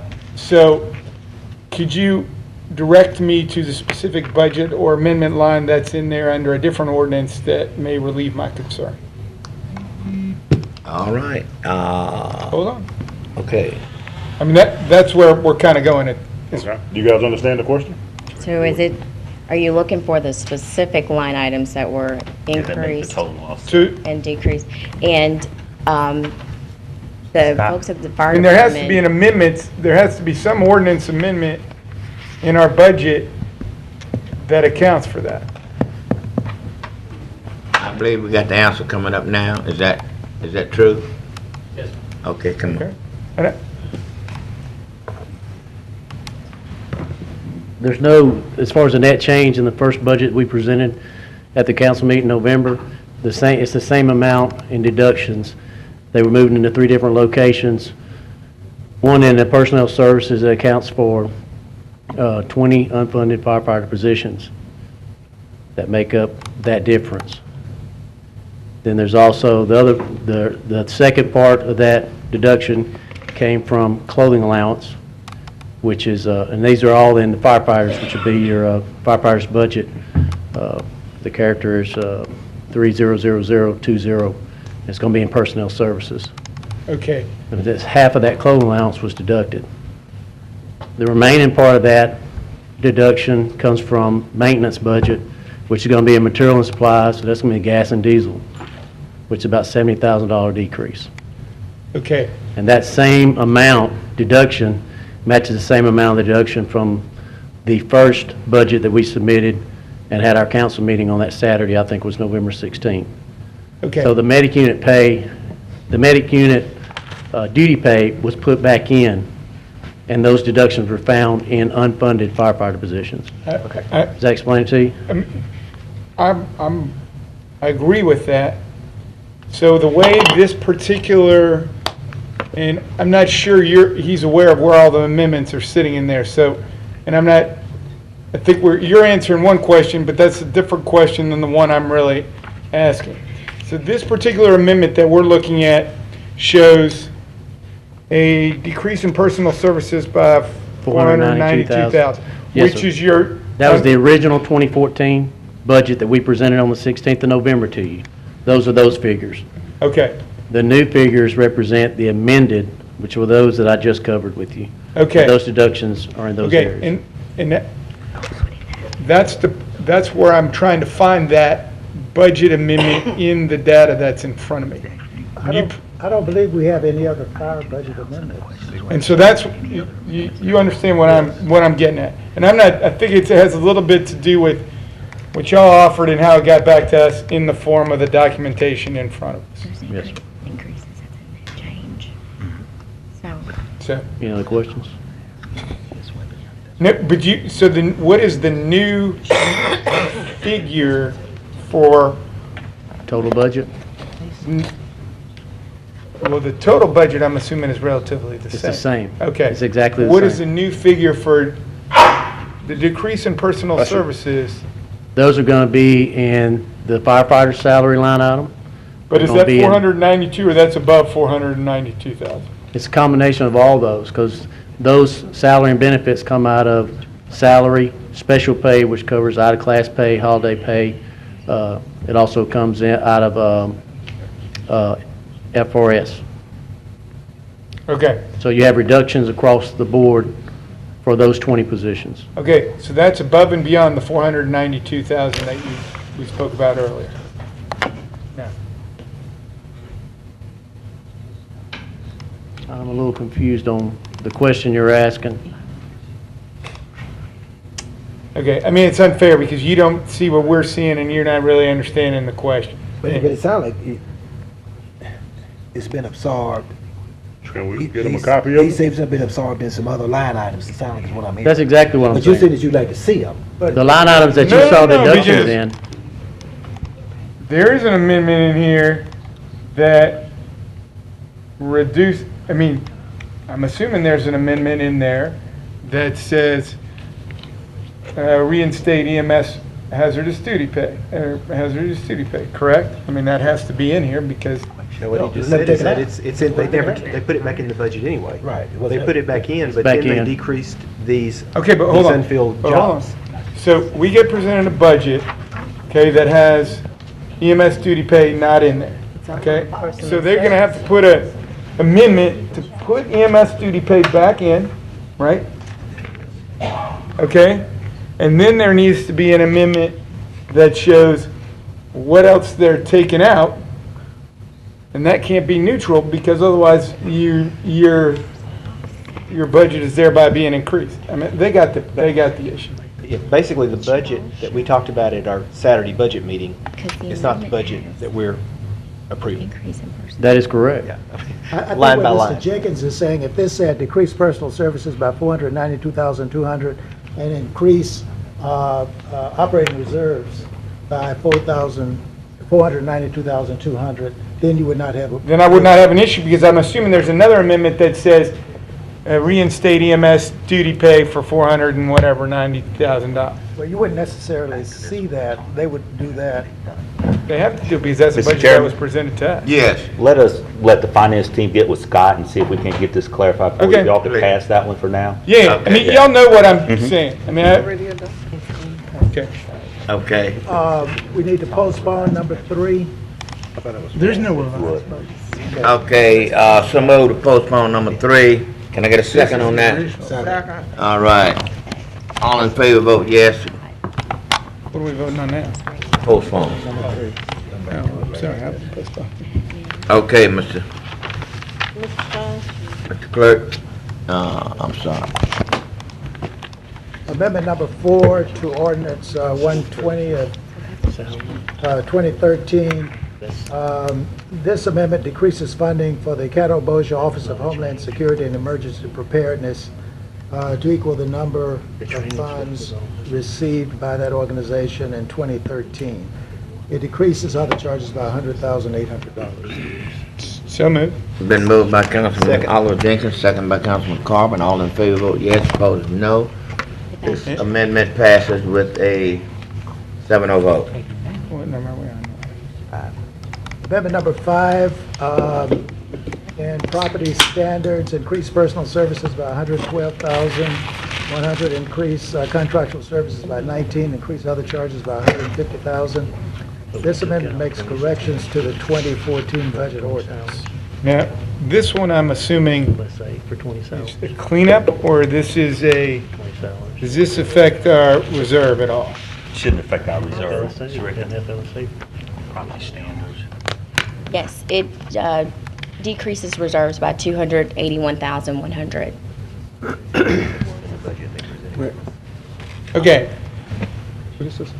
Well, I might have to say, I'm not in favor of it. I mean, I vote, I mean, we didn't, this is an additional appropriation to our budget that Yeah, I thought we were going to we take can't say, I mean, can't say there's a rationale, or at least I'm not familiar with what it is. You said it's adding money? I thought it was just making corrections. to what they No, already- it's flat out. They're all increases, there's no decrease. $270,000 increase.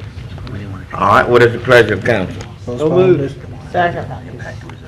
Well, we postponed the other one because we hope to resolve it, but I don't think this one's would going to be, up and down, yeah. this one is going to be resolved. My motion is to, either, I don't know, what do I have to do?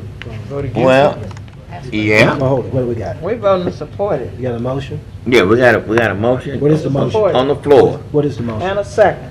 Motion on the floor is to support. Adopt. Your Okay. position is to, And I am going to make a strong recommendation not to adopt something that has not been through our process. okay. Can I get a A little bit of an explanation on what this is. Uh, I mean, I know there's no counter, but where does this come from? I'm gonna tell you, it's coming out of your reserve. Well, I It's mean, I basically- know where the money comes from. I'm saying, what is the need for this? What is this to do? Increase personal services, increase contractual services, The property standards you want to. increase Mr. other Chairman, this charges. one, we'd like to pull it. What was supposed to happen, there was supposed to have been a reduction in contractual services to cover the cost of the additional cutting crew. And apparently in the initial submission, that difference was not included. So now adding it in, I think, speaking now, that it has a negative impact on the reserve, and we don't want to do that. Okay, can I get a We'll find some motion? other way. Can I get a motion to pull this? Supposed to withdraw? All right. Administration is withdrawing it. They withdrew. Okay, then, okay, you all are, okay. Yes. Let's move on then. And happy if y'all, Postpone this one. if in 2 months we Now they gonna say, withdraw it. hey, let's Yeah. do this deal differently, I'm not. Right. That's what we need to do. We need to find another way to do it, because that's what was supposed to have happened. All right, let's move on, Mr. Thompson. Amendment number 6, this amendment transfers revenue received from SWEPCO franchise fees into the general fund. This is for $5 million.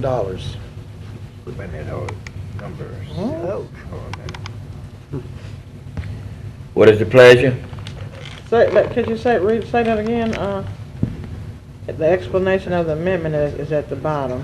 This amendment transfers revenue received from SWEPCO fund. This will take $5 million from the street special revenue fund and put it in the operating reserves in the general fund budget. Mr. Chairman?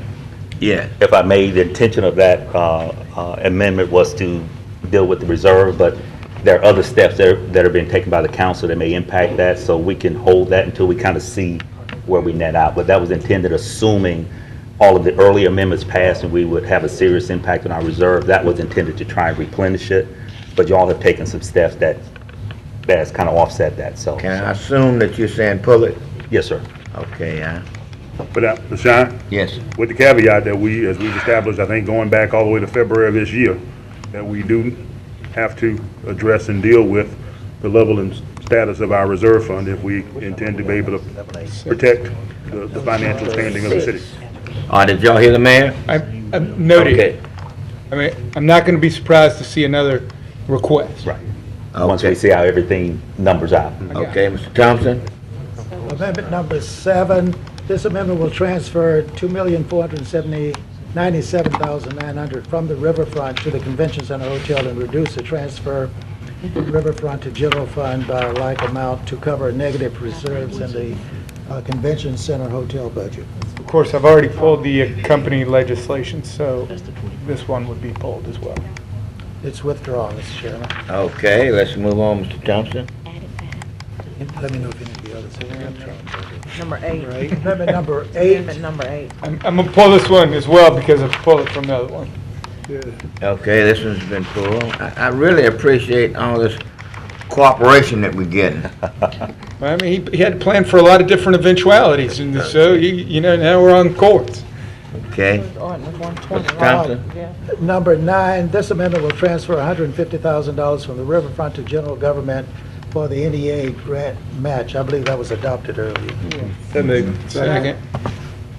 Did you say that was adopted earlier, Mr.? The companion was adopted earlier. Okay. It's been moved by Councilman Mike Carvin. Did I get it right? Who was the second? Rose was, I believe. Rose, okay. McCullough, all right, all in favor, vote yes. Opposed, no.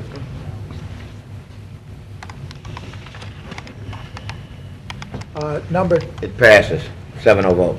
Number 10, this amendment will transfer $215,000 to general government for funding of SRAC. It's a companion to number 9, which was adopted earlier. Second. Moved by Councilman Everson, second by Councilman Carvin, right? All right, all in favor, vote yes. Opposed, no. This amendment passes. Okay. Then you were able to. 7-0 vote. Amendment number 11, this amendment will transfer $125,000 to general government for funding of IMAX. The companion was adopted, number 12. Been moved by Councilman Carvin, second by Councilman Everson. All in favor, vote yes. Opposed, no. This amendment passes with the 7-0 vote. What are we on now? Number 12, amendment number 12, this amendment will transfer $75,000 to general government to fund Shreveport Green and the veteran campaign. Second by, it's moved by Councilman Everson, second by Councilwoman McCullough. All in favor, vote yes. Opposed, no. Legislation passes, 7-0 Ms. vote. Corbin? I'm sorry, I saw him push yes, that's why I said 7-0 vote. Amendment number 13, this amendment will increase SRAC's funding by $50,000 to be used exclusively for the Black Cultural Arts Council. So moved. Second. It's been moved by Councilwoman McCullough, second by Councilman Carmen. All in favor, vote yes. Opposed, no. This piece of legislation passes with the 7-0 vote. Number 14, this amendment will zero out riverfront reserves by transferring the remaining balance to the general fund. How much was that? $787,000. It's moved by who? So moved. I'll move on it. Okay, Sam Jenkins and second by Oliver Jenkins. All in favor, vote yes. Opposed is no. This piece of legislation passes with the 7-0 vote. Mr. Webb? Mr. Chairman, we have an amendment 15, which I believe that you don't have. And we also have number 3 that was postponed. I don't know what the administration's pleasure is with number 3 or whether they want to take up number 15 at this time and explain it. And I'll just say, what I realize now is the EMS pay removal, if we adopt it as it is still being removed from their funding line. Unless it's somewhere else in the budget, and I'm assuming it'd have to be in general fund. There's nowhere is that reflected on our current budget. What the fire department submitted was a spreadsheet, and there was several line items that was adjusted, and they added the duty payback, which was about $400,000, and the total of the 20 salaries, including benefits, including the civil service pay, totaled about $760,000. They had some other savings that they found in clothing allowance as well and personnel services. So the net effect is they redistributed those funds to other line items, including materials and supplies, improvements, and equipment. So it shows the net effect of those changes. But what they submitted was their spreadsheet that had different additions and subtractions from appropriations in different line items. What I'm saying is if we adopt the budget the way it is right now, they will not have, the EMS pay would not be restored. It is. Because, well, how could it be? Because we've never seen a budget amendment. They made changes between other line items within the 1,000 character, so they put it back in the EMS line. They took it from someplace else in the 1,000 character, so therefore it doesn't show up on another amendment because it stayed within the character. I got you. So that whatever reduction in EMS pay doesn't show up here because that's a subgroup of a bigger issue, and that item has been taken Exactly. care of. It's all personal services, so they made changes within that character, so therefore it doesn't show up on an amendment. To oversimplify, what's in our big 3-ring binders and what we talked about at budget meeting may not be exactly what we're Right. to here. Right. If Based the on net line amount of the budget didn't pass, but Right, the total in personal service is still the same, but those individual line items have changed. Are we ready to pass that? Okay, once again, I'm going with trust. It's difficult to verify this one, so I just want to make sure that's clear, but Been moved by Councilman Oliver Jenkins, second by Sam and Corbin. All right, all in favor, vote yes. Opposed, no. This amendment passed. For the record, that was amendment number 3 that was adopted. Right. And Charles, you may want to come back. We have amendment number 15 that was just submitted. You want to explain this one to us? What was I don't know it? if you've seen this. Push your I can sure we have. I'm sure you have. Did you pass the one with personal, with property standards? We did not. It was This withdrawn. number needs to That was change, withdrawn. right? Yes, it would. So we don't need that one. The number needs to change. It needs to be the total of amendments 1 and 2. That's, Which, that net number Could you is put an those numbers in increase. there and give it back to me? Sure. yeah, that can be changed by. Yes, Sharika has them. Also, Madam Clerk. Mr. Jenkins, Mr. Chairman, what we'll do, the axiom sheets will be corrected to reflect the correct line in terms of the fire budget, so you'll have a record of it. Okay, that we'll I mean, provide. I'm not, just want to make sure we're doing it correctly, and as much for our benefit as the collective benefit of where our fund balance stands. Exactly, yeah. Okay. We don't want to touch that. All right. Trying to build it up, not make an Right, administrative right. error that Takes lowers it it. down, right. Mr. Chairman, I'm sorry, Mr. Thompson. We have one other budget amendment that we need the council to consider, and they are making the adjustments to that one now, Mr. Shine. Thank you. What he's saying is, you should have brought a pillow. Thank you. It's a dynamic process. It is. Amendment number 15 to ordinance 120, in section 2 appropriations, increase operating reserves by 4,200, is that right? Yes. Correct. This amendment accounts for the net decrease in operating reserves. Well, okay. I guess it's an increase now. And this is the property standards, if y'all doing this to get property standards correct? Now, this doesn't. This was fixing another administrative issue. It's on program.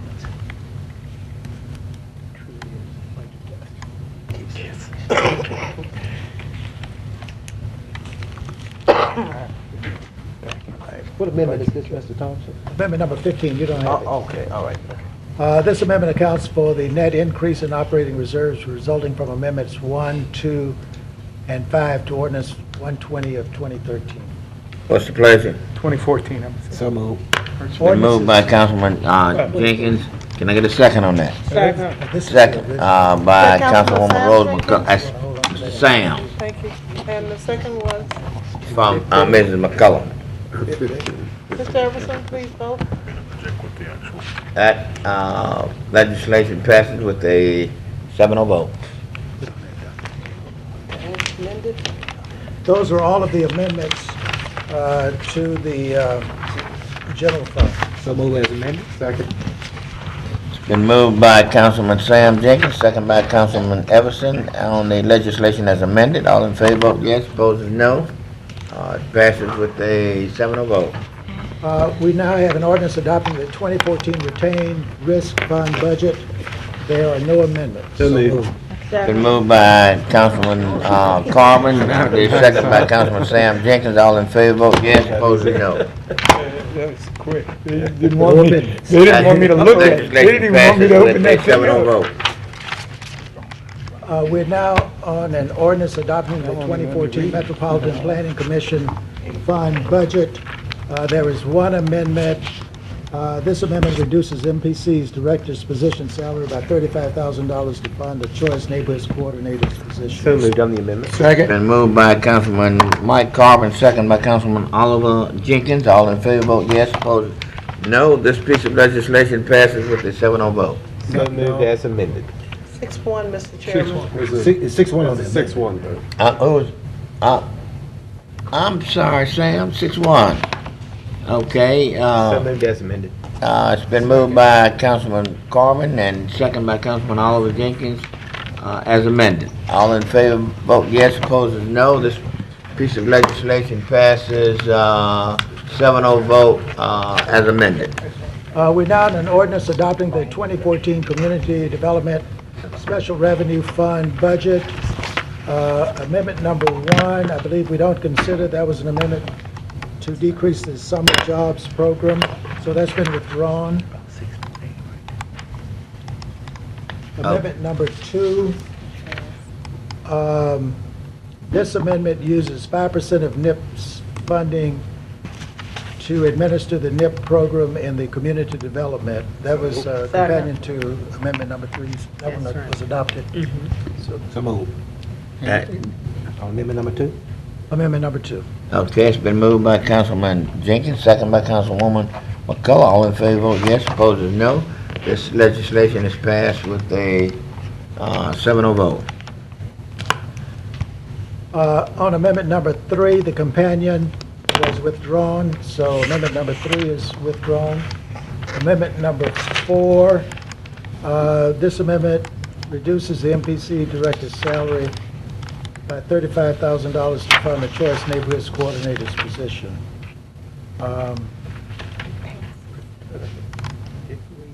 We already did that one. Well, I think we did it in, we didn't do it in community development. Okay, you're taking it from. We did it in Metropolitan Planning MPC to take it from there. Now you gotta receive it in community development. So moved. Second. Moved by Councilman Oliver Jenkins, second by the chair. All in favor, vote yes. Opposed is no. This piece of legislation is passed with a 6. In fairness, it does show 7 up there on green. 6-1 vote, 1 against and 6 in favor. That was Sam Jenkins' amendment that I passed and he voted against. Just Right, that's okay. Amendment number 5, I believe the companion was withdrawn. This amendment will transfer $15,000 to community development to manage NIP. That one was withdrawn. Okay. So this one is withdrawn. 6. 6 was also And 6. Withdrawn. Moved as a 14 withdrawn. Right, 6. So number 6, the companion was withdrawn, and this one is withdrawn. Those are all of the amendments. So moved on the ordinance as amended. Second by Councilman Everson, moved by Councilman Oliver Jenkins. I want to get those Jenkins correct. All in favor, vote yes. Opposed is no. This piece of legislation passes with a 7-0 vote. Next is 124, an ordinance adopting the 2014 Grant Special Revenue Fund budget. There is one amendment. This amendment corrects the description of the estimated receipts and appropriations within the Grant Special Revenue Fund to describe all grants instead of specifically police grants.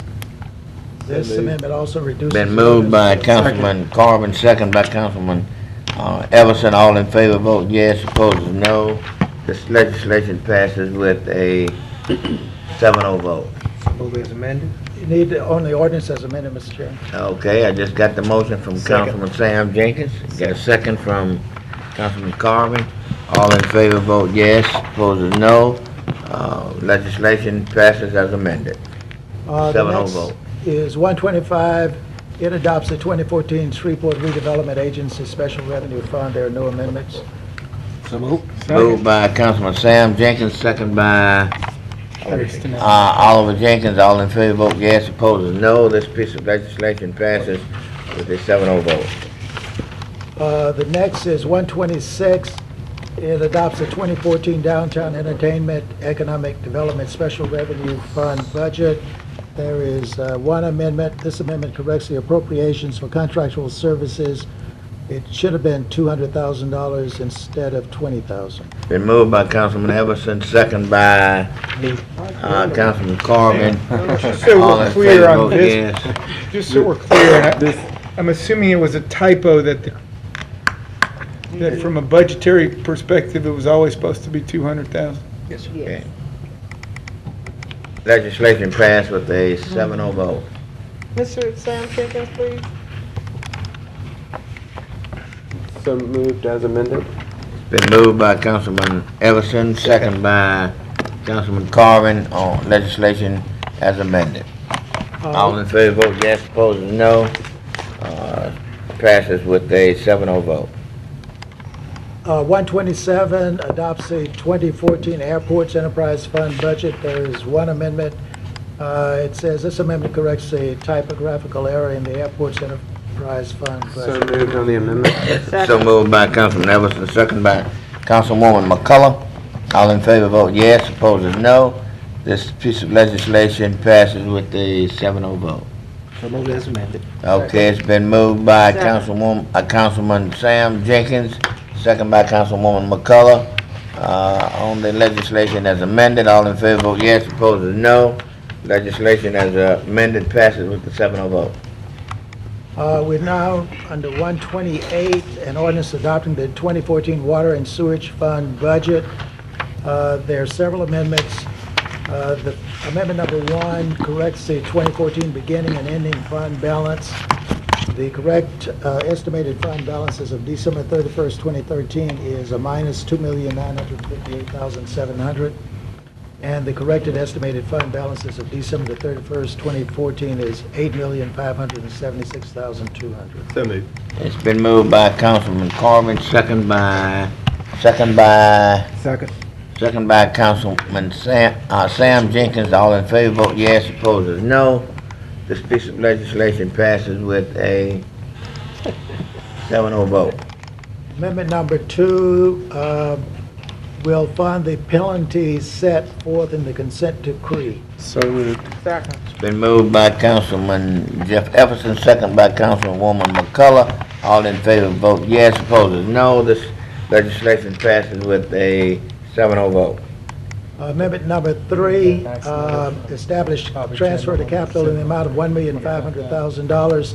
This is a companion to amendment number 1 in the capital budget that was adopted. Now, what does this do now? What is this money It for? transfers $1,500,000, establishes a transfer to capital for $500,000 for the backflow prevention project. Okay, 1,500,000 and breaks it down. I see it down in there. Okay. Okay, is that a motion by you, Sam? So moved. Okay, moved by Councilman Sam Jenkins, second by Councilwoman Rose McCullough. All in favor, vote yes. Opposed is no. This piece of legislation passes with a 7-0 vote. So move is amended. Second. Okay, it's been moved by Councilman Ron Webb, second by Councilwoman Rose McCullough on the legislation as amended. All in favor, vote yes. Opposed is no. This piece of legislation passes with a 7-0 vote as amended. Mr. Chairman? All of this, now what do we, this is the Overall water? overall water and sewer budget. As amended. All right, now, does this include those positions? I'm still confused. Is this the one that has the funding in it for the positions? Well, actually, For all 35 positions? Barbara? I don't think it's in. Dale? Yes, sir. Okay. Water and sewer enterprise fund? Are we comfortable with voting on this at this particular time? This budget that we're about to vote on does include the 35 additional positions. Yes, sir. Dale said. Yeah. Okay. Do we Mr. want to Everson? reconsider, or are we comfortable with it? Now, the problem is, I'll just say from a technical standpoint, unless you have an amendment to do something different, by not passing it, you just don't have an I mean, you're not really fixing any, you're not even, you could obviously do it. I don't know what you do about, since it's a fund and people need to use the water department every day.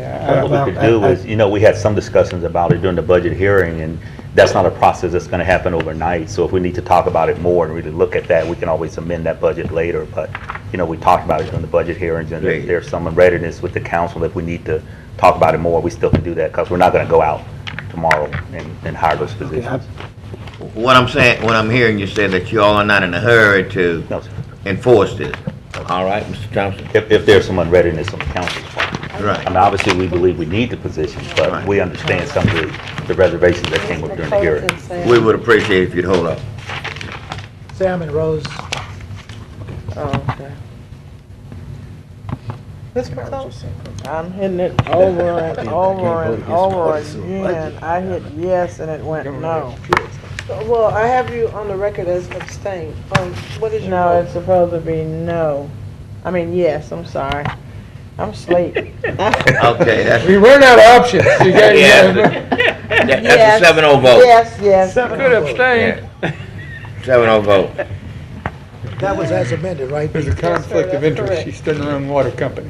We're now under 128, adopting the 2014 budget funding contractual services provided by Sport Training. 129. 120. I'm sorry. 129. There are no amendments. Second. Okay, it's been moved by Councilman Oliver Jenkins, second by Councilman Corbin. All in favor, vote yes. Opposed is no. This piece of legislation passes with a 7-0 vote. 130, adopts the 2014 Downtown Parking Enterprise Fund budget. No amendment. So moved. It's been moved by Councilman Everson, second by Councilman Corbin. I will. No, Okay. I actually spoke. I'm sorry, Oliver Jenkins. All in favor vote yes, opposed is no. This piece of legislation passes with a 7-0 vote. 131. Councilman Sam Jenkins, please vote. 131 adopts the 2014 Convention Center Enterprise Fund budget. No amendment. So moved. I'm the second. It's been moved by Councilman Mike Corbin, correct? Councilman Sam Jenkins, second that motion. All in favor vote yes, opposed is no. This piece of legislation passes with a 7-0 vote. Sam Jenkins. Hang with us. We only got 4 more to go here. That was a 7-0 vote. 132 adopts the 2014 Convention Center Hotel Enterprise Fund budget. The First Amendment increases the 2013 hotel estimated contributions to $1,006,000 and increases the 2014 beginning and ending fund balance. Moved by Councilman Oliver Jenkins, Mike Harvey, second by Councilman Oliver Jenkins. All in favor vote yes, opposed is no. This piece of legislation passes with a 7-0 vote. The next one, amendment number 2, the companion was withdrawn, so this one will be withdrawn. Get a motion on the legislation as amended. So moved. Moved by Councilman. Withdrawn. Oh, excuse me, sorry. No, Disregard. that's okay. Councilman Sam Jenkins, second by who? Mike Corbin as amended. All in favor vote yes, opposed is no. This legislation passes as amended. 7-0. I'm sorry, I need a vote for Mr. Everson and Ms. McCullough. Y'all about to make me be wrong. 7-0 vote passes. 133 adopts the 2014 Debt Service Fund budget. There is one amendment. This amendment corrects the heading to the Debt Service Fund budget ordinance. Moved by Councilman Mike Corbin, second by Sam, was it? Okay, all in favor vote yes, opposed is no.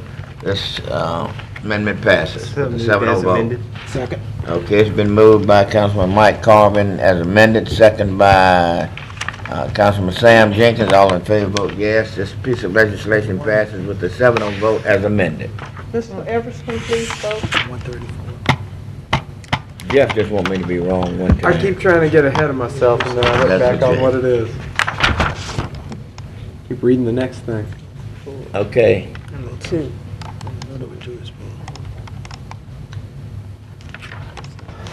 We're now to 134, an ordinance adopting the 2014 Street Special Revenue Fund budget. We have an amendment number 1. Sharik, I need some help on this. It decreases improvements in equipment by $3 million, increases operating reserve by 1.5, and increased transfer to general by 1.5. Does this need to be adopted? This was what we discussed at the October 8th meeting. Councilman Oliver Jenkins mentioned there was one correction where improvements in equipment had $3 million where it should have been in reserves. This was a carryover that I think when they took 212's budget, or 213's budget, the $3 million was in there, and I said that transfer was not related to this budget, and I'm assuming this is a fix. To be honest, I haven't gone back to confirm that this is the fix. Yes. I think that's what it's supposed to be. okay, it's moved by Councilman Oliver Jenkins. Second. And second by Councilman Sam Jenkins. All in favor vote yes, opposed is no. Legislation passes with a 7-0 vote. We have an amendment number 2, but the companion, this is for the $5 million was pulled, so this is withdrawn. Right. So a motion to adopt the ordinance as amended would be in order. Been moved by Councilwoman McCullough, second by Councilman Everson to adopt the legislation as amended. All in favor vote yes, opposed is no.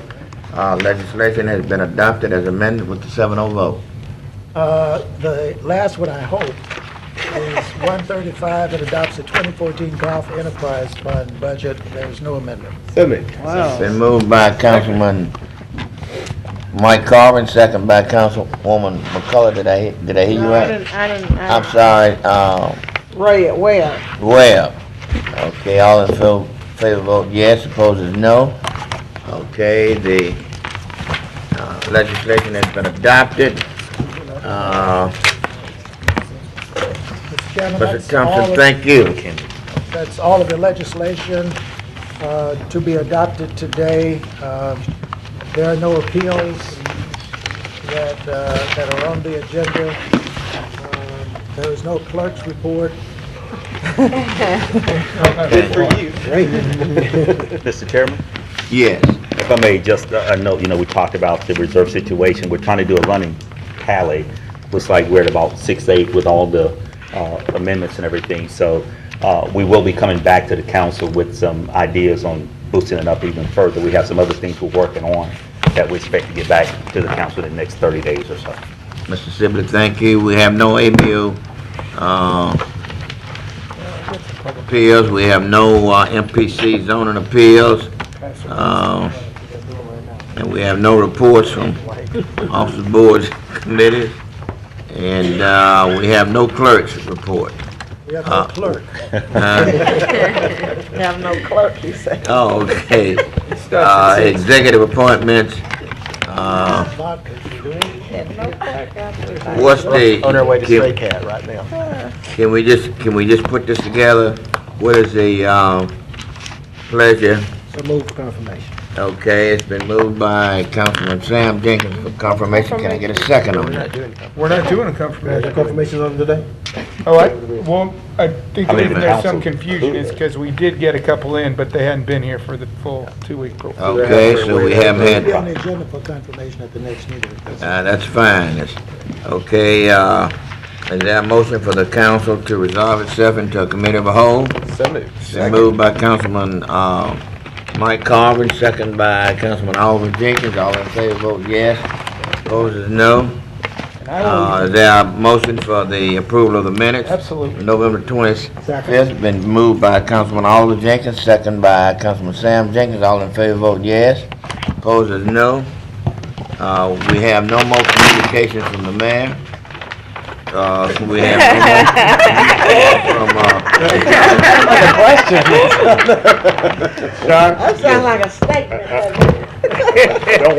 Don't want to shirk my official duties and responsibilities. I want to say thank you all for getting us at least a 6.8 million on our reserve. We obviously believe that number needs to go up, and we'll, as Mr. Sibley mentioned, continue to work with you all to accomplish that. We also want to thank you all for the reconsideration, ultimate withdrawal of the summer jobs amendment. Obviously, that was a program and an effort that's very important, as evidenced by the young folks who came out today. Also want to thank you all for the withdrawal of the MSI, the Minority Supplier Institute Amendment. Wish we could also increase that particular program and funding. And then lastly, I just want to say go Cavaliers and go Yellow Jackets. Look forward to cheering you on to victory this coming Thursday, and look forward to working with this council and our administrative team. Hopefully we'll have a reason to have a parade when we come back. So with that, turn it back over to you, Mr. John. Okay, we have no more communications from council members, I hope. At this particular point, we will move back into our regular council meeting, and let's adjourn. I want to thank you all for... Oh, we get some claps on that, all right. See, she can clap after the meeting. Yeah, you clap after the meeting. 7 years ago, when we got out of here at 12:02. Yeah. Season on that. This one wasn't too bad. Yeah.